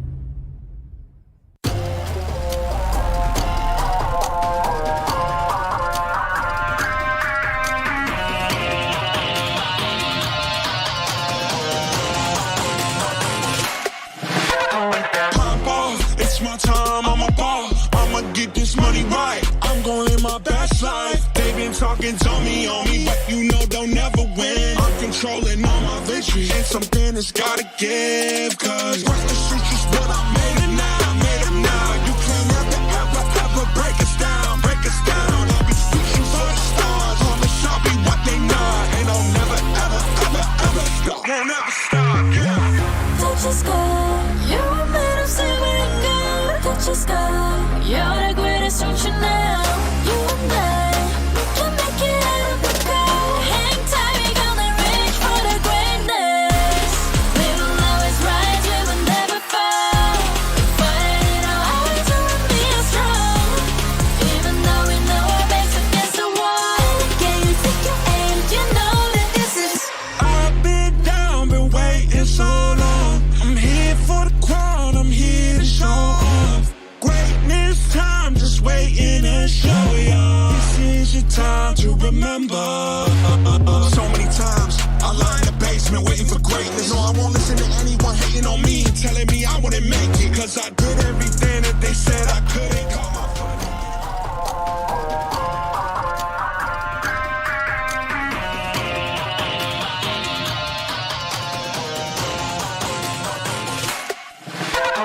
pop off, it's my time, I'm a ball. I'ma get this money right. I'm gonna live my best life. They been talking, tell me on me, but you know they'll never win. I'm controlling all my victories, and something that's gotta give. Cause this is just what I made it now, made it now. You can't ever break us down, break us down. I'll be reaching for the stars, promise I'll be what they not. And I'll never ever stop, won't never stop, yeah. Touch the sky, you're made of silver and gold. Touch the sky, you're the greatest option now. You and I, we can make it out of the cold. Hang tight, we gonna reach for the greatness. We will always rise, we will never fall. Fighting our hearts and being strong. Even though we know our backs against the wall. Can you take your aim? You know that this is.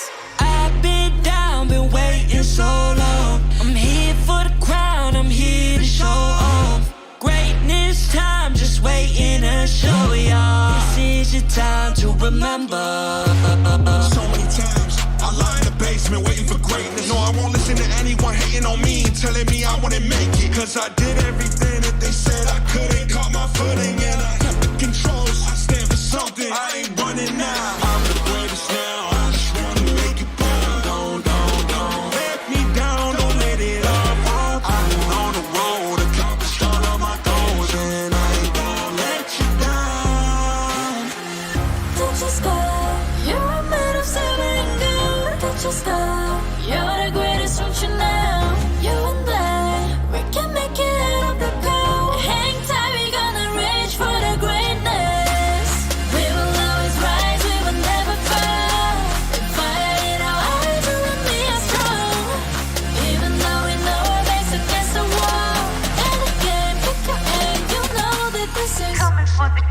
cause we ready for the victory.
"16 teams, 12 regions fight for their place towards the MLBB World Throne." Ladies and gentlemen, boys and girls, welcome back to the Mobile Legends Bang Bang M4 World Championship, where we are now entering day 2. 3 games have elapsed, 3 games still ahead of us. And today, to accompany you is going to be me, Eterna, together with Naisu, as well as Gideon here at Jakarta, Indonesia. Well, happy to be here. Happy to be on desk again with you, Eterna. And Gideon, I feel like I just saw you. Yes, of course. And honestly, today's games can't be any more exciting. We're the second shift, but man, the West is really showing up today. Ooh, and we're going to start with, once again, the Battle of the West. But before we get into that, M4 is powered by Moonton. Presented to you by TikTok, the official content partner. Supported by Secret Lab, the official gaming chair, and Esports Charts, our analytical partner. Gank, our official merchandise partner. MeWatch, our media partner. And last but not least, the Ministry of Tourism and Creative Economy of the Republic of Indonesia. Once again, thank you to our lovely sponsors, because M4 would not be here with your incredible support. We just had a marching band come in. Yeah, with all of that. I was like, whoa. Where did they get the drums from? They've got a whole party. They got the flags as well. People are ready for today's games. But once again, as you were mentioning, it used to be East versus West. Now, for this upcoming matchup, it's North versus South of the Americas. I honestly am not sure who's going to come out on top of the valley, already starting off strong. I gotta say, man, after watching, now this is the first game that we're gonna see RQ Akira, and I can't wait to watch it, but also, the Valley's performance in their previous game was clean. Like, that's the best way I would put it. It is clean across the board, objectively, and let's talk about, I mean, even fried chicken, right? I was about to say fried chicken. It's fried chicken. He's a monster on that Thamus pick, and I can't wait to see what they bring out for the next matchup. I mean, basically you can say that, right? Because he fried his opponents there. I mean, works. he went on the Thamus, what, 3v1, maybe even 4v1? Fried him it with was the Inferno. insane. There you go. And we are about to check out today's schedule. So maybe for those of you just tuned in, you want to know what you missed perhaps, and maybe you want to know what's ahead as well, because we've been talking about the Battle of the West, who exactly is going to be playing. As now we can see, it is going to come from Group C as well as Group D. Once again, RRQ Akira from Brazil going to take on the Valley. Then we have Echo and RRQ, and you know, I'm sure there's a lot of people waiting for that one. And to round out the day, just like yesterday, we're going to end it with Team Hawk from Malaysia against RRQ Akira again from Brazil. I think we're going to end the note on a high note again. Absolutely, and I think, you know, I'm down for Malaysian teams, so I'm excited to see the debut here for RRQ Akira at the world stage. It's not like they are strangers to an international tournament. The organization RRQ was very, very generous to pick them up and really showing off strong. Exactly. And remember, all three of the members from RRQ Akira were present at M3. So this is something quite similar between the two, where the Valley was previously, they came from BTK, and that's when they started to shake mountains. But now you can see here the group standings. Now, TV, the Valley, heading with 1-0 in game wins and losses. I mean, so far when I'm looking at these group standings, it doesn't really tell us much just yet. And that's why by the end of today, expect these standings to start shifting about. I'm guessing a lot of fans are hoping that the Valley's going to stay on top, but we don't know. RRQ Akira could really show up here. But what about you personally, Gideon? I mean, THQ, Team Hack. Don't even get me started The Cinderella story. We did not expect such crazy performance coming from someone who just went in through the open qualifiers all the way to the champion. Well, I mean, they took their time with it. They had experience, but I'm looking at the debut of RRQ Akira this time around, mainly to size up my opponent's stomach. Maybe a scale, even out the scales, hopefully. I don't know. We're just going to have to wait and see. We are. What are you thinking about this? Like, I mean, before that, let me just go ahead and just shout out to our viewers out there. The M4 event preview for you guys. Take a sneak peek at all the M4 events and about all the rewards you can get, because there's plenty of them for you guys. The M4 pass is already available for purchase. It comes with exclusive rewards like the Beatrix Light Chaser, Beatrix Stellar Brilliance, M4 Beatrix figurine, and more await you. M4 support chest is also now available in game for you to open for loads of M4 Pass XP. Hey, that's all pretty much what we need as well, right? So on the day of M4 Finals, January 15, expect to get an avatar border for free. And in the M4 Battle Night event, unlock a skin chest by completing tasks and pick a skin of your choice within the chest. Don't forget the hashtags, of course, hashtag Mobile Legends Bang Bang, hashtag MLBBM4, and hashtag Dare to Be Great. Who wouldn't want to pick a skin, right, for free, basically? you're saying that's for free? It's free. That's insane. That's insane. And when we're talking about the M4 Pass, the card is also available now. So complete all active tasks and you will reach level 75 at ease and for free once again, right? Log in now. Exclusive rewards like the Beatrix Light Chaser, Beatrix Stellar Brilliance, and M4 Beatrix figurine are awaiting you. Hashtag Mobile Legends Bang Bang, hashtag MLBBM4, and of course, hashtag Dare to Be Great. And I'm so on the way to the figurine. Did you guys get the Roger figurine from M3? Nope, I was 5 levels off, and it's a bit disappointing, but I can't believe you went through that entire ad because the RRQ fans are packing up the stage right now. We're not surprised by that here in Indonesia. We're used to how fans are going crazy for RRQ, but we are now going to take a look at RRQ Akira all the way from Brazil, starting with Sagan. Sagan, Takashi, Gusta La Gusta. Love the name. We have King and Luis. These guys, obviously, there's faces here that a lot of people know, and then there's some names that maybe some don't, right? But still, it starts here for them. Back-to-back champions of MPL Brazil Season 2 and Season 3, introducing RRQ Akira onto the stage. Look, this team is like no other. They're picking up a mantle of RRQ, jumping onto that fan base, and they do not want to disappoint. I'm looking at King from the jungle. He's expected to do great things. And not just him, because we gotta talk about Sagan as well. He was the MVP finals, but now we're gonna take a look at the lineup from the Valley here.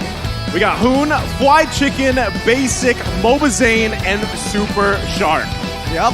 The Valley has been looking so very clean today. If we're talking about the king in the jungle, we also have to look at Mobazane, who's been absolutely crushing it with his team dominating each lane performance. The NACT champions here to pave their way through the mountains within the land of Dawn. Here we are, the Valley from NA. Man, that is, I mean, I'm not used to it, right? I mean, we don't have the drums in the Philippines, so I think even the Valley, you know, they just had their I think it was the first time they had an offline event back in NACT Grand Final, so they're probably feeling it too, you know? Look, this could go both ways, but the fact that Valley has performed so well in their first game, it just means this is more fuel to the fire. So let's have a look at the talent prediction. I'm curious what everyone's thinking. Oh, it's kind of a split here, right? 4 casters, they're vying for the Valley here this time around, but Lucky as well as Puba, they're going for RRQ Akira. But what about you guys personally? What was your prediction here? We know yours though. This is a heated, I was gonna say. We already know yours. This is a heated question. I mean, I was in the crowd watching earlier, you know, and I made sure I held up a proper note for people that caught me on camera. But yes, this one I am voting here for the Valley. I've been a big kind of rooter for the NA scene, and I'm happy. I'm happy to see them here. But again, RRQ Akira is a force to be reckoned with from what I've heard, especially their time here in Indonesia preparing. Absolutely. We've seen a lot of teams who've just gone into the hyperbolic time chamber. 1 month later, it feels like they've been playing this game for 5 years straight, and they're not going to just drop without a fight. So I'm expecting these two neighboring countries to really bring it to the next level here. I mean, we've heard a lot about RRQ Akira, right? A lot of people say that they're kind of a pseudo blacklist with a touch of RRQ Hoshi, but talking about them, we are going to take a look at the keys to victory. Absolutely. Number 1, I'm looking at Takashi specifically. He's laning against Fly Chicken, who dominated in the previous matchup. But not only that, Hoon needs to dictate the pacing of this game. That mid lane is such an important part of the map to allow people like Louise and even King to roam freely. Yeah, and I mean, next up, we're going to be looking at the keys to victory for the Valley in just a second here, but specifically, too, that jungle mashup is going to be crucial here, but already, as you can see, as I was saying, Mobazane's tempo hero for map and macro control. So against someone named pretty much King of the Jungle, that is going to be crucial for them. Shark to assist Mobazane on all aggressive early rotations, very similar to what we saw in their game previously. I personally think that when we're looking at the overall macro, the supports are going to play that big part, right? But the meta has, well, I don't know, shifted interestingly from hard tanks to even finding mage who are looking to snipe the backline, even looking to disrupt as much as possible. Early games and even late game strategies, nothing has been predetermined. People are playing by feel.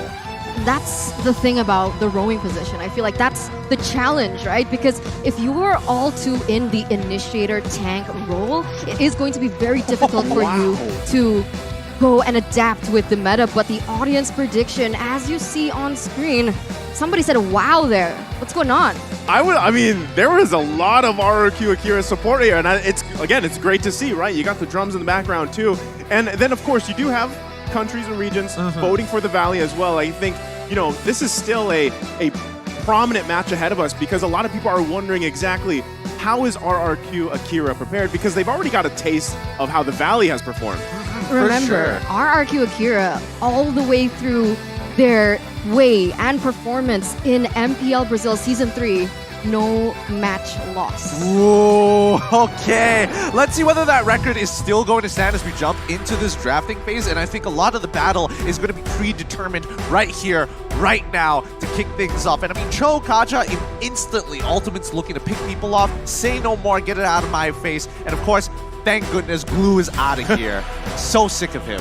Yeah, I was gonna, well, how can you be sick of Glue already? It's only day 2, Gideon. I mean, give the hero, I was gonna say give the Glob like a chance here, right? But I get it, right? You don't want to see Glue pop up too often. I am more interested in those interesting matchups in the XP lane, right? And that's why I said I love seeing some of those. I mean, we even saw Terizla, right? Yes. And which was interesting the way that it worked out. But again, this still leaves a lot of flexibility in the draft already, even though it's only day 2. Now, of course, we're going to see kind of that meta set in as we get further into the M4 tournament here. But so far, we're waiting for one more ban. I do like the Valentina ban as well for the last part of the first draft from RRQ Akira.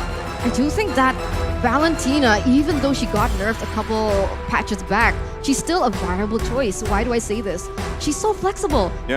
You can put her in the jungle, you can put her as a roam even, and we've seen her time and time in the mid lane. So now we're gonna see the last ban coming in from the Valley. It's actually going to be the Wanwan. So really taking that as an option away for Gusta Lagusta, but the Joy was left open here. Yeah, now, Joy is one of those heroes that we need to talk about. The question is she as good as people say she is? Yeah. There are many, many times where what role is she going to go into? How much impact does she have in those games? And more importantly, it tells the Valley, hey, your CC might not necessarily be effective, assuming they play Joy perfectly. Well, that's why I'm saying, like, if you think back to MSC, where another hero that started with J, Julian was a big question mark. Yeah. People were like, you know, does he work better in the jungle? Does he work better in mid? But this time, Joy adds a little bit of flavor to that because you can also play her in the side lane, the XP lane, which we've seen done before too. But yeah, the question is, where does she work best? So we'll see where she ends up going here for RRQ Akira. Meanwhile, on the other side, the Valley, with their 2 picks locked in, it's going to be the Faramis and the carry. Yeah, it feels like right now the Valley, and especially for Basic, he's super comfortable playing this carry, knowing that she can scale to ascend through the heavens if she has to with the golden staff.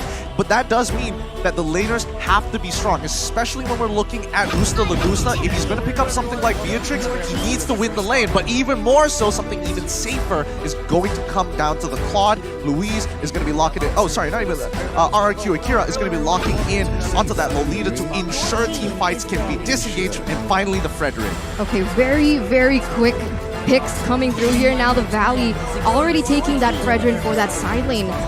Quite strong, one of the main meta EXP heroes at the moment because of how sustainable he is. And we're going now into the second phase where Yves is banned out. And I gotta say, like right now in this current patch, in this current meta, I think Yves is so strong. Yeah, she's, I mean, even with a little bit of minor changes she's had, you know, where you only have pretty much a couple options to really stop that real world manipulation. It has to be a suppress. Yeah. Yes. So that's a big, pretty much taking out of that picture is going to be good. But I still want to talk about flexibility, right? Because still, you don't know where the Joy's going exactly. And secondly, with this Fredrin, could possibly end up going in a side lane as well, like you mentioned, or even jungle. We've seen him flex there. Yeah, he has been flexed in many different places, and we're finally seeing a Leomord ban after quite some time here. I don't know. I feel like Leomord is one of those heroes where it's like you can almost guarantee a win towards the later stages of the game if your comp builds around you. However, that build-up is so very painful and such a slow roll, and I feel like teams, they want to snowball as soon and as fast as possible. And I think that's what makes Leomord fragile. Because I've seen a lot of teams pick this up, but because they were unable to attain that early game snowball, it was kind of difficult for the Leomord to do anything in that jungle. But we're going to see the Pharsa being banned out. So what does that leave Sagan, right?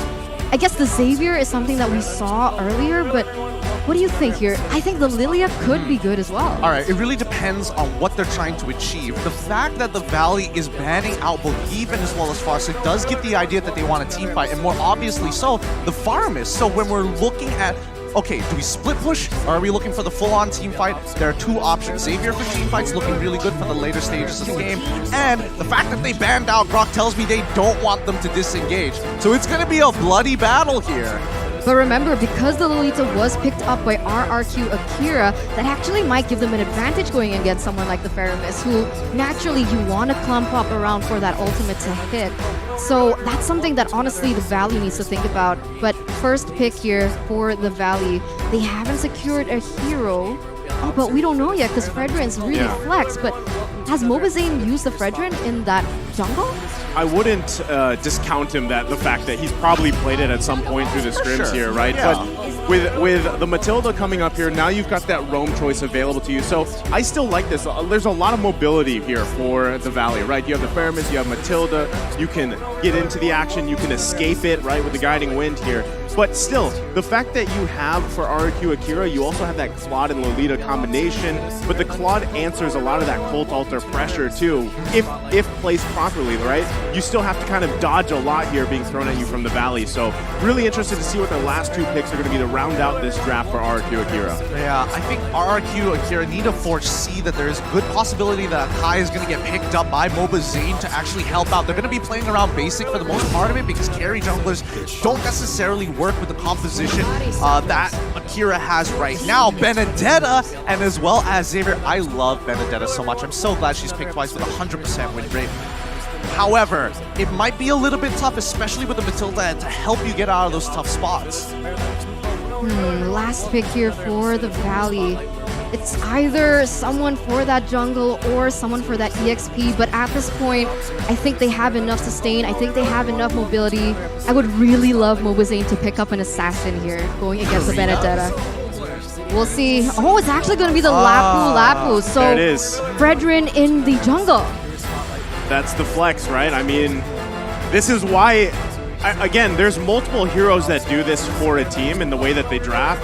So I think it is a great way to do that, but you also lock in yourself a Lapu, able to jump in, can actually do the same situation that we saw with a Thamus where you can go 2v1, especially if you get an early lead. So far, solid draft from the Valley here. Absolutely. I think solid drafts from both sides. They have some clear strategies, and I love the fact that the Indonesian fans have adopted the Brazilians here on home turf. This is going to be a beautiful game. Still RRQ, right? So we're going to see the same five that we mentioned earlier going head-to-head with the Valley with way more mobility in their arsenal. They do have a lot of peel, and as well as they are going to be able to maneuver around the CC heavy of RRQ Akira.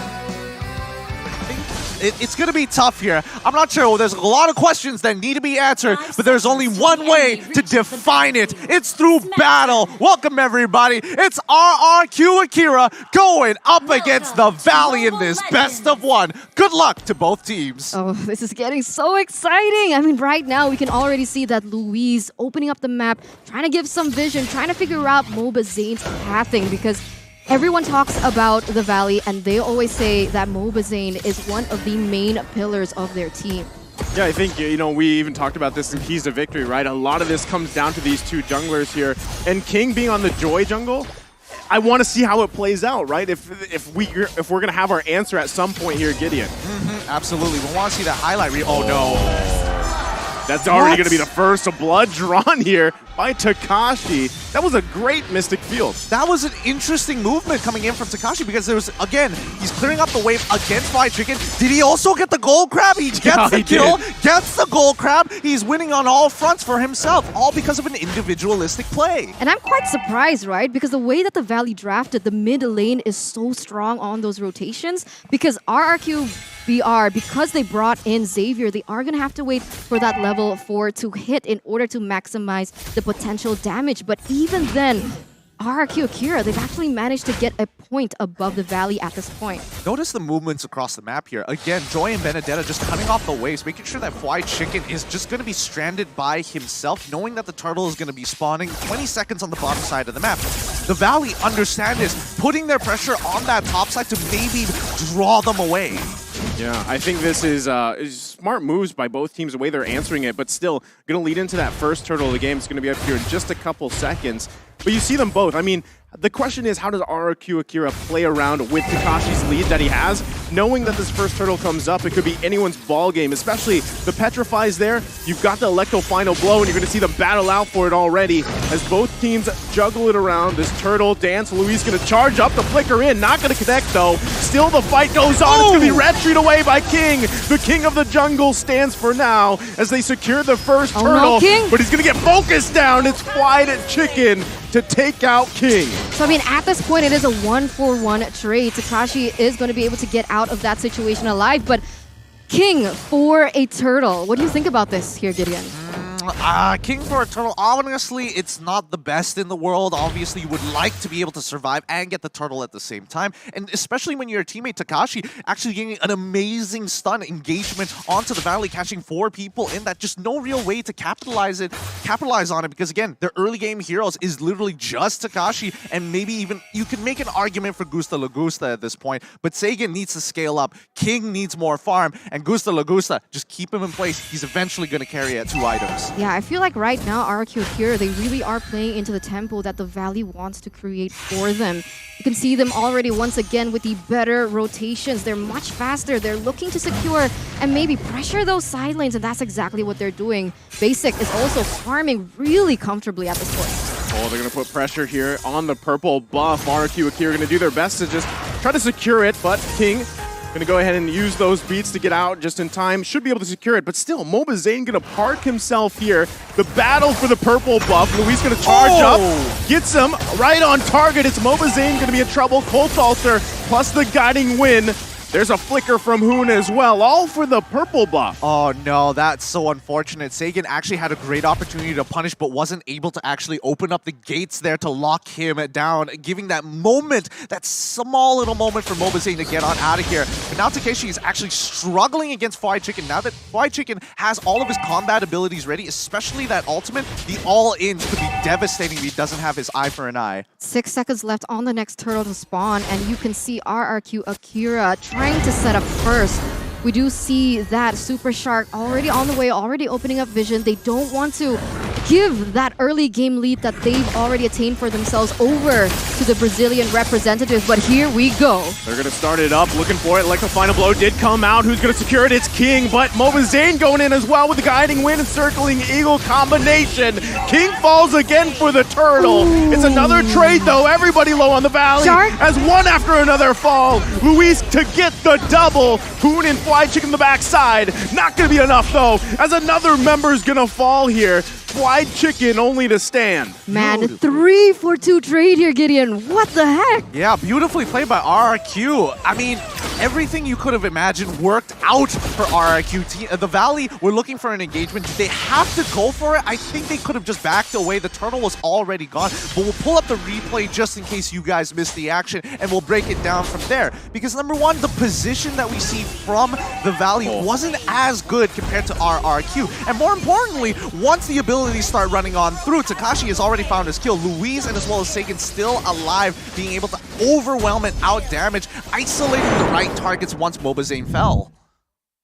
I mean, Luis is on point so far with these Nuno blasts, really finding the right targets, especially around, I mean, objectively, right? The Valley's going to want to contest those, but they've got to keep a constant eye on Luis, and Takashi being 3-0-1 on this Benedetta too is going to cause havoc as the game goes on. Look how confident he is. He's cutting that deep into the wave, right? I mean, it is pretty much happening on both sides, but still, the upper hand is for Takashi. That's the beauty of the Benedetta, I guess, and we're going to take a little sneak into the emblems, but before we get into that, here's Super Shark getting a little chunked in terms of that health, but I think maybe King wants to go for something here.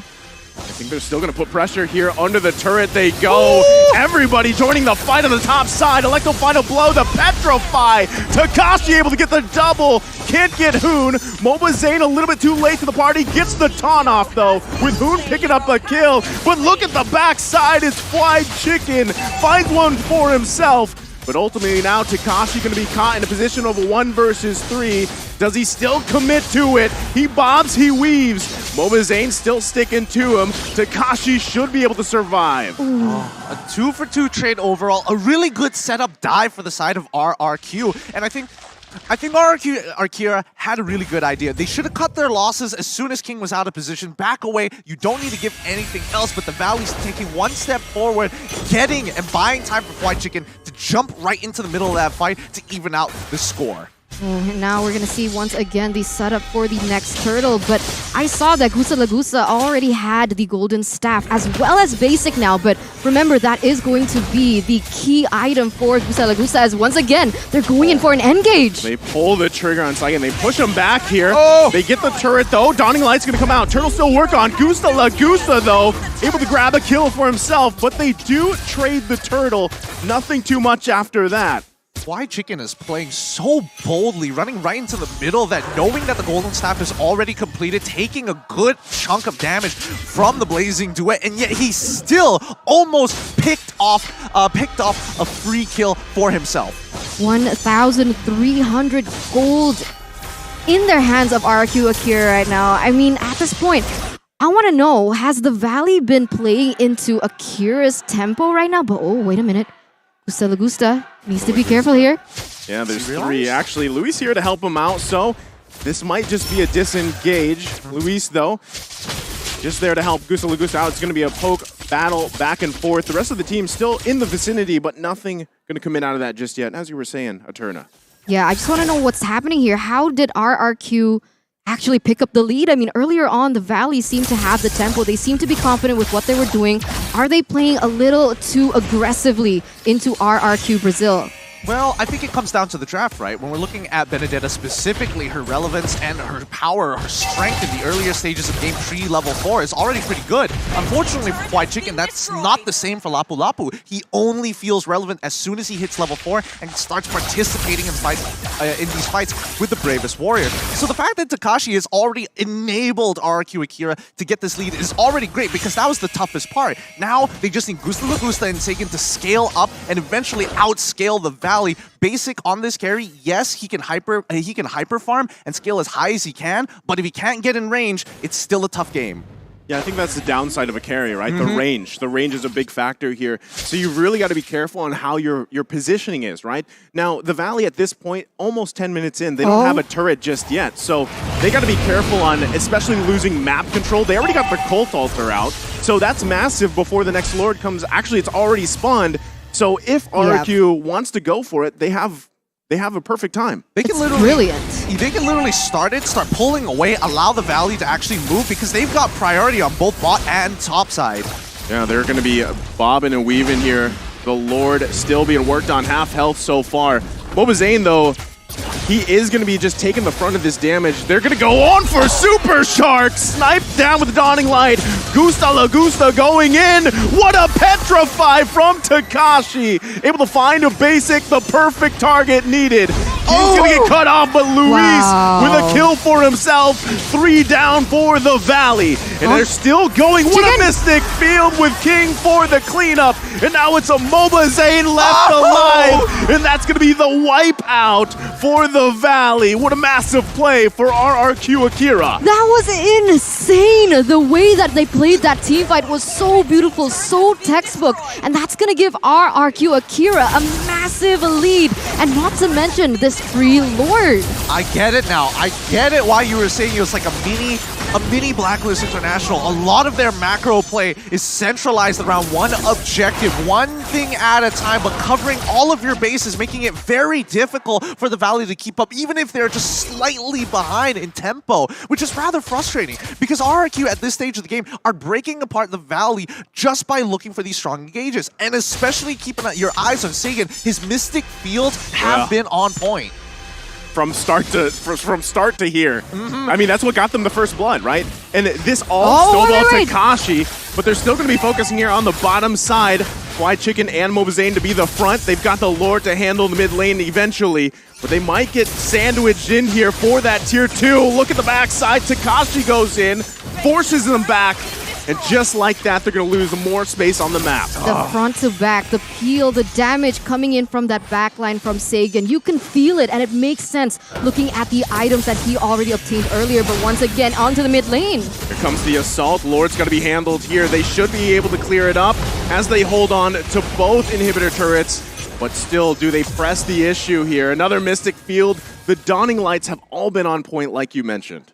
They're just slowly cutting them down, and especially when you have Lord empowered minions, you want to take as much advantage as possible. This is only the very first Lord, so if they get an inhibitor, it's already a big win, and there we go! It's cracked wide open. They're going to crack it open here. Luis goes in, another Dawning Light. For now, though, it's only that mid-turret. You can still see the rest of the Valley. We're going to clear these lanes here. They don't want to lose any more. They're trying to hold on with their dear lives 12 minutes into the game. They need a way to get to the back line of RRQ Akira. I mean, the damage output coming in from Sagan with the Clock of Destiny and the Lightning Truncheon alone is already dealing that much damage here, Gideon. It's tough. It's really tough because if we're thinking about who's going to be playing in the backline to anchor and hunker down for the team, it's definitely going to be Sagan. Oh, no. Oh, all for the purple buff again. They're going to force Zayn back. Okay.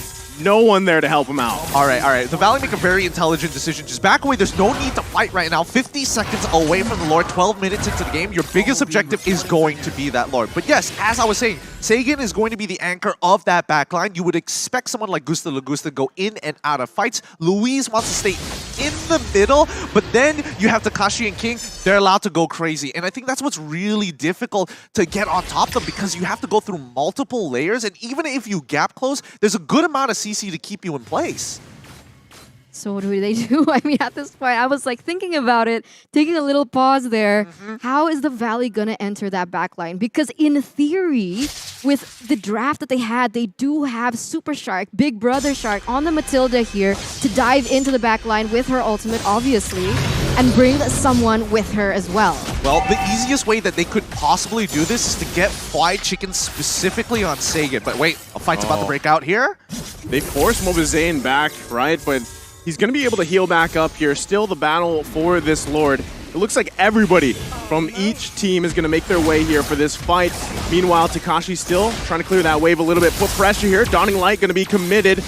Now Takashi goes in with a Petrify, able to find Hoon, gets the Cult Altar out. Lord whittled down, secured by Gusta Lagusta. And RRQ Akira looking still for a moment if they can. A Guiding Wind to come out. Still, Basic could get cut off here. Oh! The flicker, perfect timing. King finds Basic as he falls, and it's just disaster for the Valley. Who trying to saving grace, but he can't. 3 down, 2 in the base here. Fly Chicken finally able to get King out, but it might be too late. Might be too late. Oh my god, that was brilliant by Akira. Louise found that perfect moment, and now they're gonna crack into the base. Only Hoon, only Mobizain is left. This is gonna be dire for the Valley. They're trying their best here, but RRQ Akira gonna be taking a game in match against the Valley. The Brazilian representatives come out on top, bringing down the Valley just a notch here with such an exquisite gameplay. I love it. I absolutely love it. Shouts out to you, Cabral. You've done a great job with this team so far. But man, oh man, they already knew what they had to do. They had the foresight. I'm going to get into it a little bit later on. But once again, bask in the glory as RRQ Akira have taken a game off of the Valley. Man, I don't know if it was the marching band buff or the drum buff here, but that was quite the game from RRQ Akira here. And yeah, there might have been a saving grace there for the Valley if the game could have been drug on. But still, even with the tools they had, like you mentioned, Eterna, they had a hard time getting to the back lane.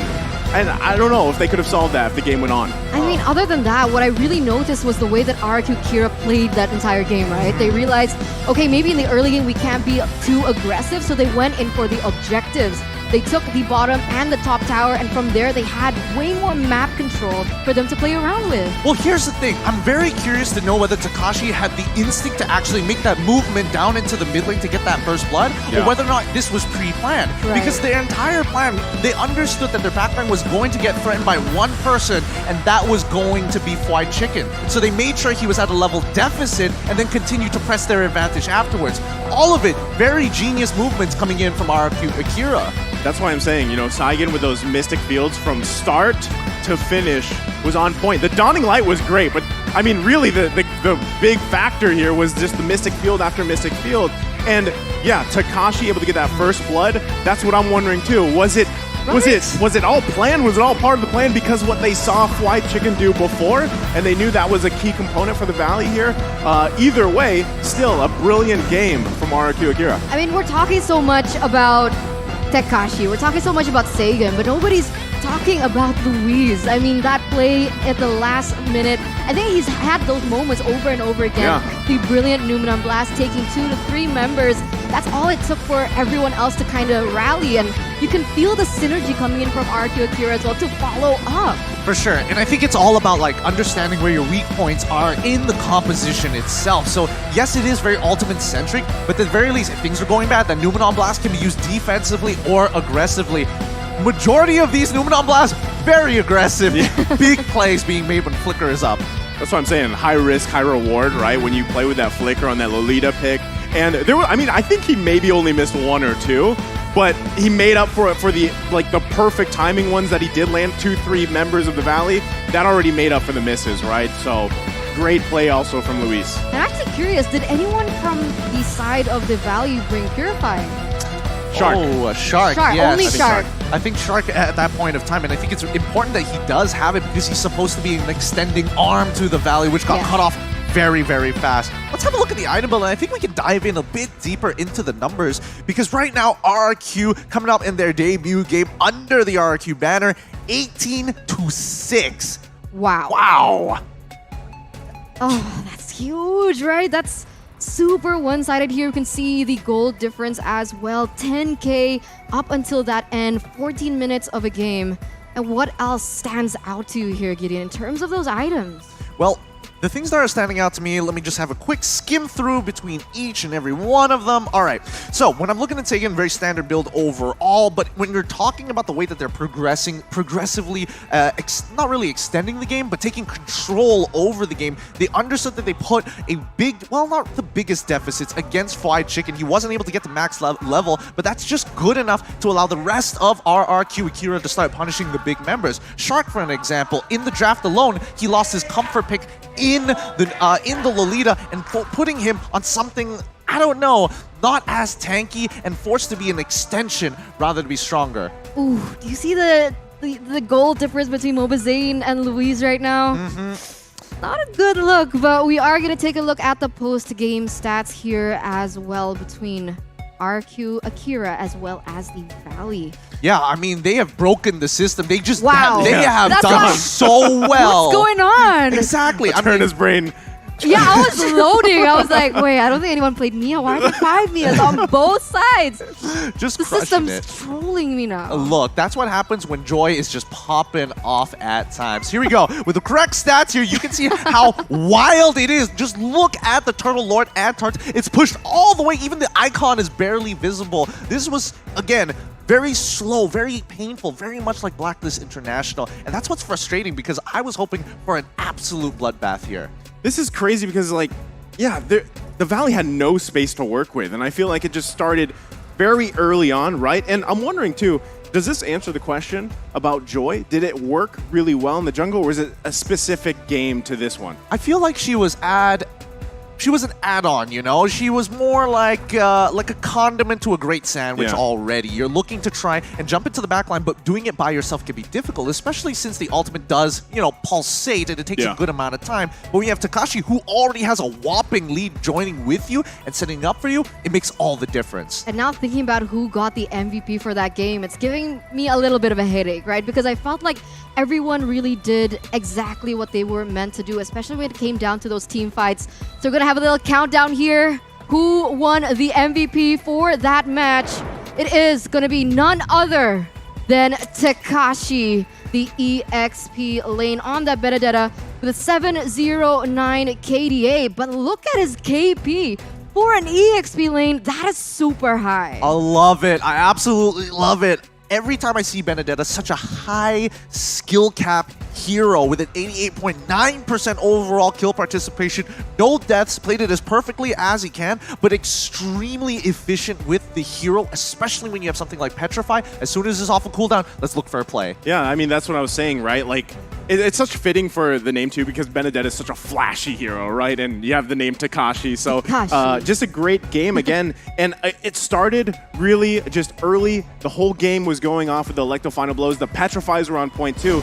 Compared with, I mean, in comparison to with Luis and how they were able to play around those two just initiations worked really well here as we take a look at the highlights. Yeah, and once the snowball started going on, RQ Akira really understood how the Valley needed to work together. They needed to kind of stick, they needed to group to make sure they could maximize the call altar as much as they could. But that kind of works counteractively when you have Petrify and Takashi jumping in with the Electro Final Blow. It's such a huge area you can cover and lock down the Valley long enough for the Numenon Blast to connect. And other than that, one thing that I noticed about Takashi was the fact that not only is he dishing out the damage, but he's also able to bait out so many resources from the Valley before they even go into a team fight. I mean, they need to have those conditions, right? Yeah. This honestly, if you just took out the IGNs, you wouldn't be assuming this is Blacklist International, would you not, Naisu? I mean, I'll agree. Yes, I will just say yes. I agree. You know, maybe again, the only variable here is maybe the Joy pick in the jungle, for sure, right? yes. I think obviously, you know, Wise could play it, Of but course. What I can't think Wise play? Yeah, he'd probably go with something else, but still very reminiscent of Blacklist. There Yes. you have it. I mean, I don't know about you guys, but I feel like the meta is shaping up to be more team-oriented. And I mean, the slow snowballs, the different types we've seen so far, EXP lane, I thought it was generally quite boring with the addition of Glue being really strong. But now when Broken. broken. But the fact that they axed it out and they made it into a brawl of Lapu Lapu versus a Benedetta, Who is everywhere. surprised. Yeah, I'm still surprised because Benedetta has been known to not be as good as she used to be. Takashi making all the difference. So what do you guys think? I mean, I've seen a lot of teams that bring out the pick-off strategy, but it hasn't worked. Like for Indonesia, okay, RRQ won it, but when Onyx used it and they took in the Kadita to get that early game pressure, it didn't seem like it was working. So are team fights more important now coming into this meta? I think it really comes down to which objectives you're looking to control, and more importantly, so who is going to be your carry, right? I mean, when you literally have carry on your side, you are dedicated to protecting her, and her short range does limit you in a lot of senses. So I think, you know, RRQ Akira, they came in prepared, they came in really, really strong, and more importantly, not a single moment wasted. Not a single moment wasted there, but we don't want to waste a single moment either, because this next match is the game to watch. Everybody wants to see it. Everybody wants to know what's up, because it's Echo from the Philippines going against RRQ Hoshi from Indonesia, both of the runner-ups from their respective regions and both the tournament favorites as well. I just realized I'm wearing a blue suit. I'm not biased, right? But I'm just going to throw that out there. It's a match I feel like a lot of people, were waiting to watch here, myself included. Echo's performance throughout the MPL Philippines was massive improvement, as well as the grand final that we saw them play against Blacklist. So can't wait to see them fight off RRQ. Me too. And honestly, one of the other things that I want to point out is that the coach for RRQ Hoshi was the previous coach of Echo. So I want to see how that pans out as we're going into the break. Before that, me, Eterna, Naisu, as well as Gideon going to be signing out for just a bit. So guys, stay relaxed, stay chill, because we'll see you after the break.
You live only once. For once, leave the comfort zone and raise yourself up. Visit new places. Look for new uniqueness.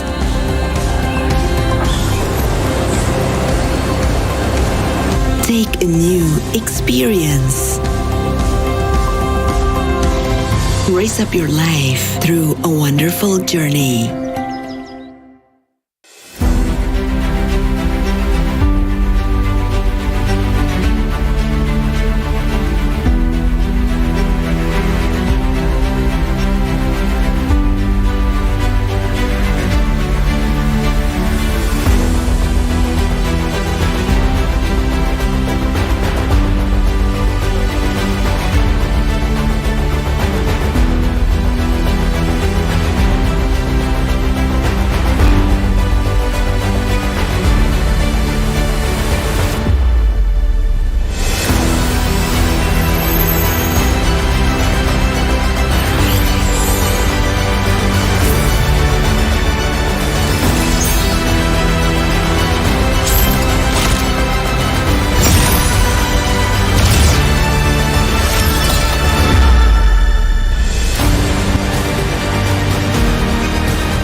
my time, I'm a ball. I'ma get this money right. I'm gon' live my best life. They been talking, tell me on me, but you know they'll never win. I'm controlling all my victories, and something has gotta give. Cause this is just what I made it now, made it now. You can't ever, ever, ever break us down, break us down. I'll be reaching for the stars, promise I'll be what they not, and I'll never, ever, ever, ever stop. Won't never stop, yeah. Touch the sky, you're made of silver and gold. Touch the sky, you're the greatest ocean now. You and I, we can make it out of the cold. Hang tight, we gonna reach for the greatness. We will always rise, we will never fall. Fight it out, always will be strong. Even though we know our backs against the wall. Can you take your aim? You know that this is. I've been down, been waiting so long. I'm here for the crown, I'm here to show off. Greatness time, just waiting to show y'all. This is your time to remember. So many times I lie in the basement waiting for greatness. No, I won't listen to anyone hating on me, telling me I wouldn't make it. Cause I did everything that they said I couldn't. Caught my footing and I kept the controls. I stand for something, I ain't running now. I'm the greatest now, I just wanna make it proud. Don't let me down, don't let it up. I've been on the road, accomplished all of my goals, and I ain't gonna let you down. Touch the sky, you're made of silver and gold. Touch the sky, you're the greatest ocean now. You and I, we can make it out of the cold. Hang tight, we gonna reach for the greatness. We will always rise, we will never fall. We fight it out, always will be strong. Even though we know our backs against the wall. And again, pick your aim, you know that this is. Coming for the game, cause we ready for the victory.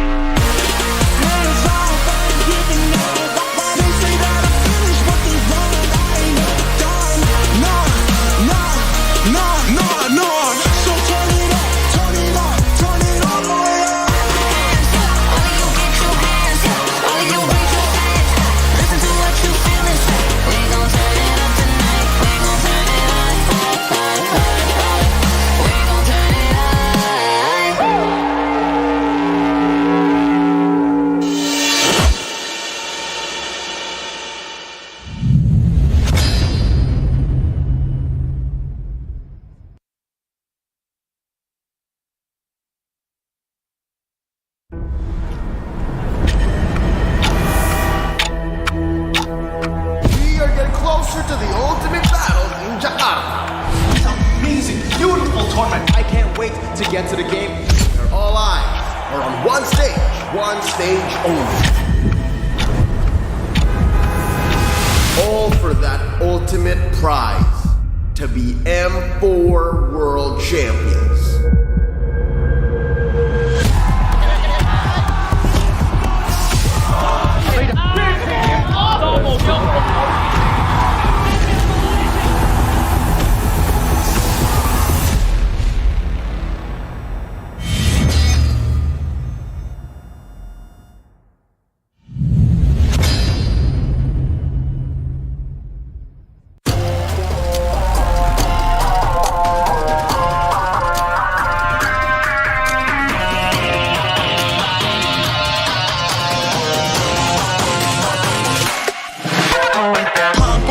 It's my time, I'm a ball. I'ma get this money right. I'm gon' live my best life. They been talking, tell me on me, but you know they'll never win. I'm controlling all my victories, and something has gotta give. Cause this is just what I made it now, made it now. You can't ever, ever, ever break us down, break us down. I'll be reaching for the stars, promise I'll be what they not, and I'll never, ever, ever, ever stop. Won't ever stop, yeah. Touch the sky, you're made of silver and gold. Touch the sky, you're the greatest ocean now. You and I, we can make it out of the cold. Hang tight, we gonna reach for the greatness. We will always rise, we will never fall. We fight it out, always will be strong. Even though we know our backs against the wall. Can you take your aim? You know that this is. I've been down, been waiting so long. I'm here for the crown, I'm here to show off. Greatness time, just waiting and show ya. This is your time to remember. So many times I lie in the basement waiting for greatness. No, I won't listen to anyone hating on me, telling me I wouldn't make it. Cause I did everything that they said I couldn't. Caught my footing and I kept the controls. I stand for something, I ain't running now. I'm the greatest now, I just wanna make it proud. Don't let me down, don't let it all fall. I've been on the road, accomplished all of my goals, and I ain't gon' let you down. Don't you stop, you're made of silver and gold. Don't you stop, you're the greatest, don't you know? You and I, we can make it out of the cold. Hang tight, we gonna reach for the greatness. We will always rise, we will never fall. We fire in our eyes, you and me are strong. Even though we know our backs against the wall. And again, pick your aim, you know that this is coming for the game, cause we ready for the victory. Hands off, I ain't giving up. They say that I finished what they want, I ain't never done. Nah. So turn it up, turn it up, turn it all the way up. hands up, all of you get your hands up, all of you raise your hands up. Listen to what you feel inside. We gon' turn it up tonight. We gon' turn it up. We gon' turn it up.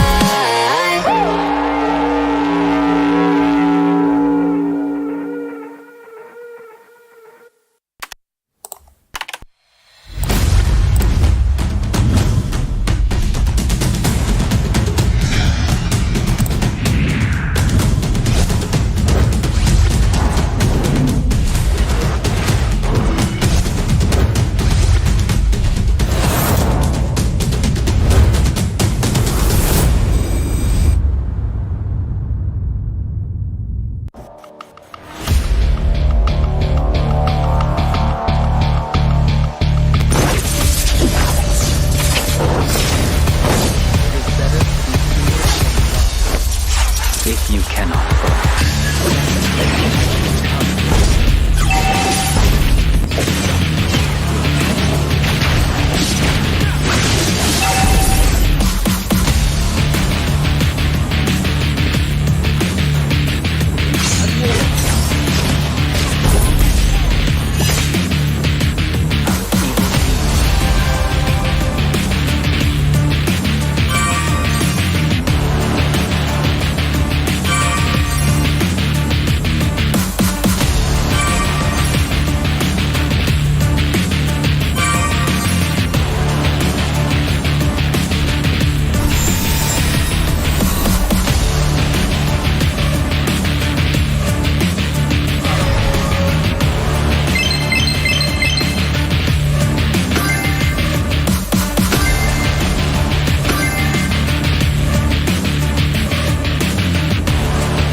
Someday, you'll be the most shining light in the universe. The star will be burned for you, my flare.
My time, I'm a ball. I'ma get this money right. I'm gon' live my best life. They been talking, tell me on me, but you know they'll never win. I'm controlling all my victories, and something has gotta give. Cause this is just what I made it now.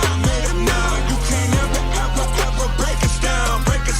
I'll be reaching for the stars. Promise I'll be what they not, and I'll never ever stop. Won't never stop. Yeah. Touch the sky, you're made of silver and gold. Touch the sky, you're the greatest future now.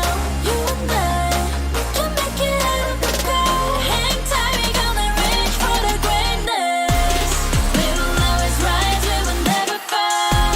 We fight it out, eyes on me are strong.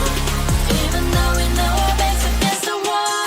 Can you take your aim? You know that this is. I've been down, been waiting so long. I'm here for the crown, I'm here to show off. Greatness time, just waiting to show y'all. This is your time to remember. So many times I lie in the basement waiting for greatness. No, I won't listen to anyone hating on me and telling me I wouldn't make it. Cause I did everything that they said I couldn't. Caught my footing and I kept the controls. I stand for something, I ain't running now. I'm the greatest now, I just wanna make it proud. Don't let me down, don't let it all fall. I've been on the road, accomplished all of my goals, and I ain't gonna let you down. Touch the sky, you're made of silver and gold. Touch the sky, you're the greatest future now. You and I, we can make it out of the cold. Hang tight, we gonna reach for the greatness. We will always rise, we will never fall. We fight it out, eyes on me are strong. Even though we know our backs against the wall. And again, pick your aim, you know that this is Coming for the game, cause we ready for the victory.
Ladies and gentlemen, welcome back as we are back to bring you more Mobile Legends Bang Bang M4 World Championship action. I am Eterna, and joining me here, well, you can't see us just yet because it hasn't really shown us on. Okay, there you go. Hi, my name is Eterna. Joined to me today is going to be Naisu as well as Gideon. After what we saw just now, I thought today could not get any better. What I didn't realize is that I forgot to check the schedule to realize an even bigger game is right at our doorsteps, Naisu. I did not forget. As I said, I'm excited for the matchup, but also my suit has nothing to do with who I'm rooting for, No okay? bias. No bias here. But of course, jokes aside, I can't wait to watch Echo play. Their improvement, like I said before we went on the break, has been massive. And I can't wait to see what basically 1 month or even longer improvement time has done for them. But I mean, RRQ as well. Obviously, they've got the band buff here, the fan buff, and the home turf buff. The home term buff, I like it. But before we get into the next match, let's thank our official sponsors. M4 is powered by Moonton, presented to you by TikTok, the official content partner, supported by Secret Lab, the official gaming chair and esports charts. Our analytical partner, Genk, our official merchandise partner, MeWatch, our media partner, and last but not least, the Ministry of Tourism and Creative Economy of the Republic of Indonesia. Once again, without your continuous support, the M4 World Championship will not be possible. Now, coming back into our next match, we're finally going to see Echo going up on stage.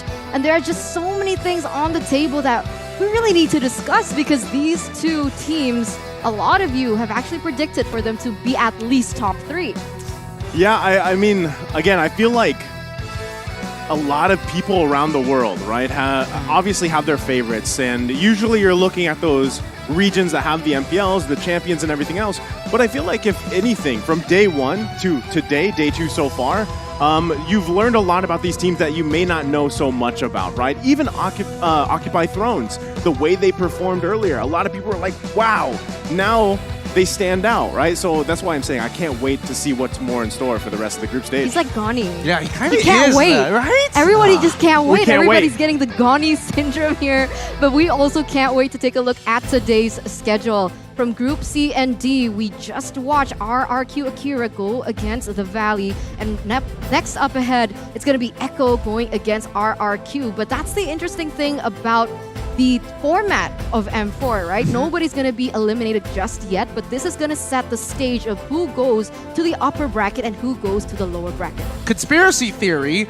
Left side seems to be doing a lot better than right side You're right now. Since yesterday. Yesterday there were one or was two just moments. Yeah, it was just one. It was just one. That doesn't really count. We can omit that. That was an outlier here. But yes, Echo versus RRQ. I'm very glad to be on this side of the table because I don't have to put any stakes on this just yet. Yeah, I'm shaking. I'm sweating.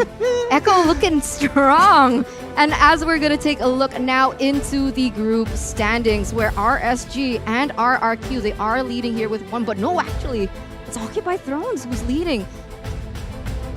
I mean, they played more games so far, but I think they've had the most improvement that we've seen, right? After those 2 games, one looking like, okay, a bit slow. The second one actually looking so very close to a victory. They still are in it to win it. Now, hopefully, it should be enough. They still have a good chance to maybe even look to tie up and try to get into the upper brackets from there, but it's solely dependent on this match. That's what I'm saying. Like, again, you saw Occupy Thrones, right? And you still have to look back at that game, even against RRQ, like how well they did, so you can't count them out just yet, right? So, but other than that, we are going to have to give a mention to the M4 pass card once again. To all our viewers out there, it's available now, and all you have to do is complete all active tasks, and you'll be able to reach level 75 at ease and for free. Log in now, exclusive rewards like Beatrix Light Chaser, Beatrix Stellar Brilliance, and of course the M4 Beatrix figurine. They're all waiting for you guys, and don't forget the hashtags. Hashtag Mobile Legends Bang Bang, hashtag MLBBM4, and hashtag Dare to Be Great. I can promise you that that skin is waiting for me in particular because I'm already level 70. Wow. I'm so close. Wow. No, seriously. In Filipino, we'd say Sana All. Sana All, man. Sana all. Casual Hope all. flex. I hate the fact overall that even though their turn is already so very close, Naisu looked at me knowing that it's just like, hey, how's your guest coins doing? Because the M4 guest is already live. It's ridiculous. So join the guest from December 26th to January 15th and get up to a 10,000 pass EXP, which will be enough to upgrade the pass by 10 levels, so don't miss out. Wow. Same hashtags here. Same hashtags, don't forget, okay? Dare to be great. But what else is great? It's gonna be Echo here with the main 5 lineup. We have Sanji, Sanford, Benny QT, Carl Teasy, as well as JP. Wow, okay. JP's going to be playing here. This is what we call the San duo, right? Sanji, Sanford. So let's see how it all works out for them. We're all passengers of the hashtag Echo Express. Introducing the runner-ups of the Philippines, Echo on the stage. Look at them. Look at them. Look at the jackets. Yeah, they've got the jackets. They even have stage presence. Look at that. They were ready. They prepped this all day to show it off. And I don't know, it's stressful for me to see both of the 2 top teams in the regions looking to battle it out here today. And on that note, we have RRQ Hoshi's main 5, but without Clay once again. It's actually going to be Lemon stepping in with R7, Skylar, Albert, and Vin. Like I said, man, after quite the nail-biter game that they had with Occupied Thrones earlier, I'm looking to see how they approach this game, right? Because we had interesting picks for them, so I want to see how they handle this game. So let's introduce the Kings of Kings looking for their next crown. It's RRQ Hoshi all the way, well, still here in Indonesia. They still had to travel, right? That's okay. They still had a bit of travel 10-minute traffic from the hotel. But yeah, I mean, RRQ Hoshi, a lot of eyes are actually on them today. They nearly lost that game previously, and I can feel the crowd really shaking as we're also going to take a look at the talents prediction. Okay, all right. I'm seeing the even. This is the even split here. Couple people leaning towards Echo, couple people leaning to RRQ. My personal prediction, however, I really hope it doesn't show up on this next page. It's the next slide. So I can make my little bit actually work on. So I'm gonna drag this out a little bit longer than I should. Please don't be me. Oh, thank goodness. Okay, thank goodness, because I am voting for the team that's gonna win. That's the safest answer you can go with on the desk. Look, I would like to have my Instagram with me by the end of today, all right? And on that note, you know, I was thinking that Gideon should actually be the one sitting between me and Naisu. Because 100% I'm hashtag Indo Pride, right? Whoa. He's no unbiased. Who's biased? He's, well, me, technically, if it you're was biased Malaysia. too? Oh, yeah, but are you biased? No. Oh, man, I was so excited to do a fist fight against Naisu. I'm. Are you sure? I just had to retract there. Are you sure? Because earlier I did have someone challenge me to an arm wrestling match. I'll leave that up in there. Who would challenge me there? I love it. But let's jump back into the keys to victory here. And especially when I'm looking at Echo, they're looking to disrupt win Finn for sure. Again, a pivotal part, but they need to prioritize initiators, something that, you know, Echo is especially good at. When we're talking about throwing things at the wall and making it stick, Echo knows how to do it well. Interestingly enough, too, because, like I said, JP's here playing, right? It's not going to be Yawi for this matchup. So, how will that change what we're used to seeing from Echo? It might change a little bit. It might not. Again, this is something that they've had time to practice for ahead of them. We're going to be taking a look, though, at the keys to victory this time for RRQ. Vin can either initiate or counter-initiate, depending on Yawi's position. Again, Yawi, JP, whoever, still pretty much standard, right? This could be a really big point here. The fact that JP is stepping in is something that RRQ might not have prepared for, or they might have to readjust their strategy accordingly, because focusing on the team fight is going to be key here. And despite their disrespectful draft against OT, and yes, they did win that, I think they're going to play more standard now. Where's Yawi? Hey, we want to see Yawi. Yawi, where are you at, bro? He's back at the hotel just cheering his team on. Yeah, let's go, brothers. Man, I was so excited to actually see him today. Well, I'm sure at some point we'll get to see Yawi here. But like I said, this Echo squad still very deadly. And taking a look at the audience prediction here, though. All right, you can see Let's talk about bias. That was crazy, okay? So much for RRQ Hoshi and so much for Philippines from their respective regions. But on the other side here, in the second slide, we're seeing a lot of voting for RRQ Hoshi. I'm curious, who's the 3%? Who's the 3% in the Philippines? Where do they go? Were the Indonesians in the Philippines to make that vote? To make that skew the turns a little bit? I'm not sure. But I think we have to remember, Call of TZ, previous world champion here, up against RRQ. He knows how they play. They're basically the same lineup. MVP M2 finals as well, right? He was the MVP. He actually got the Lancelot skin I was gonna say, as he's well. got a skin. He's got a That's skin. how great he is. But if we're saying that he knows what's up, we can also say that RRQ has that information as well because of something that we mentioned before. Arcadia used to be the coach of Echo, which he just left recently back in July. So we're going to see how that pans out here in the drafting phase as we are going to go in it. RRQ Hoshi on the blue side and Echo Philippines on the red.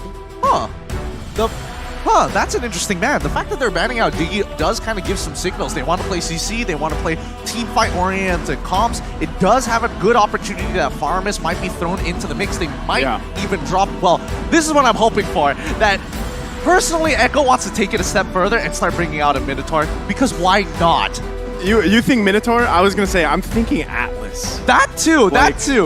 Who I can't recall from yesterday all the matches, but I don't think, have we seen an Atlas yet? No, not yet. We haven't, right? And usually the bane of that is that Diggy pick. So it's banned out, and the next ban here from RRQ is gonna be that Joy. So they don't want to have to deal with that big question mark, right? There's gonna be one ban here left for Echo, but my question is, what does RRQ want to prioritize? I was thinking the Valentina was going to be taken out, but Echo, they don't want any counter. I mean, they hate glue too. Glue is a little disgusting at this point, right? I would agree. Really good CC, and he also has really good cooldowns, and he can basically not have to recall because of that skill 1.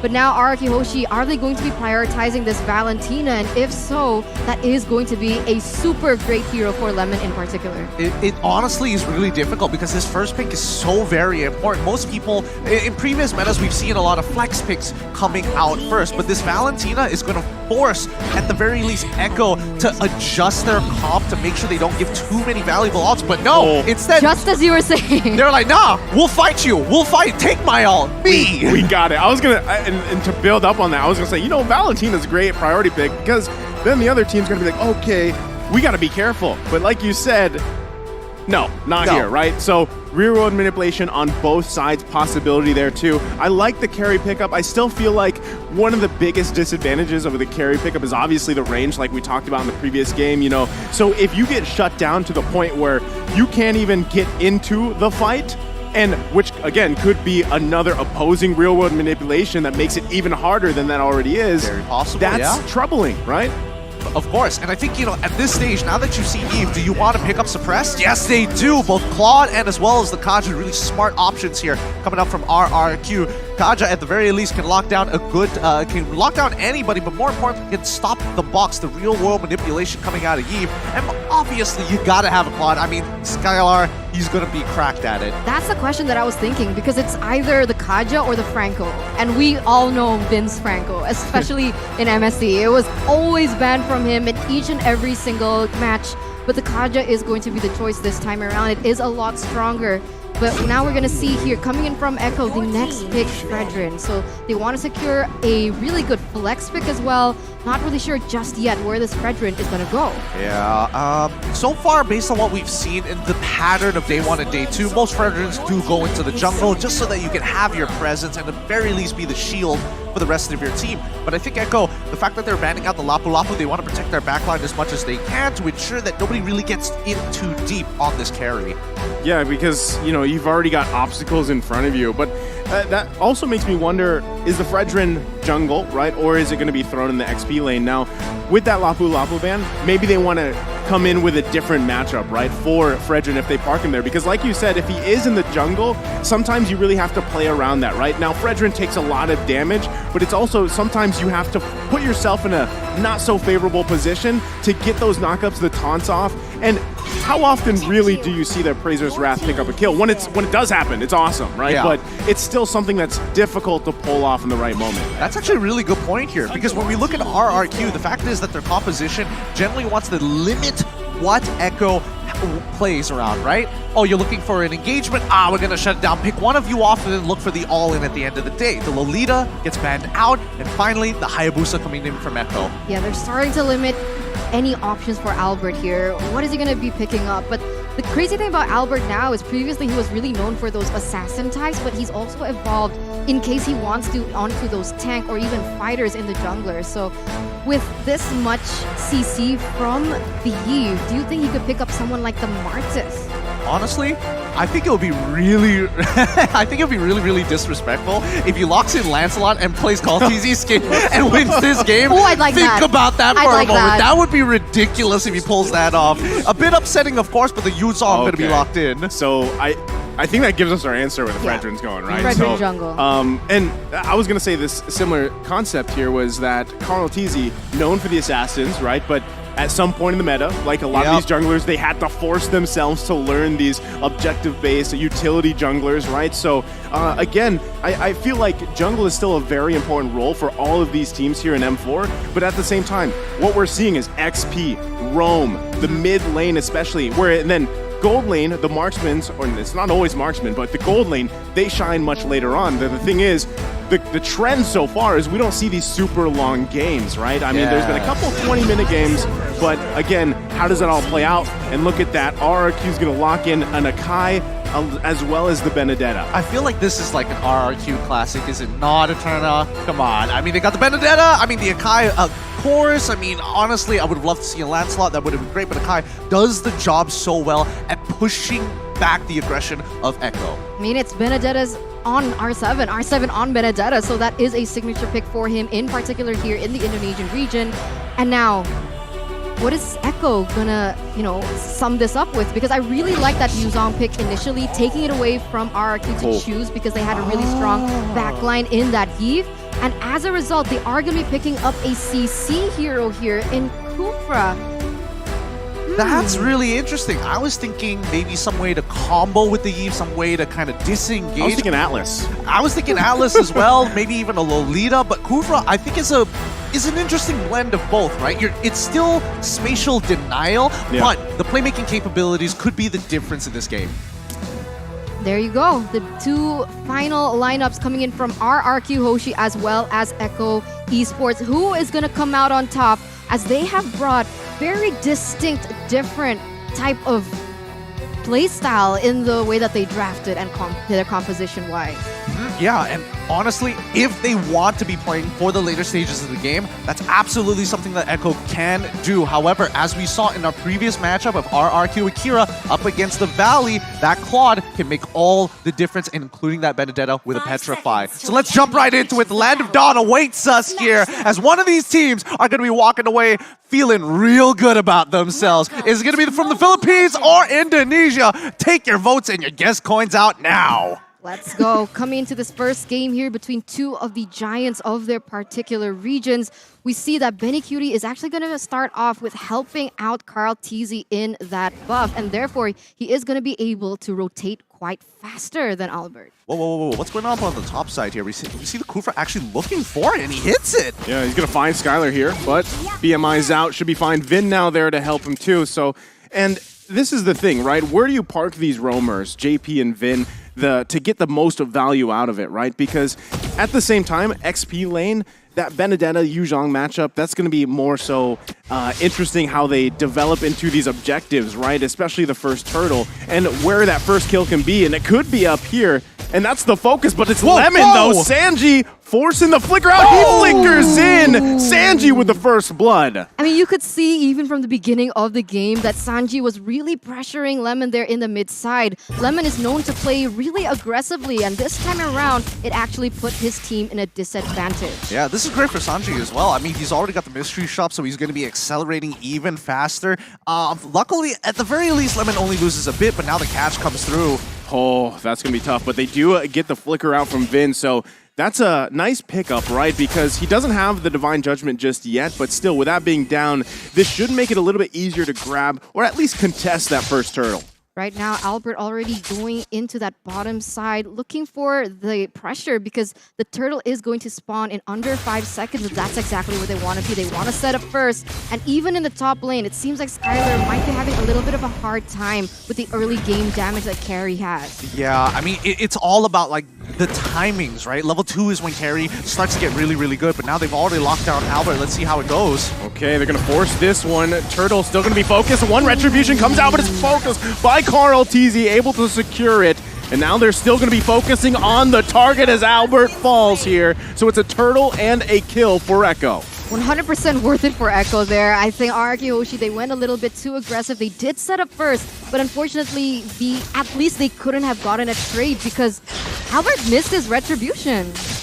Yeah, but it's one of the... Hey, it happens. It happens. But for now, Echo is going to be in the lead, and they're going to take their time with this. This is going to be a very slow roll considering the composition overall.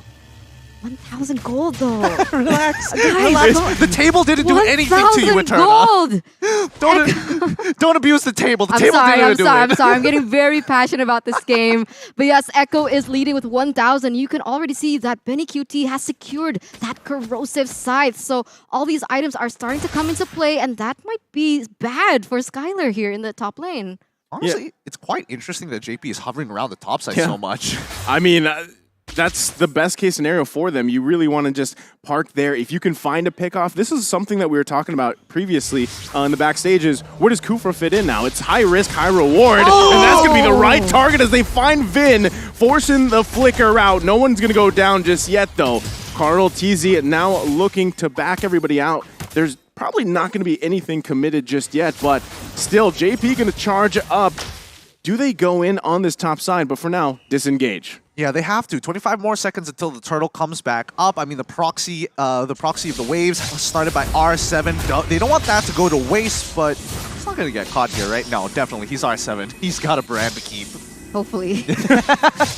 Hopefully. Still sweating here. 1,400 gold lead. 8 seconds left on the clock. But you can see Fredrin already. Seems like Echo, Fredrin, they all have that better space on, and they have the better setup for now. Either RRQ Hoshi, they're not going to contest this. They're going to look for something else. Or they have to find the proper setup here. Yeah, they're going to have to rely on Vin, but the Black Dragon form does come out to Sanford. Albert looking to try to get the turtle. He does! What a retribution as he's able to secure it. And now Sanford caught in the back line. Carl TZ, though, to help him out. It's R7 on the hunt here. Gets the Petrify off. Can he get the kill? He's bobbing, he's weaving. He's slashing. Still, though, it's Carl TZ that falls. And that's going to be actually, R7 survives it. Oh, wait, no. Okay, he does. He does. He gets away with 1 HP. Oh my goodness. I was about to throw up there. Literally about to throw up, and I could definitely see it in Eterna's face. If that Appraisal's Wrath went through... Yeah, it was close, man. Very different story. However, I will say that RRQ, their win conditions in a 4v4 comes down to whether or not Vin is able to find that pick. Oh, no. JP. Again, Skylar, will he be... He actually doesn't even need to use the BMI, but now Sanji up here too. Vin gonna have to back off, does not have the Divine Judgment. Lemon, though, gonna take the real world manipulation back and now forces them to disengage. It's a cat and mouse game here in the top side. Does not end. It really does not end. Both sides not trying to not give each other that space, and I think RRQ need to unlock Skylar from this gold lane. These are strong 5v5, but 4v4, it's really, really awkward when you don't have that damage and you're depending on R7 and Lemon, who are, especially with the heroes that they're using, aren't known to 100-0 people this early on in the game. You gotta say, though, like, Skylar, as much as focus has been put on him from Echo, he's doing a great job. He hasn't died, right? And he does have that Purify able to help him out here, but still, so far, with as much attention as being put up there, this is best case scenario for Skylar. He's still able to farm up, do at least decently well in that lane, and then hopefully transitions later on. Again, Vin really hasn't had the opportunity either to find the Divine Judgment he's looking for. So this could be it. Conceal Play gonna come out. Flicker comes in. They find Carl TZ. That's gonna be a kill under the turret.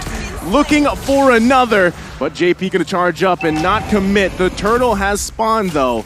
So now does RRQ look to take the turtle here with Carl TZ down? Doesn't seem like they want to. They have a man advantage though, so it should favor them in particular. But look at Benny Cutie. He is so focused on those objectives. He's gonna get a tower in the top side. But oh my god, Albert! They're gonna find Albert here. Quite a few combinations coming out. Albert gonna fall, but look at the damage from the Electo final blow. R7 gets Sanford. It's Skylar that grabs the kill. Benny Cutie on the backside. He's in misplaced. Benny Cutie though with a play before he goes down. He's one hit away. Wait. Benny Cutie survives. Oh, 2 for 2 for now, but that was beautifully done by Echo. Okay, they did have a lot of casualties, but they are going to be able to force and push RRQ off this next turtle and even perhaps take it for themselves. The pressure is on. Did Benny QT just first item Wind of Nature to survive that with 1 HP? We're gonna have to check the items in a little bit. There's just so much action happening across the map. It's hard to keep up with it this time. I mean, there you go. Items. Oh my goodness. Wait, having a look. He has it. Yeah, he has it. But he had Second the item corrosive already side, gone, but yeah. he had the corrosive side, which is actually really important here because if he did not have that corrosive side, Skylar would have easily just walked away from the fight. Man, that is such a clutch moment to have that too, and just the way that all played out. Again, Benny Cutie able to grab that early kill does set him up here, but Skylar still, right? He's managed to grab 2 himself, so those marksmen, those gold lanes are really going to pop off as we get into the further part of the mid to late game here. Oh, I will say that Skylar has a bit of an advantage with the golden staff, but until we see the man, the myth, the legend, Benny QT get one for himself, that's when he's really going to show his stuff here. Oh, Vin no. is just waiting to see if they can. Both real world middle ages come down, but look at the damage from Sanji. Able to grab a kill, Lemon falls. Carl Teasy on the backside though, now on the hunt for Skylar. Pokes him a little bit, but not able to commit. The taunt's there. Vince could be in trouble here. JP, he's actually gonna survive, so doesn't have that follow-up they needed there. No. 2 of the members from RRQ Hoshi, they weren't focused on that. They were trying to get objectives in the top and the mid lane, but now RRQ Albert, he could be in trouble as Echo once again getting another tower in that bottom side. Again, the slow roll, this is what I was talking about. As soon as Echo was able to actually get that lead, they're going to slowly start bleeding RRQ out until they have no more resources left. And it's going to be highly dependent on Skylar to try and get to that game. But the later stages, yeah, look at this. R7, again, I'm not even worried. Look at the Classic just going at it. An absolute OG.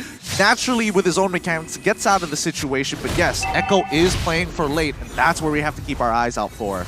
But even then, Sanji's already popping off with that damage. I mean, he doesn't even have any damage items per se, right? He has the frozen, the Ice Queen wand, and he also has the Enchanted Talisman, so more cooldown, more to utility. But even then, the damage already felt, and even Lemon was taken out before that. So very well played by Echo in terms of that team fight, as now both teams are going to start centering and focusing on the next objective, and that is going to be the First Lord. Well, I don't want to be that guy that said, you know, Lemon's taking all that damage and died, but that was kind of on him for the most part. Well, I mean, either way, both teams here in a good position for this First Lord. I think it's just going to be juggled around a little bit as both teams do the Lord dance, as we've seen many times before. But still, there's the golden staff pickup for Benny Cutie here. So if he can get in that range that he needs to be, this could be a very bad position for RQ to fight in. I agree. But on the flip side here, we can see R7 already clearing that top side, putting a little bit of pressure, as here JP misses his ult. JP's going to miss that, but Albert poked a little bit here. Black Dragon form going to come. Who does secure the Lord? It's going to be Carl Teasy with the Retribution. But on the backside they go. Electro final blow. It's R7 that falls. Benny Cutie, though, and Sanji. 2 down for RRQ. Carl Teasy still in the chase to push him out. And now the eyes are set on the tier 1. It looks tough here. I mean, the fact is, Echo is playing as a 5-man unit. RRQ just one man, just a little bit late to the party, and even Skylar just struggling to find the opening to get into that middle, get into the middle of the fight. So they're just cutting their losses for now. Oh my god, the pressure coming in from Echo. Now they're focusing on the mid side. They're trying to clear the waves as fast as they can because they have a Lord to cover here on the bottom side. Carl Teasy going to take away that red buff as well. This is looking quite chaotic for RQ. Oh, Albert going to get caught here in a bad position. He's going to heavy spin, try to get out of there, pushing Carl Teasy into the turret. Able to grab a kill himself. Albert with a pickup. They lose that turret, though. Does Echo press this situation here? JP going to jump in, finding Albert. Rear world manipulation going to come down from Lemon. forcing Echo back a little bit here. Black Dragon form committed. It's Albert one hit away as he goes down from Benny Cutie. No Lemon way. falls to JP into the deep of the base, but R7 with a massive play. Electo final blow committed as 3 fall for Echo. Oh my god. Oh. What was that sound, Gideon? What a I mean, there's just so many moments. Gideon and sound. it's still sorry. It's just the ad libs at this point. But like Benny QT, when you see somebody get to that level of attack speed, you don't get to see people survive it that often. No. I mean, just look at this. Albert, he dies. You're expecting that. Lemon dashes one time forward, takes 12 auto attacks and dies instantly. And look at this, Vin also taking so much damage, but this is the masterpiece. R7 able to deal out so much damage there in the bot side, and even buy enough time for Araki Hoshi to kind of recalibrate themselves into this next part. But we're going to take a little look into the items first.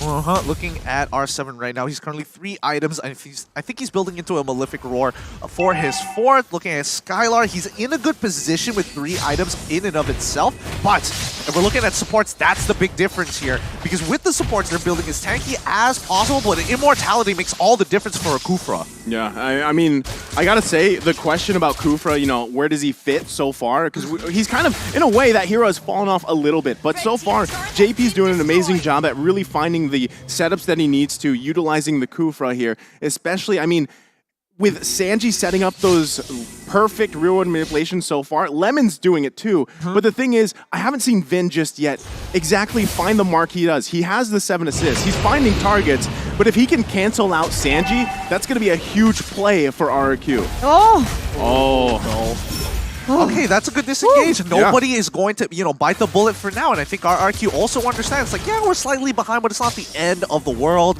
Sure, you want to have Lauren? Fine, we can defend against it. Their high ground should be enough for this. They don't have the real one manipulation, but a flicker comes out. The blazing duet from Skylar, but Vin could be in a bad position. R7, though, keep an eye on him. Looking for an angle here. Electo final blow with the Petrify going to come out. He gets canceled a little bit here. Sanford still up. R7 gonna fall to Sanji, and he's still going as Lemon gonna be the next target. Able to survive, but they might chase him down. He's slowed with the flicker in from Sanji to clean up. My god, 3-4-0 trade. Echo gets the Lord.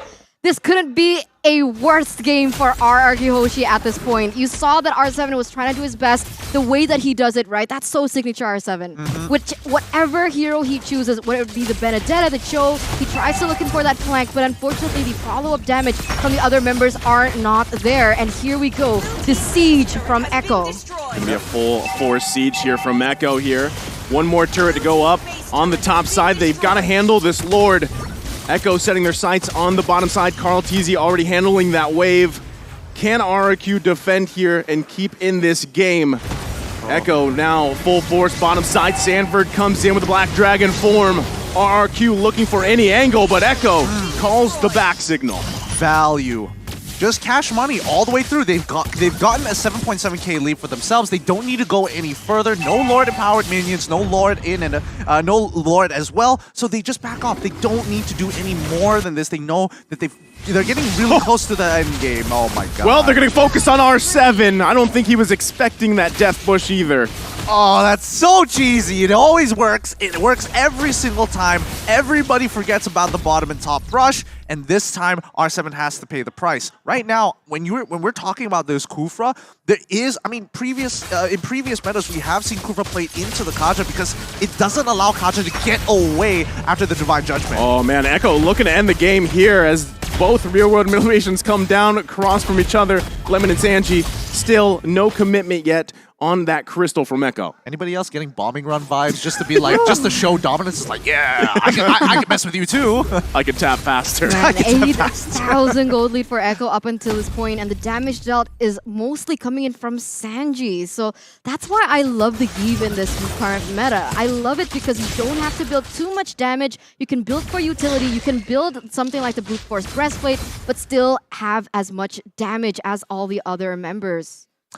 Well, I mean, it depends on the person. I'm more of a Farsa kind of guy. Oh, Yeah, okay. I like both, but Gord number one. But going back to it, did you see the discrepancy on the damage dealt? Right, you typically when you see that Valentina picked up against a Eve, you kind of expect them to be in the same ballpark, but it was a huge difference, and that's just the fact that Lemon hasn't been able to get in range to even take that ultimate or use it the way he wants to. And that is also a big part because of the fact that they have Sanford, right? Yeah. That was the problem. They picked up Sanford, so even if the Valentina wanted to take the real-world manipulation, it could be a little bit more difficult because of the damage input that he's taking from Sanford himself. And on that note as well, that's the thing about Lemon, dude. That's what caught me a little bit surprised because Lemon's great when he gets it. He's like a double-edged sword for RRQ. When he plays great, he plays great. But if not, look at his KDA. Look. 0.55. Everybody has their day, right?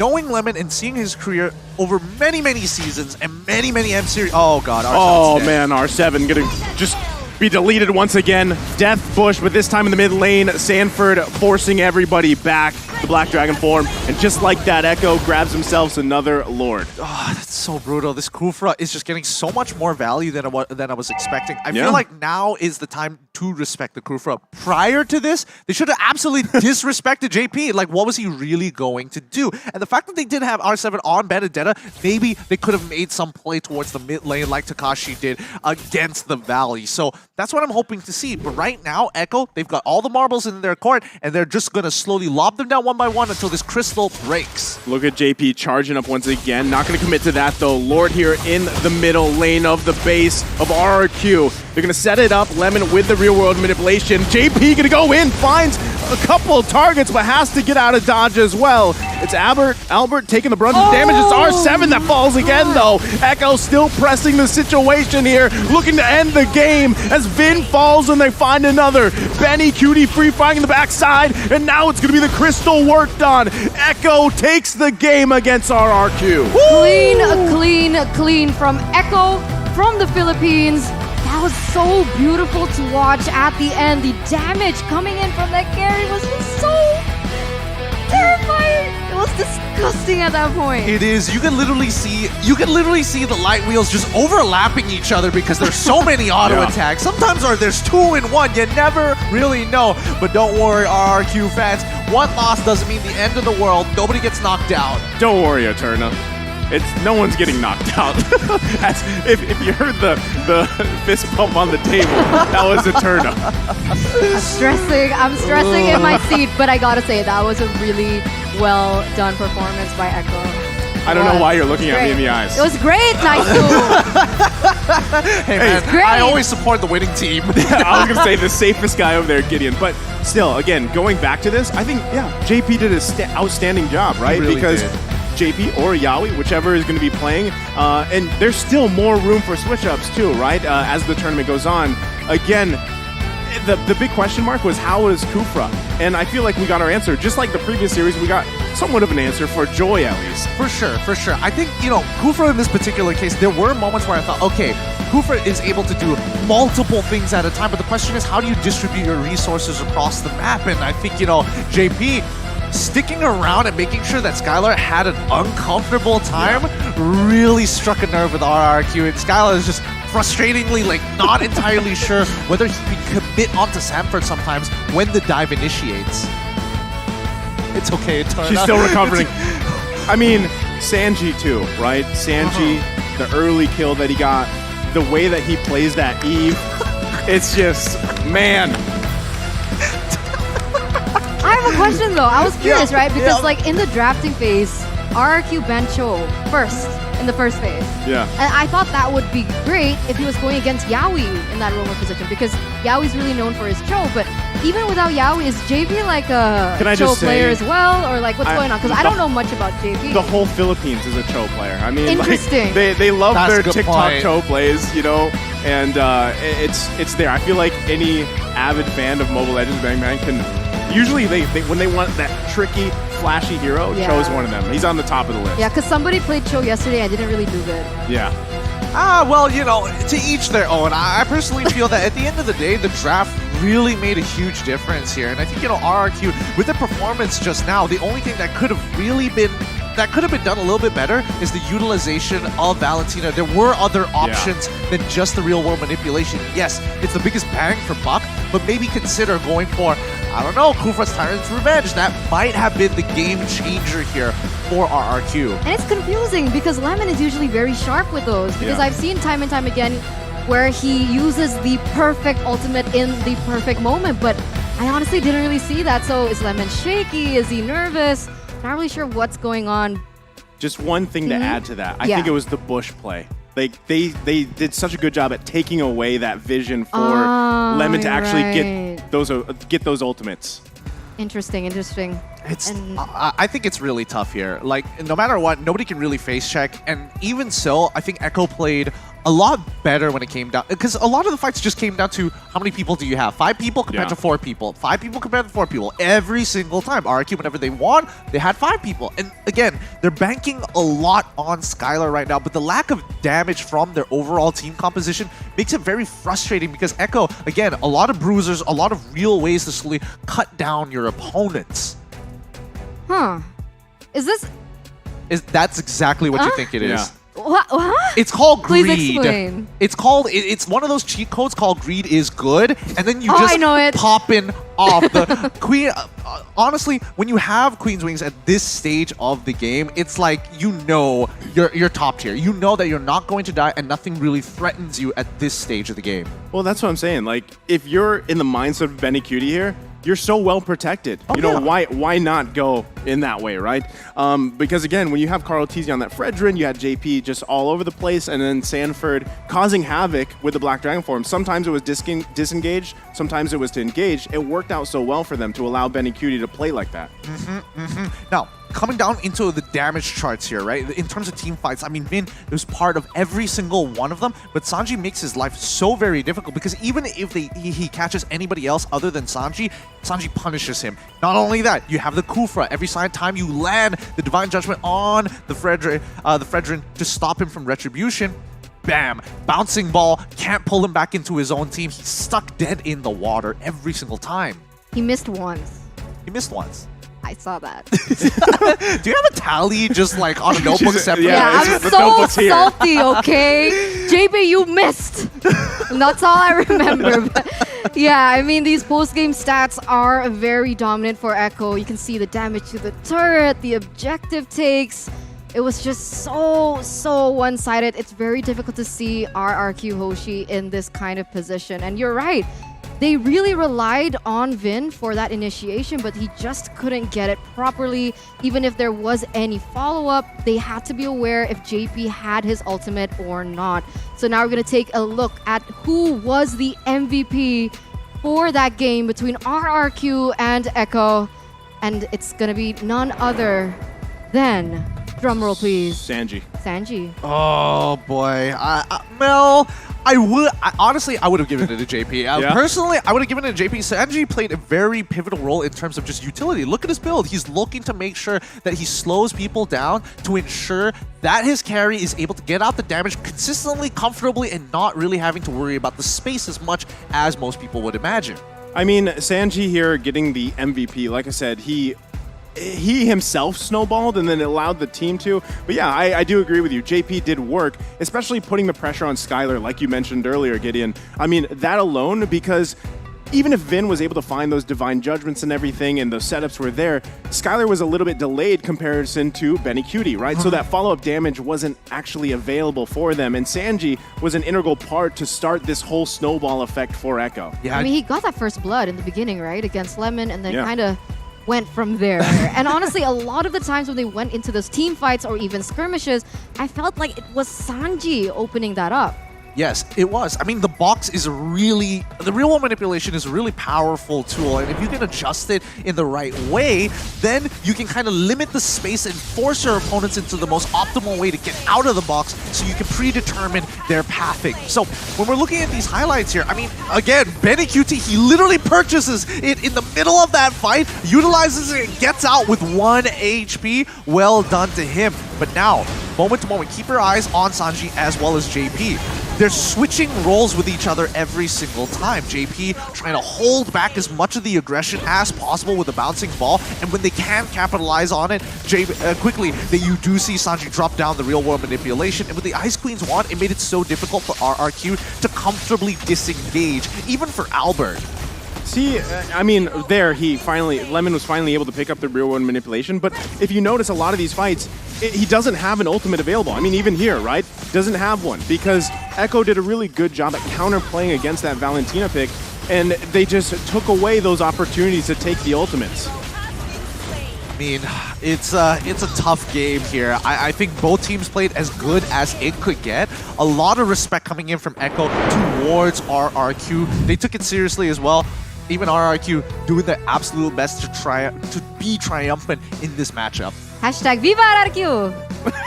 Yeah, that's all I can say right now. But, you know, like we keep mentioning, the group stage is not going to be an elimination thing, right? Yeah, huff that They're copium. just vying for that upper and lower. What did you just say? I thought I could get away with it. It kind of rendered a little late for me. I was like a delayed response. Okay, what's You going can on? still cheer for RRQ the next match. I mean, they're still Are playing. they playing again? Yeah, I think it's Against Team who? Hawk and RRQ Akira. Yeah, that's a good point. That's the one where I get to be biased.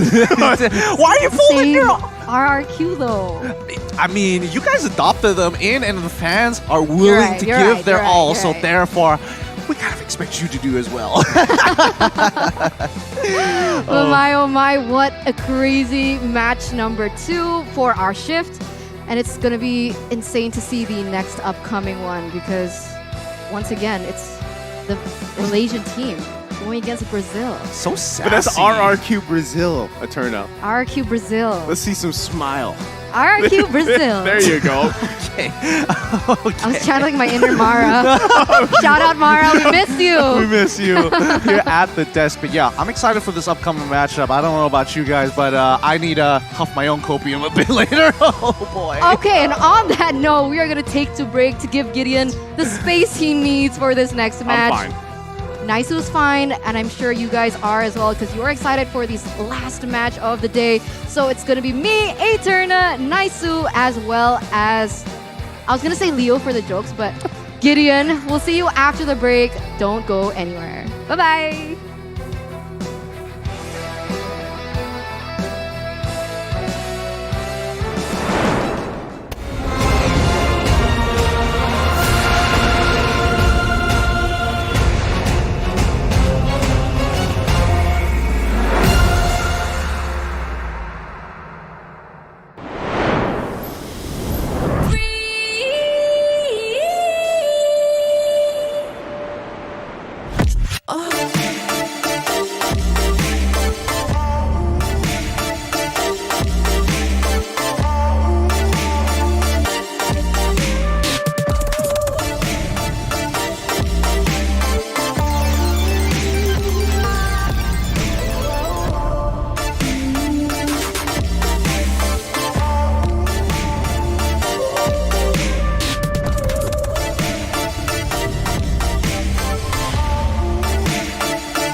As a local craft, there is no shortcut to being authentic. This one can only be achieved by patience and respect for nature, while the other one breathed new life to a tradition. And this one has to blend flawlessly. For every question we asked what good it might bring, at the same time, they worked tirelessly, reaching for perfection, patiently.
best life. They've been talking, tell me on me, but you know they'll never win. I'm controlling all my victories, and something has gotta give. Cause this is just what I made it now, made it now. You can't ever, ever, ever break us down, break us down. I'll be reaching for the stars, promise I'll be what they not, and I'll never, ever, ever, ever stop. Won't never stop, yeah. Touch the sky, you're made of silver and gold. Touch the sky, you're the greatest, don't you know? You and I, we can make it out of the cold. Hang tight, we gonna reach for the greatness. We will always rise, we will never fall. Fighting our eyes around me are strong. Even though we know our backs against the wall. Can you take your aim? You know that this is. I've been down, been waiting so long. I'm here for the crown, I'm here to show off. Greatness time, just waiting to show y'all. This is your time to remember. So many times I lie in the basement waiting for greatness. No, I won't listen to anyone hating on me, telling me I wouldn't make it. Cause I did everything that they said I couldn't. Caught my footing and I kept the controls. I stand for something, I ain't running now. I'm the greatest now, I just wanna make it proud. Don't let me down, don't let it up. I've been on the road, accomplished all of my goals, and I ain't gonna let you down. Touch the sky, you're made of silver and gold. Touch the sky, you're the greatest, don't you know? You and I, we can make it out of the cold. Hang tight, we gonna reach for the greatness. We will always rise, we will never fall. We fight our eyes around me are strong. Even though we know our backs against the wall. And again, pick your aim, you know that this is. Coming for the game, cause we ready for the victory.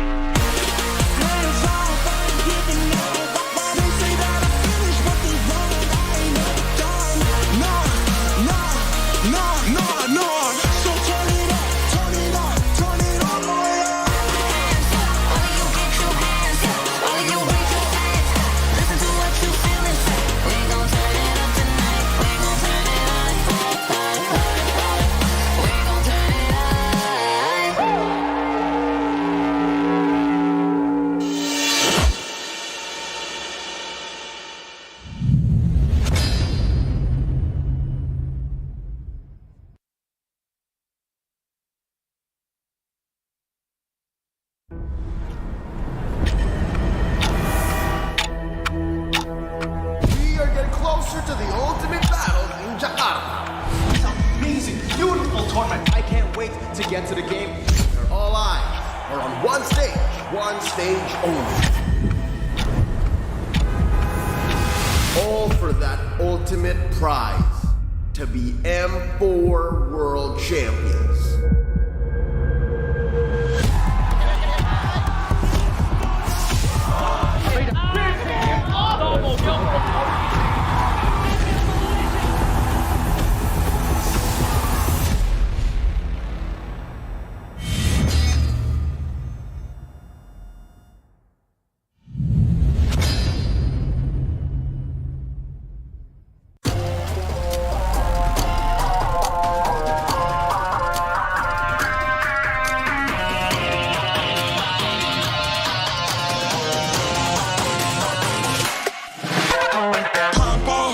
My time, I'm a ball. I'ma get this money right. I'm gonna live my best life. They been talking, tell me on me, but you know they'll never win. I'm controlling all my victories, and something has gotta give. Cause work the streets is what I made it now, made it now. You can't ever, ever, ever break us down, break us down. I'll be reaching for the stars, promise I'll be what they not, and I'll never, ever, ever, ever stop. Won't never stop, yeah. Touch the sky, you're made of silver and gold.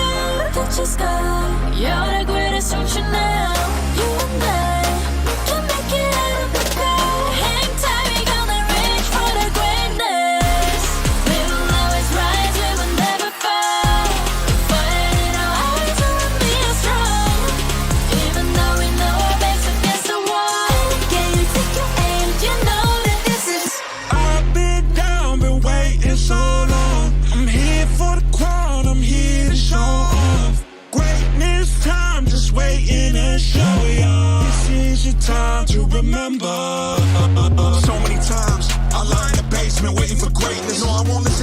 start hating on me, telling me I wouldn't make it. Cause I did everything that they said I couldn't. Caught my footing and I kept the controls. I stand for something, I ain't running now. I'm the greatest now, I just wanna make you proud. Don't let me down, don't let it all fall. I've been on the road, accomplished all of my goals, and I ain't gonna let you down. Don't just go, you're a man of silver and gold. Don't just go, you're the greatest from Chanel. You and I, we can make it out of the cold. Hang tight, we gonna reach for the greatness. We will always rise, we will never fall. We fire in our eyes, you and me are strong. Even though we know our backs against the wall. And the game, pick your aim, you know that this is coming for the game, cause we ready for the victory. Hands off, I ain't giving up. They say that I finished what they want, I ain't never done. Nah. So turn it up, turn it up, turn it all the way up. hands up, all of you get your hands up, all of you raise your hands up. Listen to what you feel inside. We gon' turn it up tonight. We gon' turn it up. We gon' turn it up.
someday, you'll be the most shining light in the universe.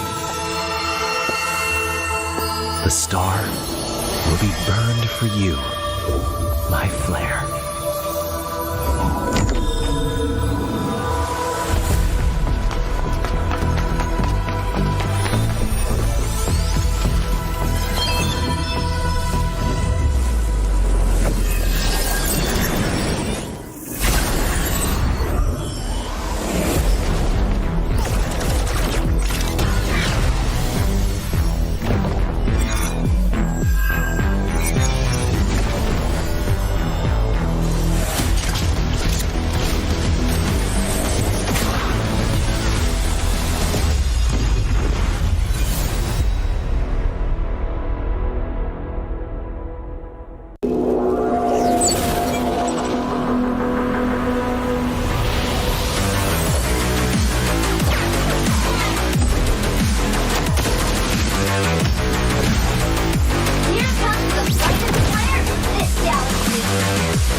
My time, I'm a ball. I'ma get this money right. I'm gon' live my best life. They been talking, tell me on me, but you know they'll never win. I'm controlling all my victories, and something has gotta give. Cause this is just what I made it now, made it now. You can't ever break us down, break us down. I'll be reaching for the stars, promise I'll be what they not, and I'll never ever stop. Won't never stop, yeah. Touch the sky, you're made of silver and gold. Touch the sky, you're the greatest option now. You and I, we can make it out of the cold. Hang tight, we gonna reach for the greatness. We will always rise, we will never fall. Fighting our eyes, we will be strong. Even though we know our backs against the wall. And again, you take your aim, you know that this is. I've been down, been waiting so long. I'm here for the crown, I'm here to show off. Greatness time, just waiting to show y'all. This is your time to remember. So many times I lie in the basement waiting for greatness. No, I won't listen to anyone hating on me, telling me I wouldn't make it. Cause I did everything that they said I couldn't. Caught my footing and I kept the controls. I stand for something, I ain't running now. I'm the greatest now, I just wanna make it proud. Don't let me down, don't let it off. I've been on the road, accomplished all of my goals, and I ain't gonna let you down. Touch the sky, you're made of silver and gold. Touch the sky, you're the greatest option now. You and I, we can make it out of the cold. Hang tight, we gonna reach for the greatness. We will always rise, we will never fall. We fight in our eyes, we will be strong. Even though we know our backs against the wall. And again, pick your aim, you know that this is. Coming for the game, cause we ready for the victory. Hands off, I ain't giving up. They say that I finished, but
The last match of the group stage, day 2, is upon us. Welcome back to the Mobile Legends Bang Bang M4 World Championship that is happening now here in Jakarta, Indonesia.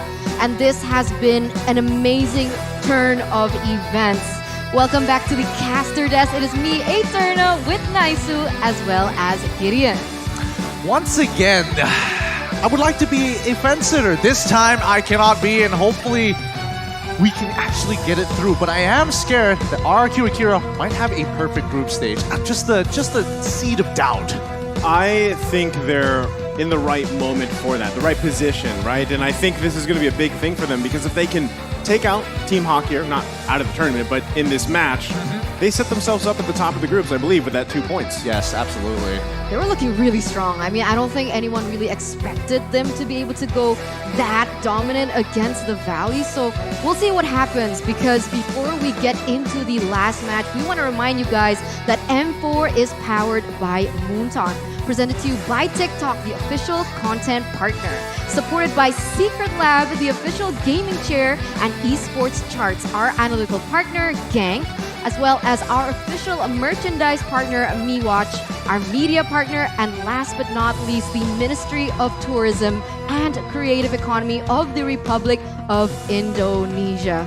Really, once again, cannot thank our sponsors enough, because this amazing event would not be possible without your help.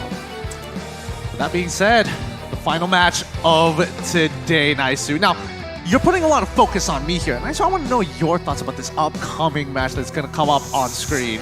Well, you know, I gotta say, I'm impressed with RRQ Akira. We're gonna be taking a look at today's schedule. It's kind of crazy. It just hit me that this is the last match of the day, right? Because I feel like it's going by so fast. There's been so many, I would say some surprises, not so many, but there's been some surprises here. But for me personally, RRQ Akira, this is somewhat something that we expected. I mean, even Leo and I talked about this on one of our pre-streams before leading up to M4. We were thinking, man, RRQ Akira, they've adopted this playstyle, right? And at the same time, they've had plenty of time to practice. And I feel like this is a great step for them again against Team Hawk. Like, that amazed a lot of people too from MPLMY. For sure. I mean, both teams have like amazing stories slowly building up, and I think there's more history around RRQ Akira's, you know, starting and really shooting up to where they are now. Again, M1. Coach Cabral played in it and has brought his experience and passed it on to the next generation upon generation. And look at them now, close to almost perfecting a group stage. If they beat Team Hawk right now, they set themselves up for an almost dominating lead. Oh, it's really going to come down to that final moment. But if we saw in the schedule, we were talking about the left side meta. And it's coming true so far. And if that's the case, then maybe Team Hack has it in the bag. But looking at the performance by RRQ Akira, it definitely is not going to be easy. I think one of the big things too from Team Hawk is just, it's something that I learned while watching from them. Of course, a lot of the players there are familiar names, right? But I think one thing you really have to point out is the jungler, you have Gary, and also the Min-Man connection. I feel like that's something that, you know, some people that don't follow, there are actual twins on the team, right? Yeah. So we'll dive more into that as the draft is upon us, but also the M4 pass card is also upon you guys. One last time, if you want to, it's available now. Complete all active tasks, and you'll reach level 75 at ease, just like that. And, of course, for free. Log in now, exclusive rewards like the Beatrix Light Chaser, Beatrix Stellar Brilliance, and the M4 Beatrix figurine that we're all after are awaiting you. Don't forget the hashtags, hashtag Mobile Legends Bang Bang, hashtag MLBBM4, and the hashtag Dare to Be Great. In the span of the first game that we casted, or match rather, I'm already level 71. So I think you guys want to catch up. It's gonna be a crazy figurine. I'm so excited to get my hands on it. But yes, I agree with you here. I think one of the main players that we are going to be centering out for Team Hack in particular are going to be the twins, Min and Man. It seems like the rotations really start from them, as we are now moments away to see the official team lineup for Team Hack. All right, guys, ladies and gentlemen, this is going to be Team Hawk coming all the way from Malaysia. It's going to be Mod in the mid lane, Lola EXP, Panda in the gold, Gary as their jungler, and Min as their roamer. The connection is strong, but there is question whether the meta has strayed away from them. Can Team Hawk pull it back? The Cinderella story in the MLBB world. Please welcome Team Hawk all the way from Malaysia. A team that has featuring core members from Orange Esports. I mean, they clinched 5th and 6th at MSC 2022. A lot of people were still impressed with them. Gideon's obviously very impressed with them too. And again, it's you can't count them out, right? We saw just how strong Todak was yesterday. What's not to say that Team Hawk can't do that today? Yes, there's a lot of replication that we could, but their opponents here, people have called them just Junior Blacklist International. They are slowly building up to something even more with Sagan, Takashi, Gusta, Lagusta, King, and Luis. It's RRQ Akira who are looking more dominant today. The back-to-back champions, RRQ Akira from Brazil, make their way on the stage once again, going to prove that they have what it takes. I like this. I mean, they are also out to prove that they're just not the other RRQ team, right? They do want to establish their own presence, their own unique flavor here, and that's what we're seeing. They are very energetic. They're a delightful team. We've met them at the hotel, Gideon. Oh yeah, they're an absolute delight, and especially Gusta Lagusta. He lives in the moment just like his name. Wow. Oh. And we're gonna see how exactly and what exactly that they have in store for us. But before that, let's take a look at the talent predictions here. Okay, most on Team Hack, but remember Adine is from Malaysia. But, I don't know. What do you think about this, Gideon? I'm more surprised that Wolf actually decided to go for Team Hawk. I feel like he's been watching a lot of the games, but I don't know. Right now, I'm feeling that RRQ Akira, I don't want to count them out because they are looking so very good, and I want to see that momentum go all the way through, but you have to know where my heart is. Team Hawk all the way. I'm not surprised, right? But I would say that either way, especially with the preview that we got from Akira here, I feel like they converted some more people as well, like just today alone, right? So what's not to say, as the tournament goes on, we still get even further impressed by RRQ Akira. As I've been impressed with this band, as you're seeing on screen right now, the support is real. They need it, right? Because this is basically the proving grounds for the rising stars here in M4. Team Hack as well as Team RRQ Akira. Sure, there are players that have the experience, right? Like the twins, like King, Sagan, and Luis. But we're gonna now take a look at the keys to victory here for the Malaysian side. Yep, looking at Team Hawk, keys to victory, most importantly, is letting Miniman assist Gary in those early rotations for neutral objectives, because when Gary has the farm, when he has the resources, he can do a lot of work so that Panda can farm and carry for that late game. But as Malaysians like to play, and especially for Todak, baiting out those ultimates is just one of those things they need to do with the way that they draft. Yeah, I think that's a big thing, right? We see a lot of this push and pull between any of the teams that play. It's who gets those ultimates out first. And again, that's why Valentina is such a hot pick, right? Because it does allow that kind of dynamic on your team composition here. But looking at the keys to victory for RRQ Akira, get mid-trio to rotate early. King will execute opponents. That's what we've seen. Stopping Gary by invading his jungle early. That is also crucial here, especially if you want to set that tempo. Oh man, honestly, I'm struggling to hear you with the drum going wild. The first time I've ever seen a drum live was at M1, and the second time was the grand finals of MPL MY with Team Hawk. So I can imagine how loud the stadium is going to be during knockouts. Dude, I'm so excited for you to cast in the knockout stage, especially when RQ is playing. I'm nervous, man. Yes. There's going to be a band. You'll barely hear yourself. Look, with 25 seconds left on the clock, our predictions have already been set in. Let's look at your predictions back at home. Yes, wait, who's the 29%? Wow. I'm sending some angry texts back home. I need to know who's doing it. But again, vast majority leaning towards RRQ Akira, while still split decisions between certain regions, about 50-ish, 55 to 45. Oh man, look at the fashion on your screen right now.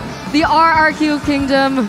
It doesn't matter where you're from, under the banner of RRQ, they're going to support you from the beginning up until the end. And this is the level of support that we'd like to see. Hey, Team Hawk, they got it too, Gideon. Gideon's joining in with them, ladies and gentlemen. You can't see him on screen. Maybe you can see him in the back there, but he's also chewing for Team Hawk here. And again, we're loading into the draft for this match. It's the last one of the day. Bans are already out, by the way, for the most part. So quick here, going into the last match between Team Hack as well as RRQ Akira. We already see the Fredrin, the Martis, the Benedetta being banned from that side.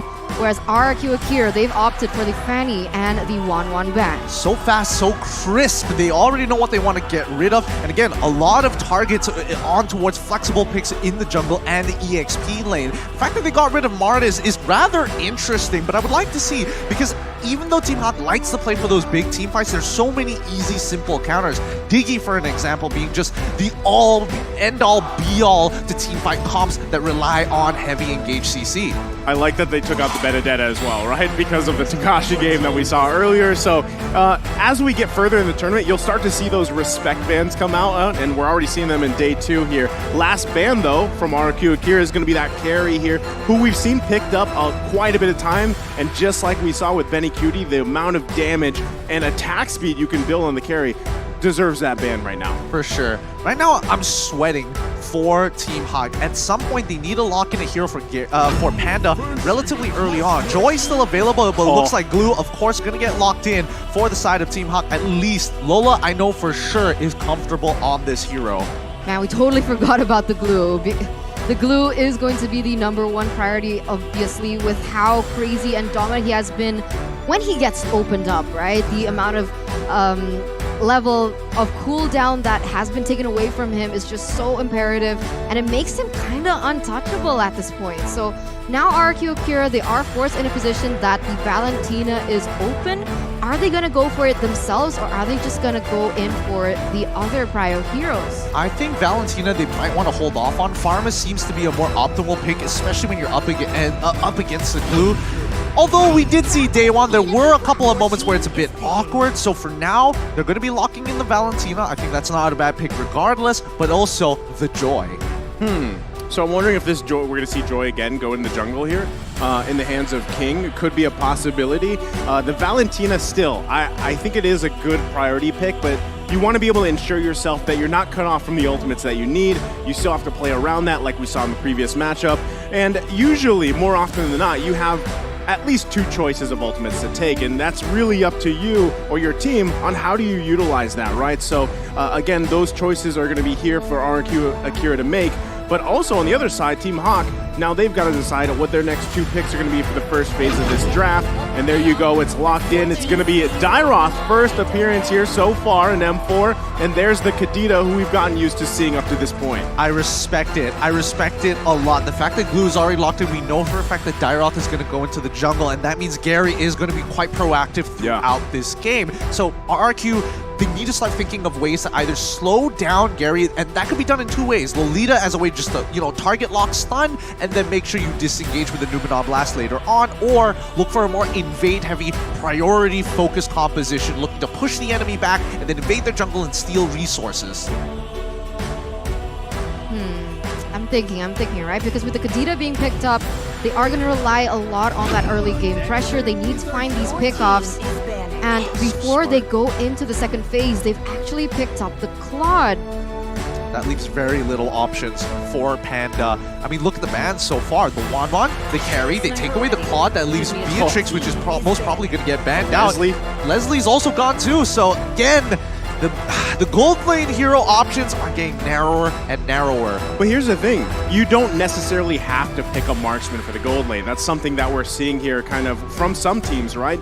And that's the thing. Does Panda have something in his repertoire to play that's not a traditional marksman for the gold lane? Well, here's the thing. I'm not 100% sure about that, because Panda has been known to be playing a lot of different marksmen prior to this. There has been arguments that yes, he could have been able to play jungle for himself if it wasn't for Gary, who took that spotlight, but still, it's going to be tough, because what is left open? Even if you want to play something like Hayabusa, it's a rough match when you're against someone as safe as Claude. Battle Mirror Image, I'm out. Doesn't matter what you pick, as long as I live. Oh, really, really good ban here. It's gonna start limiting themselves though. RQ Akira, with the Leslie being taken out, we don't have the Wanwan, so what does that leave us? You have Bubble Kuba. Oh, yeah, we saw that yesterday. yesterday. Harris yesterday, if I'm not mistaken. Oh, that's a good point. Yeah. That never crossed my mind. Yes, Panda can actually play the Harith. I'm not sure at what level it is, and especially when you're at M4, it might not necessarily be enough. It's really up to his ego and confidence. I feel like more so the Harith was, when we saw that yesterday, it was just a good option to play around that opponent real-world manipulation, because then you're forcing that situation where usually it's a disadvantage in that box, right? The death box, but now with the Zaman Force, it worked out really well. And you might, if you did lean towards a mage gold lane, it might be a little bit too much magic damage, where then you see that really countered with the itemization from RRQ Akira here. You can see last couple bans though that came out was going to be the Kaja as well as the Atlas here, and right away the Cho is locked in for RRQ Akira. Very, very nicely done. All right, so with the armor shred coming in from Dairoth, I'm thinking maybe Irithel doesn't look too bad in this particular situation. Having a lot of movement speed really helps to cut your opponents like Cho, running away specifically from Claude and particularly the Joy, which is rather frustrating because you want to slow her down, but you know, with her ultimate, she says, no, I'm going to keep running at you. So what do you think what do you think about the Irithel in lane with the Claude? I mean, we've seen the matchup happen tons of times. Claude usually has a bit of an advantage once he hits level 2, but prior to that level 1, it's all about that first initial trade. So, let's say, gold lane, it pushes into Claude, no problem, I hit level 2, then it's smooth sailing. We're going to see here the next two picks. It's actually going to be Brody as well as the Hilda. Okay, I like the Hilda pickup, right? We've seen how much of a nuisance Hilda can be, but yesterday when we had that preview, it was also paired up with a Masha. So this time it's going to be a little bit of a nuisance, I feel like, for RRQ Akira, especially is this Joy going into the jungle, right? That's something that they have to keep in mind. But I do also like the Brody pick, because at least you can work with the space that he has and then just kind of fade away torn apart memory. But hold on, RRQ Akira going to lock in a Terizla. Learning from their brothers here. R7 brought it out themselves against the Glue. Let's see how effective it is once more, this time on Takashi. It might be the difference maker here. Maybe Terizla is the answer to Glue. Personally, I don't feel it necessarily being that way, but that penalty zone, oh my goodness, it can make the difference with a flicker. So keep your eyes out on Takashi. If he makes that play, it's all over. Both compositions have been set in stone as we are moments away of entering the Land of Dawn. Are you Team RRQ Akira from Brazil, or are you Team Hack from Malaysia? Man, I'll tell you what, both team compositions are actually pretty scary here, but I still want to see how this Terizla pick works. Is it going to be utilized very well alongside with everything else being thrown at them? Like you mentioned, Gideon, penalty zone is going to be a tough obstacle to work around here. So we're going to find out as we load up into the last match of the day. Group stages, day number 2 here between Team Hawk and RRQ Akira. How are you feeling here? I mean, this is the last Malaysian team today. Look, don't look at me like that. I'm shaking, okay? I'm already shaking right now. And I hope we don't see the proxies coming in from this Terizla, because you can expect the Hilda to immediately start to invade King. Oh, whoa! They brought the whole party! Already. Min, though, I mean, this is what we expect from a Hilda right early on. Gonna force King here to get whittled down a little bit. Does use that retribution, but should be just fine here. Hold on. Gusta Lagusta on the top side. Also, it was a lane swap. There's some flippy-floppy here going on again. Oh boy, I'm imagining the entire world going like, man, Malaysians really know how to just cheese people out in these lane swaps. And yes, Brody should be able to bully Terizla relatively easy, but Terizla can just play safe, you know, clear the waves, nothing to do. But Gusta Lagusta, he needs a bit of help here, especially with the early game base stats of no way, did man? Okay, he did it. With the base stats of someone like Lou, it should be more than enough. Wow, okay, Gary's still going to commit on this, or is he going to back off? A lot of pressure here on King already in the jungle early on, but let's see how this all situates. If they stay in this lane, still though, 4 members here of Team Hawk on the top side. They grab the first blood. It's Gusta Lagusta that goes down. Can they find Luis as well?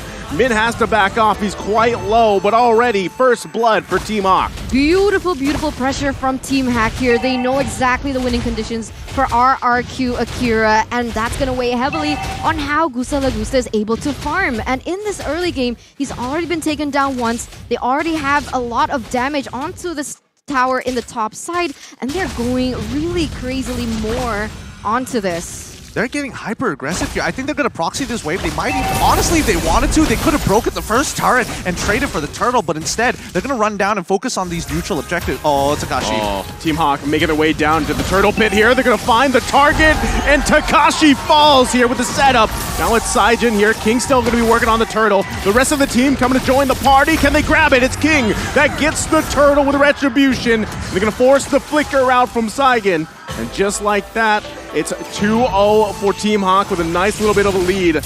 Min's got to be careful here too, still making the pressure for King on this purple buff. RRQ Akira need to find a way to slow things down, right? Because right now they're playing exactly into the tempo that Team Hack wants them to. And Min is so confident enough that he can go in 1v4 and he doesn't care. As long as he's able to deter the rotations from King, he's doing the perfect job. Yeah, I mean, he understands his only problem is, oh, if I'm too low and then I get CC, that's when he has a problem. So he's keeping a very close eye on Luis. The moment he moves, he can tell the rest of his team where they should expect the upcoming battle, which is on the top side of the map.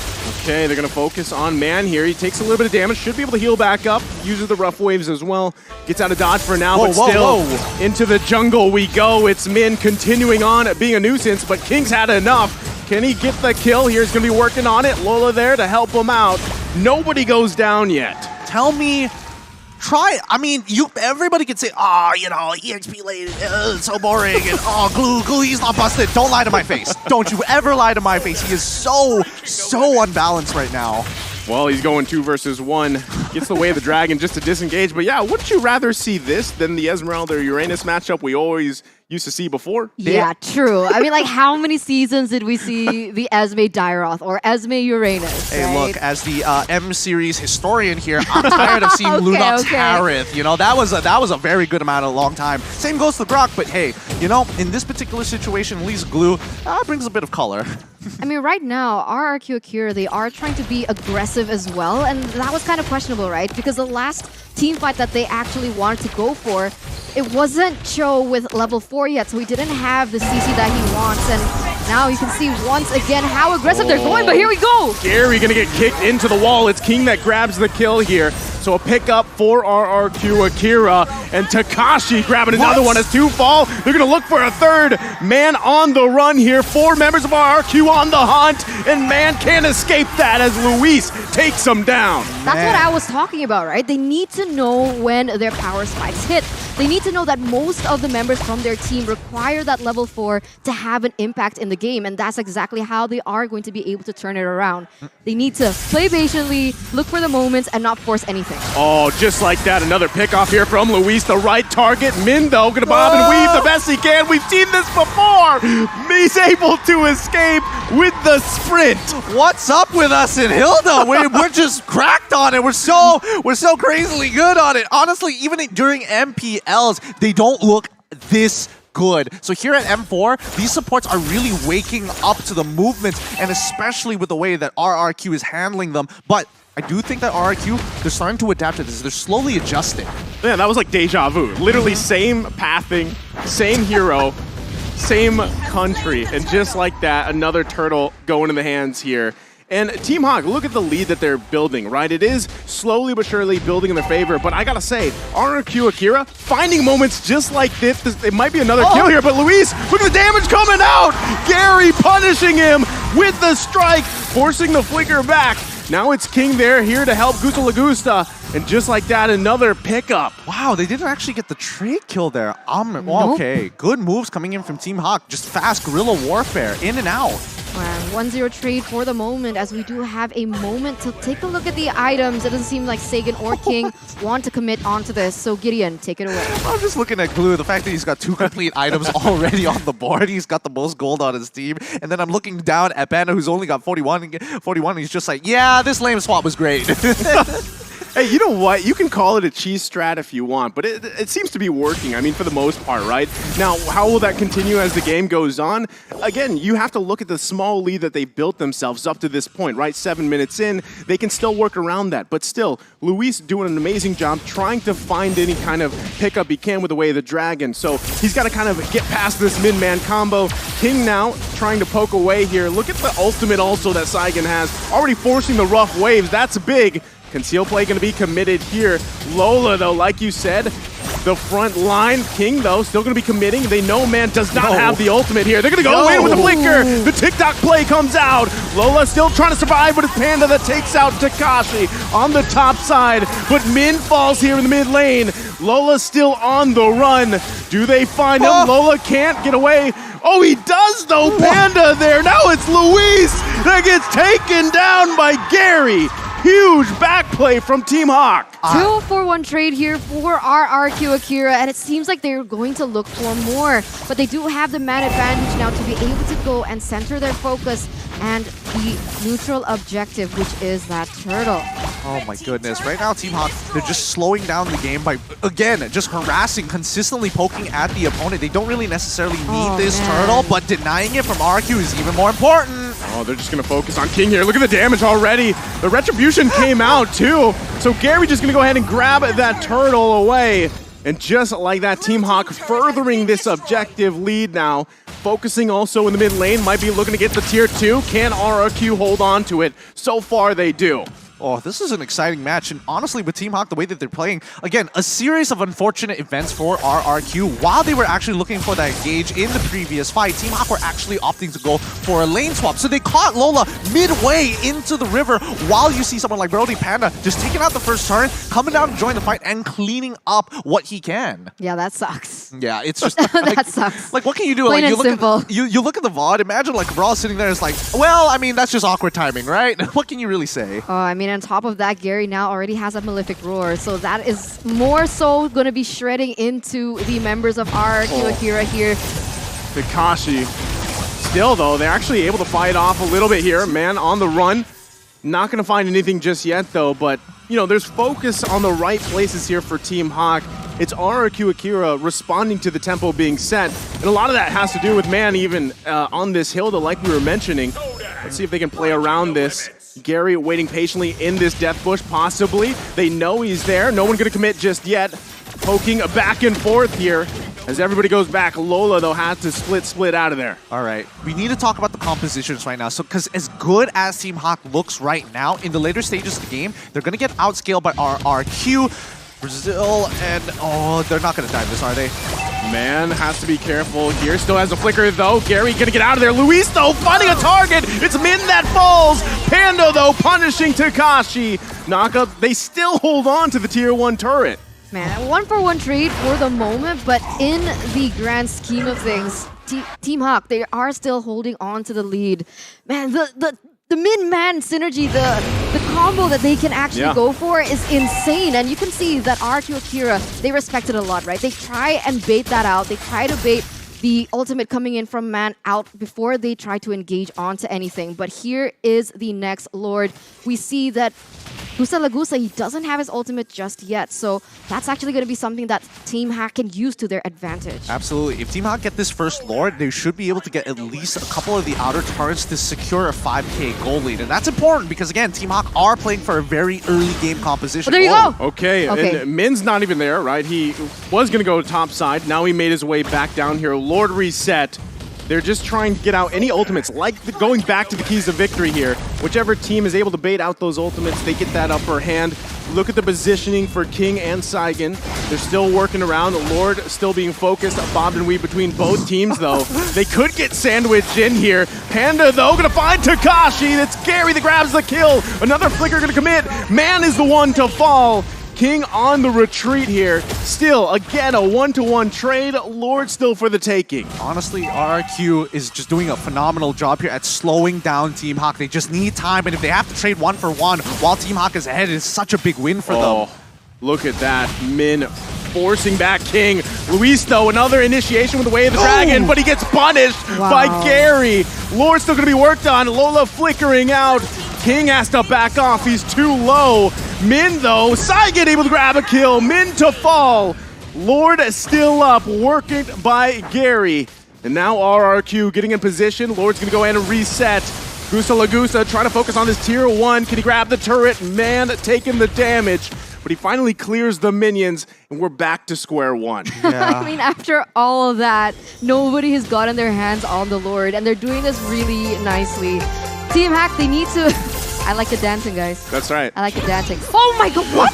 He was did trying to it! take it out. He did it! Panda didn't like it because they initiated the mid lane. Gary's gonna be in trouble. And also on the top side, it's Man That Falls. RRQ Akira. Hear them loud because they take them down. And now the focus in the mid lane. Tier 1's gonna fall, and now the Lord for the taking. Now that's what I wanted to mention before everyone started dancing here on the caster desk, is the fact that Team Hawk, they need to respect the damage output coming in from Gusta Lagusta because he has already reached that item power spike. The Golden Staff is already there, already dealing a lot of damage, and when they clump up 5v5, they might have a better odd at struggling. And now you can see that they've already acquired the Lord, and RRQ Brazil instantly going to be able to take away that early lead that Team Hawk initially had for themselves. Yeah, we're gonna see the replay in a little bit, but you're gonna, after this, RRQ, Akira are gonna start snowballing out of control. The scaling is really starting to make a difference here, and with a lot of the engagements happening in towards this mid game to stall it out until that item power spike,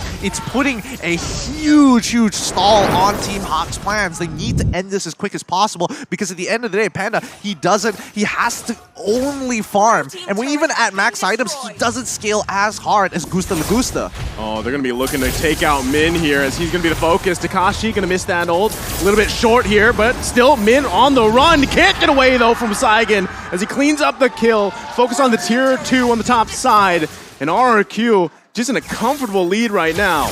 I mean, did you see the items coming in from Sagan there, Gideon? Okay, Yep. he had the Holy Crystal before, and now he has the Divine Glaive to top it all off. Yeah, he's Sagan right now. He's kind of popping off, and now RRQ Akira is going to start dominating the rest of this match. Team Hawk, I mean, they need to make some kind of glory play here to really top the scales against RRQ. They need to find a way to take down Gusta Lagusta without a quote-unquote reliable source of CC, right? Because Man didn't opt for the Petrify. He went in for the Flicker instead, so it's going to be a little that much more difficult to pick these really core heroes off.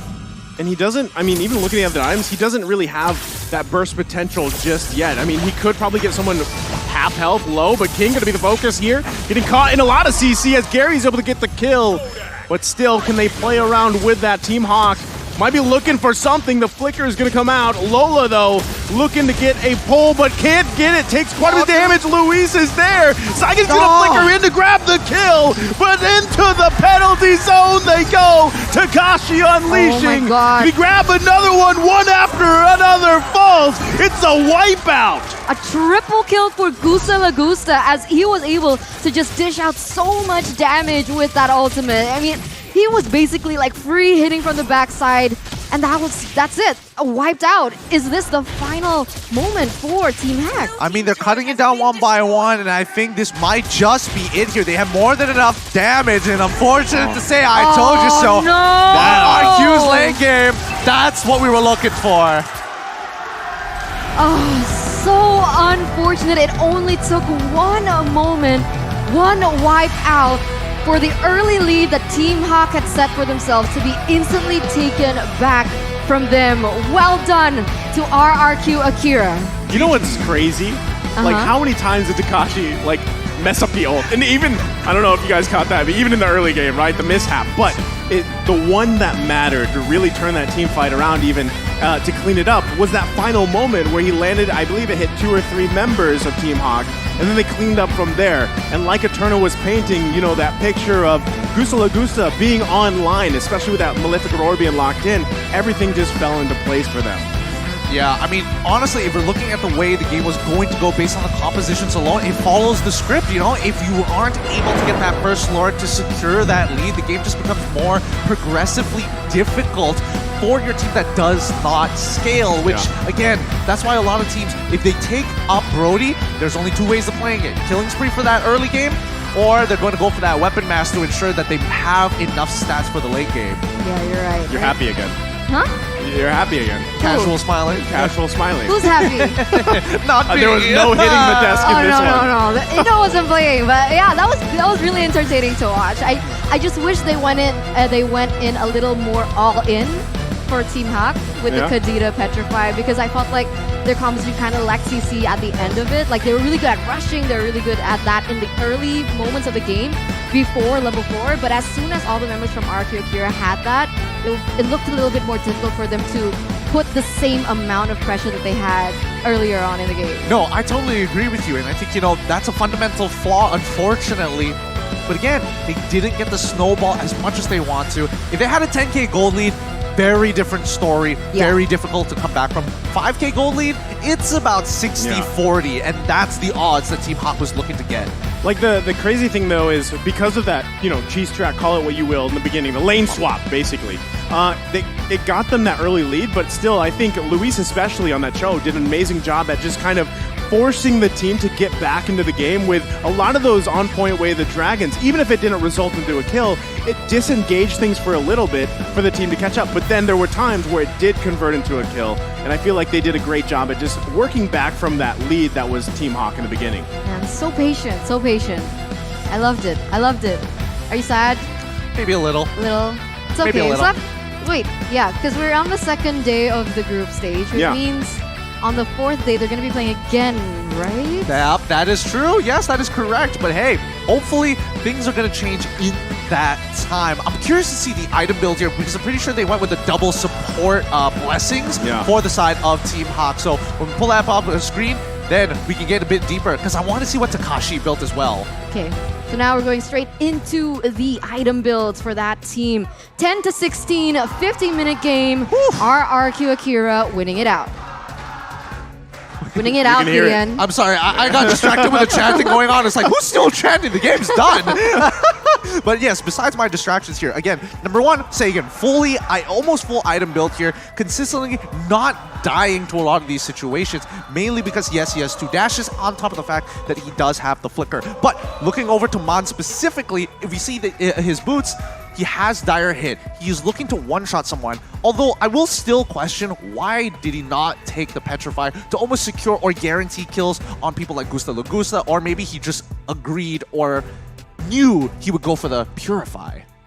Yeah, I feel like Team Hawk needed a little bit more time here. Gary also had a pretty phenomenal game early on, especially, with this Dairoth pick. First one so far for M4. But RRQ just had the answers, right? RRQ Akira knew exactly what they had to do around it and just played so well across the board, Everybody kind of just pulling their own weight. And as we take a look here at the post-game stats, Gideon. Oh my goodness, I didn't expect Gary to have at least 100% kill participation. Yeah. Like, okay, fair enough. I thought, maybe Min would be in that role in that situation overall. But yes, again, the people who are making the money moves, Sagan and as well as Luis, holding on. And more importantly, if you are ever caught in a situation in your public ranked games, if you are at a position of, hey, we are falling behind. If we trade 1-for-1 against a person who has a 10K gold lead, that is a huge win for the losing team.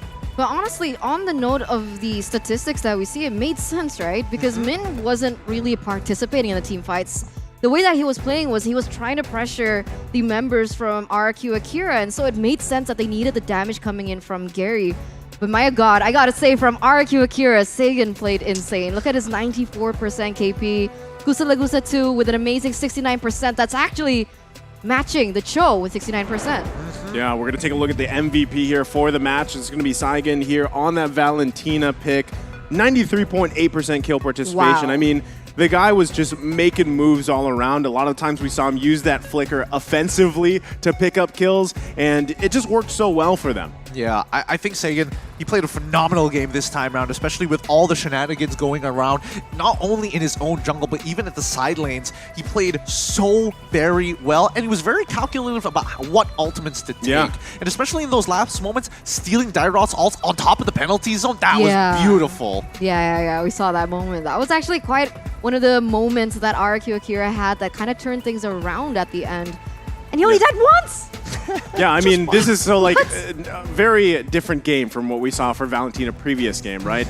Previous matchup, and that's what I'm saying. You'll see it here as we take a look at the highlights, but just how useful this Valentina pick was. I mean, even early on, he mostly had assists, but still the work that he was doing, and just Luis, like I said, finding those little picks here and there for the team really allowed RQ Akira to get back into this game. given that lead that we even see Team Hawk have here up to this point, 11 minutes in. Yeah, he's just sifting gold somehow every single time to make sure that they at least don't fall too far behind. Like, we've never seen Team Hawk actually hit the 5K mark throughout this game. You know, RRQ, Akira have been tempering them, forcing them into situations whereby they're getting harassed and yet still did not let this lead get to their heads. But so unfortunate. It is.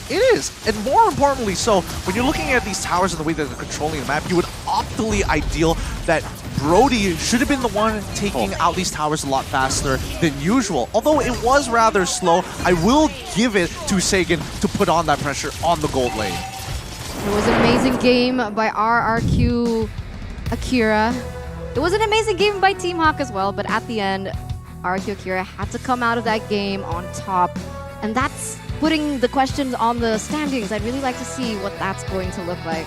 Well, I mean, again, like, it is only day 2, and no one's going home. We always have to just mention that because, you know, some diehard fans out there are probably, you know, feeling away after 2 days so far. But there's still a lot. I mean, day 3, day 4 will tell us a lot.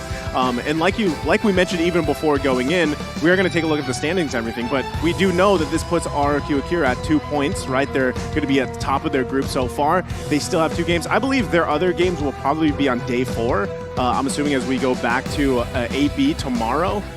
So still, they have a lot of room to show even more, to prove even more just how serious these teams should take them. And even Team Hawk, right? Team Hawk still has plenty of games. I think that was only their first game, so they still have 3 games left to go ahead. I like how when he was talking math, he was looking at you because he knows, 1, I have really bad memory, and 2, I can't count. Well, now you told the world. Yeah, it's okay. It's all right. It's all right. But what I can hear is 20 seconds left to the standings. See, numbers. I'm kind of good with numbers. That's not bad. Try counting it down. I can't. I'm kidding. It's too good. Oh my god. With the but zoom yes. Yeah. We are moments away from taking a look at the standings. But remember that although nobody's going to get eliminated, there is a buff of being in the upper brackets because upper bracket buff. Basically you have 2 lives. If you're in the lower bracket, you only have 1 life, and then you're going to get eliminated. But here it is. Yes, looking at the group so far, we've seen a lot coming in from both Group C and Group D. Unfortunate for, well, OT and as well as RRQ, S11, and as well as Team Hawk, all sitting like they're going with, again, most of them with 0 points, all RRQ with 1, tying up with the rest of them, RSG and Echo in Group C. However, again, the Valley only with 1 point, unfortunately, because RRQ Akira is kind of cracked at the game. 2 points looking clean. If they come off with, again, I'm making a prediction, a bold prediction, that they're walking away with this top of Group D perfect score. You think 4-0? I think they can do the 4-0. Well, put your guess coins on it because you haven't been too hot with those so far. Okay, look, I got 1 wrong, so I got 3 more to get right here for RRQ Akira. Okay, we'll see, because all of my guess coins is basically out the window at this point. And now we're going to check out something else here. I bet you guys are curious to see what it is. Tomorrow's schedule. No! Okay, tomorrow's schedule. We are going to start it off with Malvinas Gaming going against Onyx Esports once again from Indonesia. So we're back to Group A and Group B. Yeah, I mean, tomorrow is... Every day has amazing matches ahead of us, and I feel like, again, going back to the point, every day is filled with surprises in some way or another, right? A lot of these teams have surpassed a lot of expectations for some people out there, even us on the caster desk. So, and I gotta say, tomorrow's ending game, Falcon Esports, Blacklist International. We'll see how that all plays out, because I feel like even, you know, yesterday, Falcon had to come back with a redemption arc. And we'll see how tomorrow goes for them. Yeah, we'll see. And I really want Silent to play this time. You're making a lot of hopes here. You know, you're making a lot of hopes. I want Silent to play. I loved him at MSC. I think he was one of the main carries, honestly, for Falcon. And I think R7 should join Todak at some point in time. No! We can all make hopes and dreams here. We can. But that basically sums up Day 2 of the group stage. I didn't feel that. Did you guys feel it? It was fast. Yeah, we said the same thing yesterday. I think it just flew by. Before you know it, we're in knockout. We're getting there. We are getting very, very close. But again, honestly, this event has been amazing, Eterna. I don't know about you, but I'm very thankful to be here. You're amazing. You're amazing. You're amazing. You're breathtaking. I'm not gonna say it. You guys are both Fine. great. What a You bummer. guys are amazing. Thank you so much for tuning in with us for the past 2 days. We still have a lot in store for you, so don't forget to not go anywhere because once again, we would like to thank our wonderful sponsors. M4 is powered by Moonton, presented to you by TikTok, the official content partner supported by Secret Lab, the official gaming chair, and Esports Charts, our analytical partner, Genk, our official merchandise partner, MeWatch, our media partner, and last but not least, Ministry of Tourism and Creative Economy of the Republic of Indonesia. Look, that's not all. I mean, TikTok Live's Carnival Cheer Up for M4 is happening right now. So watch the M4 matches on TikTok and you can participate in it by cheering up for the M4 activities by watching the M4 matches on TikTok and using the M4 exclusive customized gifts to cheer for the teams. There will be a chance that you could be on TV and with abundant of gifts. Abundant. TV abundant. Special shout out, of course, to Secret Lab, the official gaming chair partner of M4. The Secret Lab Titan Evo 2022 gaming chair is the premier choice of some of the biggest esports tournaments in the world, including M4. It's obvious that Secret Lab Titan Evo 2022 gaming chair was designed to keep everyone seated in incredibly comfort for a long, long time like us here. So, never go out in style when you wear and game with Genk, a lifestyle fashion brand made for the modern gamer and is the M4 World Championship official merchandise partner. Grab the M4 merchandise at www.genk.asia today. Today, not tomorrow, Today. not next week, today. Have you checked it out? Oh, you have. I saw you in the back room. And I saw him do it too, so it's okay. But guys, we still have 2 days left going to tomorrow with the remaining games, Groups A and B. So this is basically their last. What's it called? No. Hurrah! It's the final countdown for group stage. Yeah, you can say it like that. I had another word, but I'll help you. I lost it. So we will see more teams in action. Until then, this is Eterna paired with Naisu as well as Gideon signing off. And we'll see you guys tomorrow. Bye-bye, guys. Thank you so much. I love you.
It's my time, I'm a ball. I'ma get this money right. I'm gonna live my best life. They been talking, tell me on me, but you know they'll never win. I'm controlling all my victories, and something has gotta give. Cause this is just what I made it now, You can't ever break us down, I'll be reaching for the stars. Promise I'll be what they not, and I'll never ever stop. Won't never stop, yeah. Touch the sky, you're a man of silver and gold. Touch the sky, you're the greatest option now. You and I, we can make it out of the cold. Hang tight, we gonna reach for the greatness. We will always rise, we will never fall. Fighting our eyes and being strong. Even though we know our backs against the wall. Can you take your aim? You know that this is. I've been down, been waiting so long. I'm here for the crown, I'm here to show off. Greatness time, just waiting to show y'all. This is your time to remember.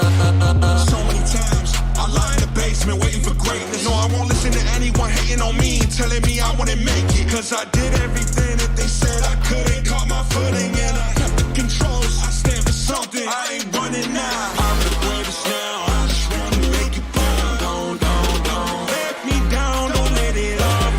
I'm on the road, accomplished all of my goals, and I ain't gonna let you down. Touch your sky, you're made of silver and gold. Touch your sky, you're the greatest, don't you know? You and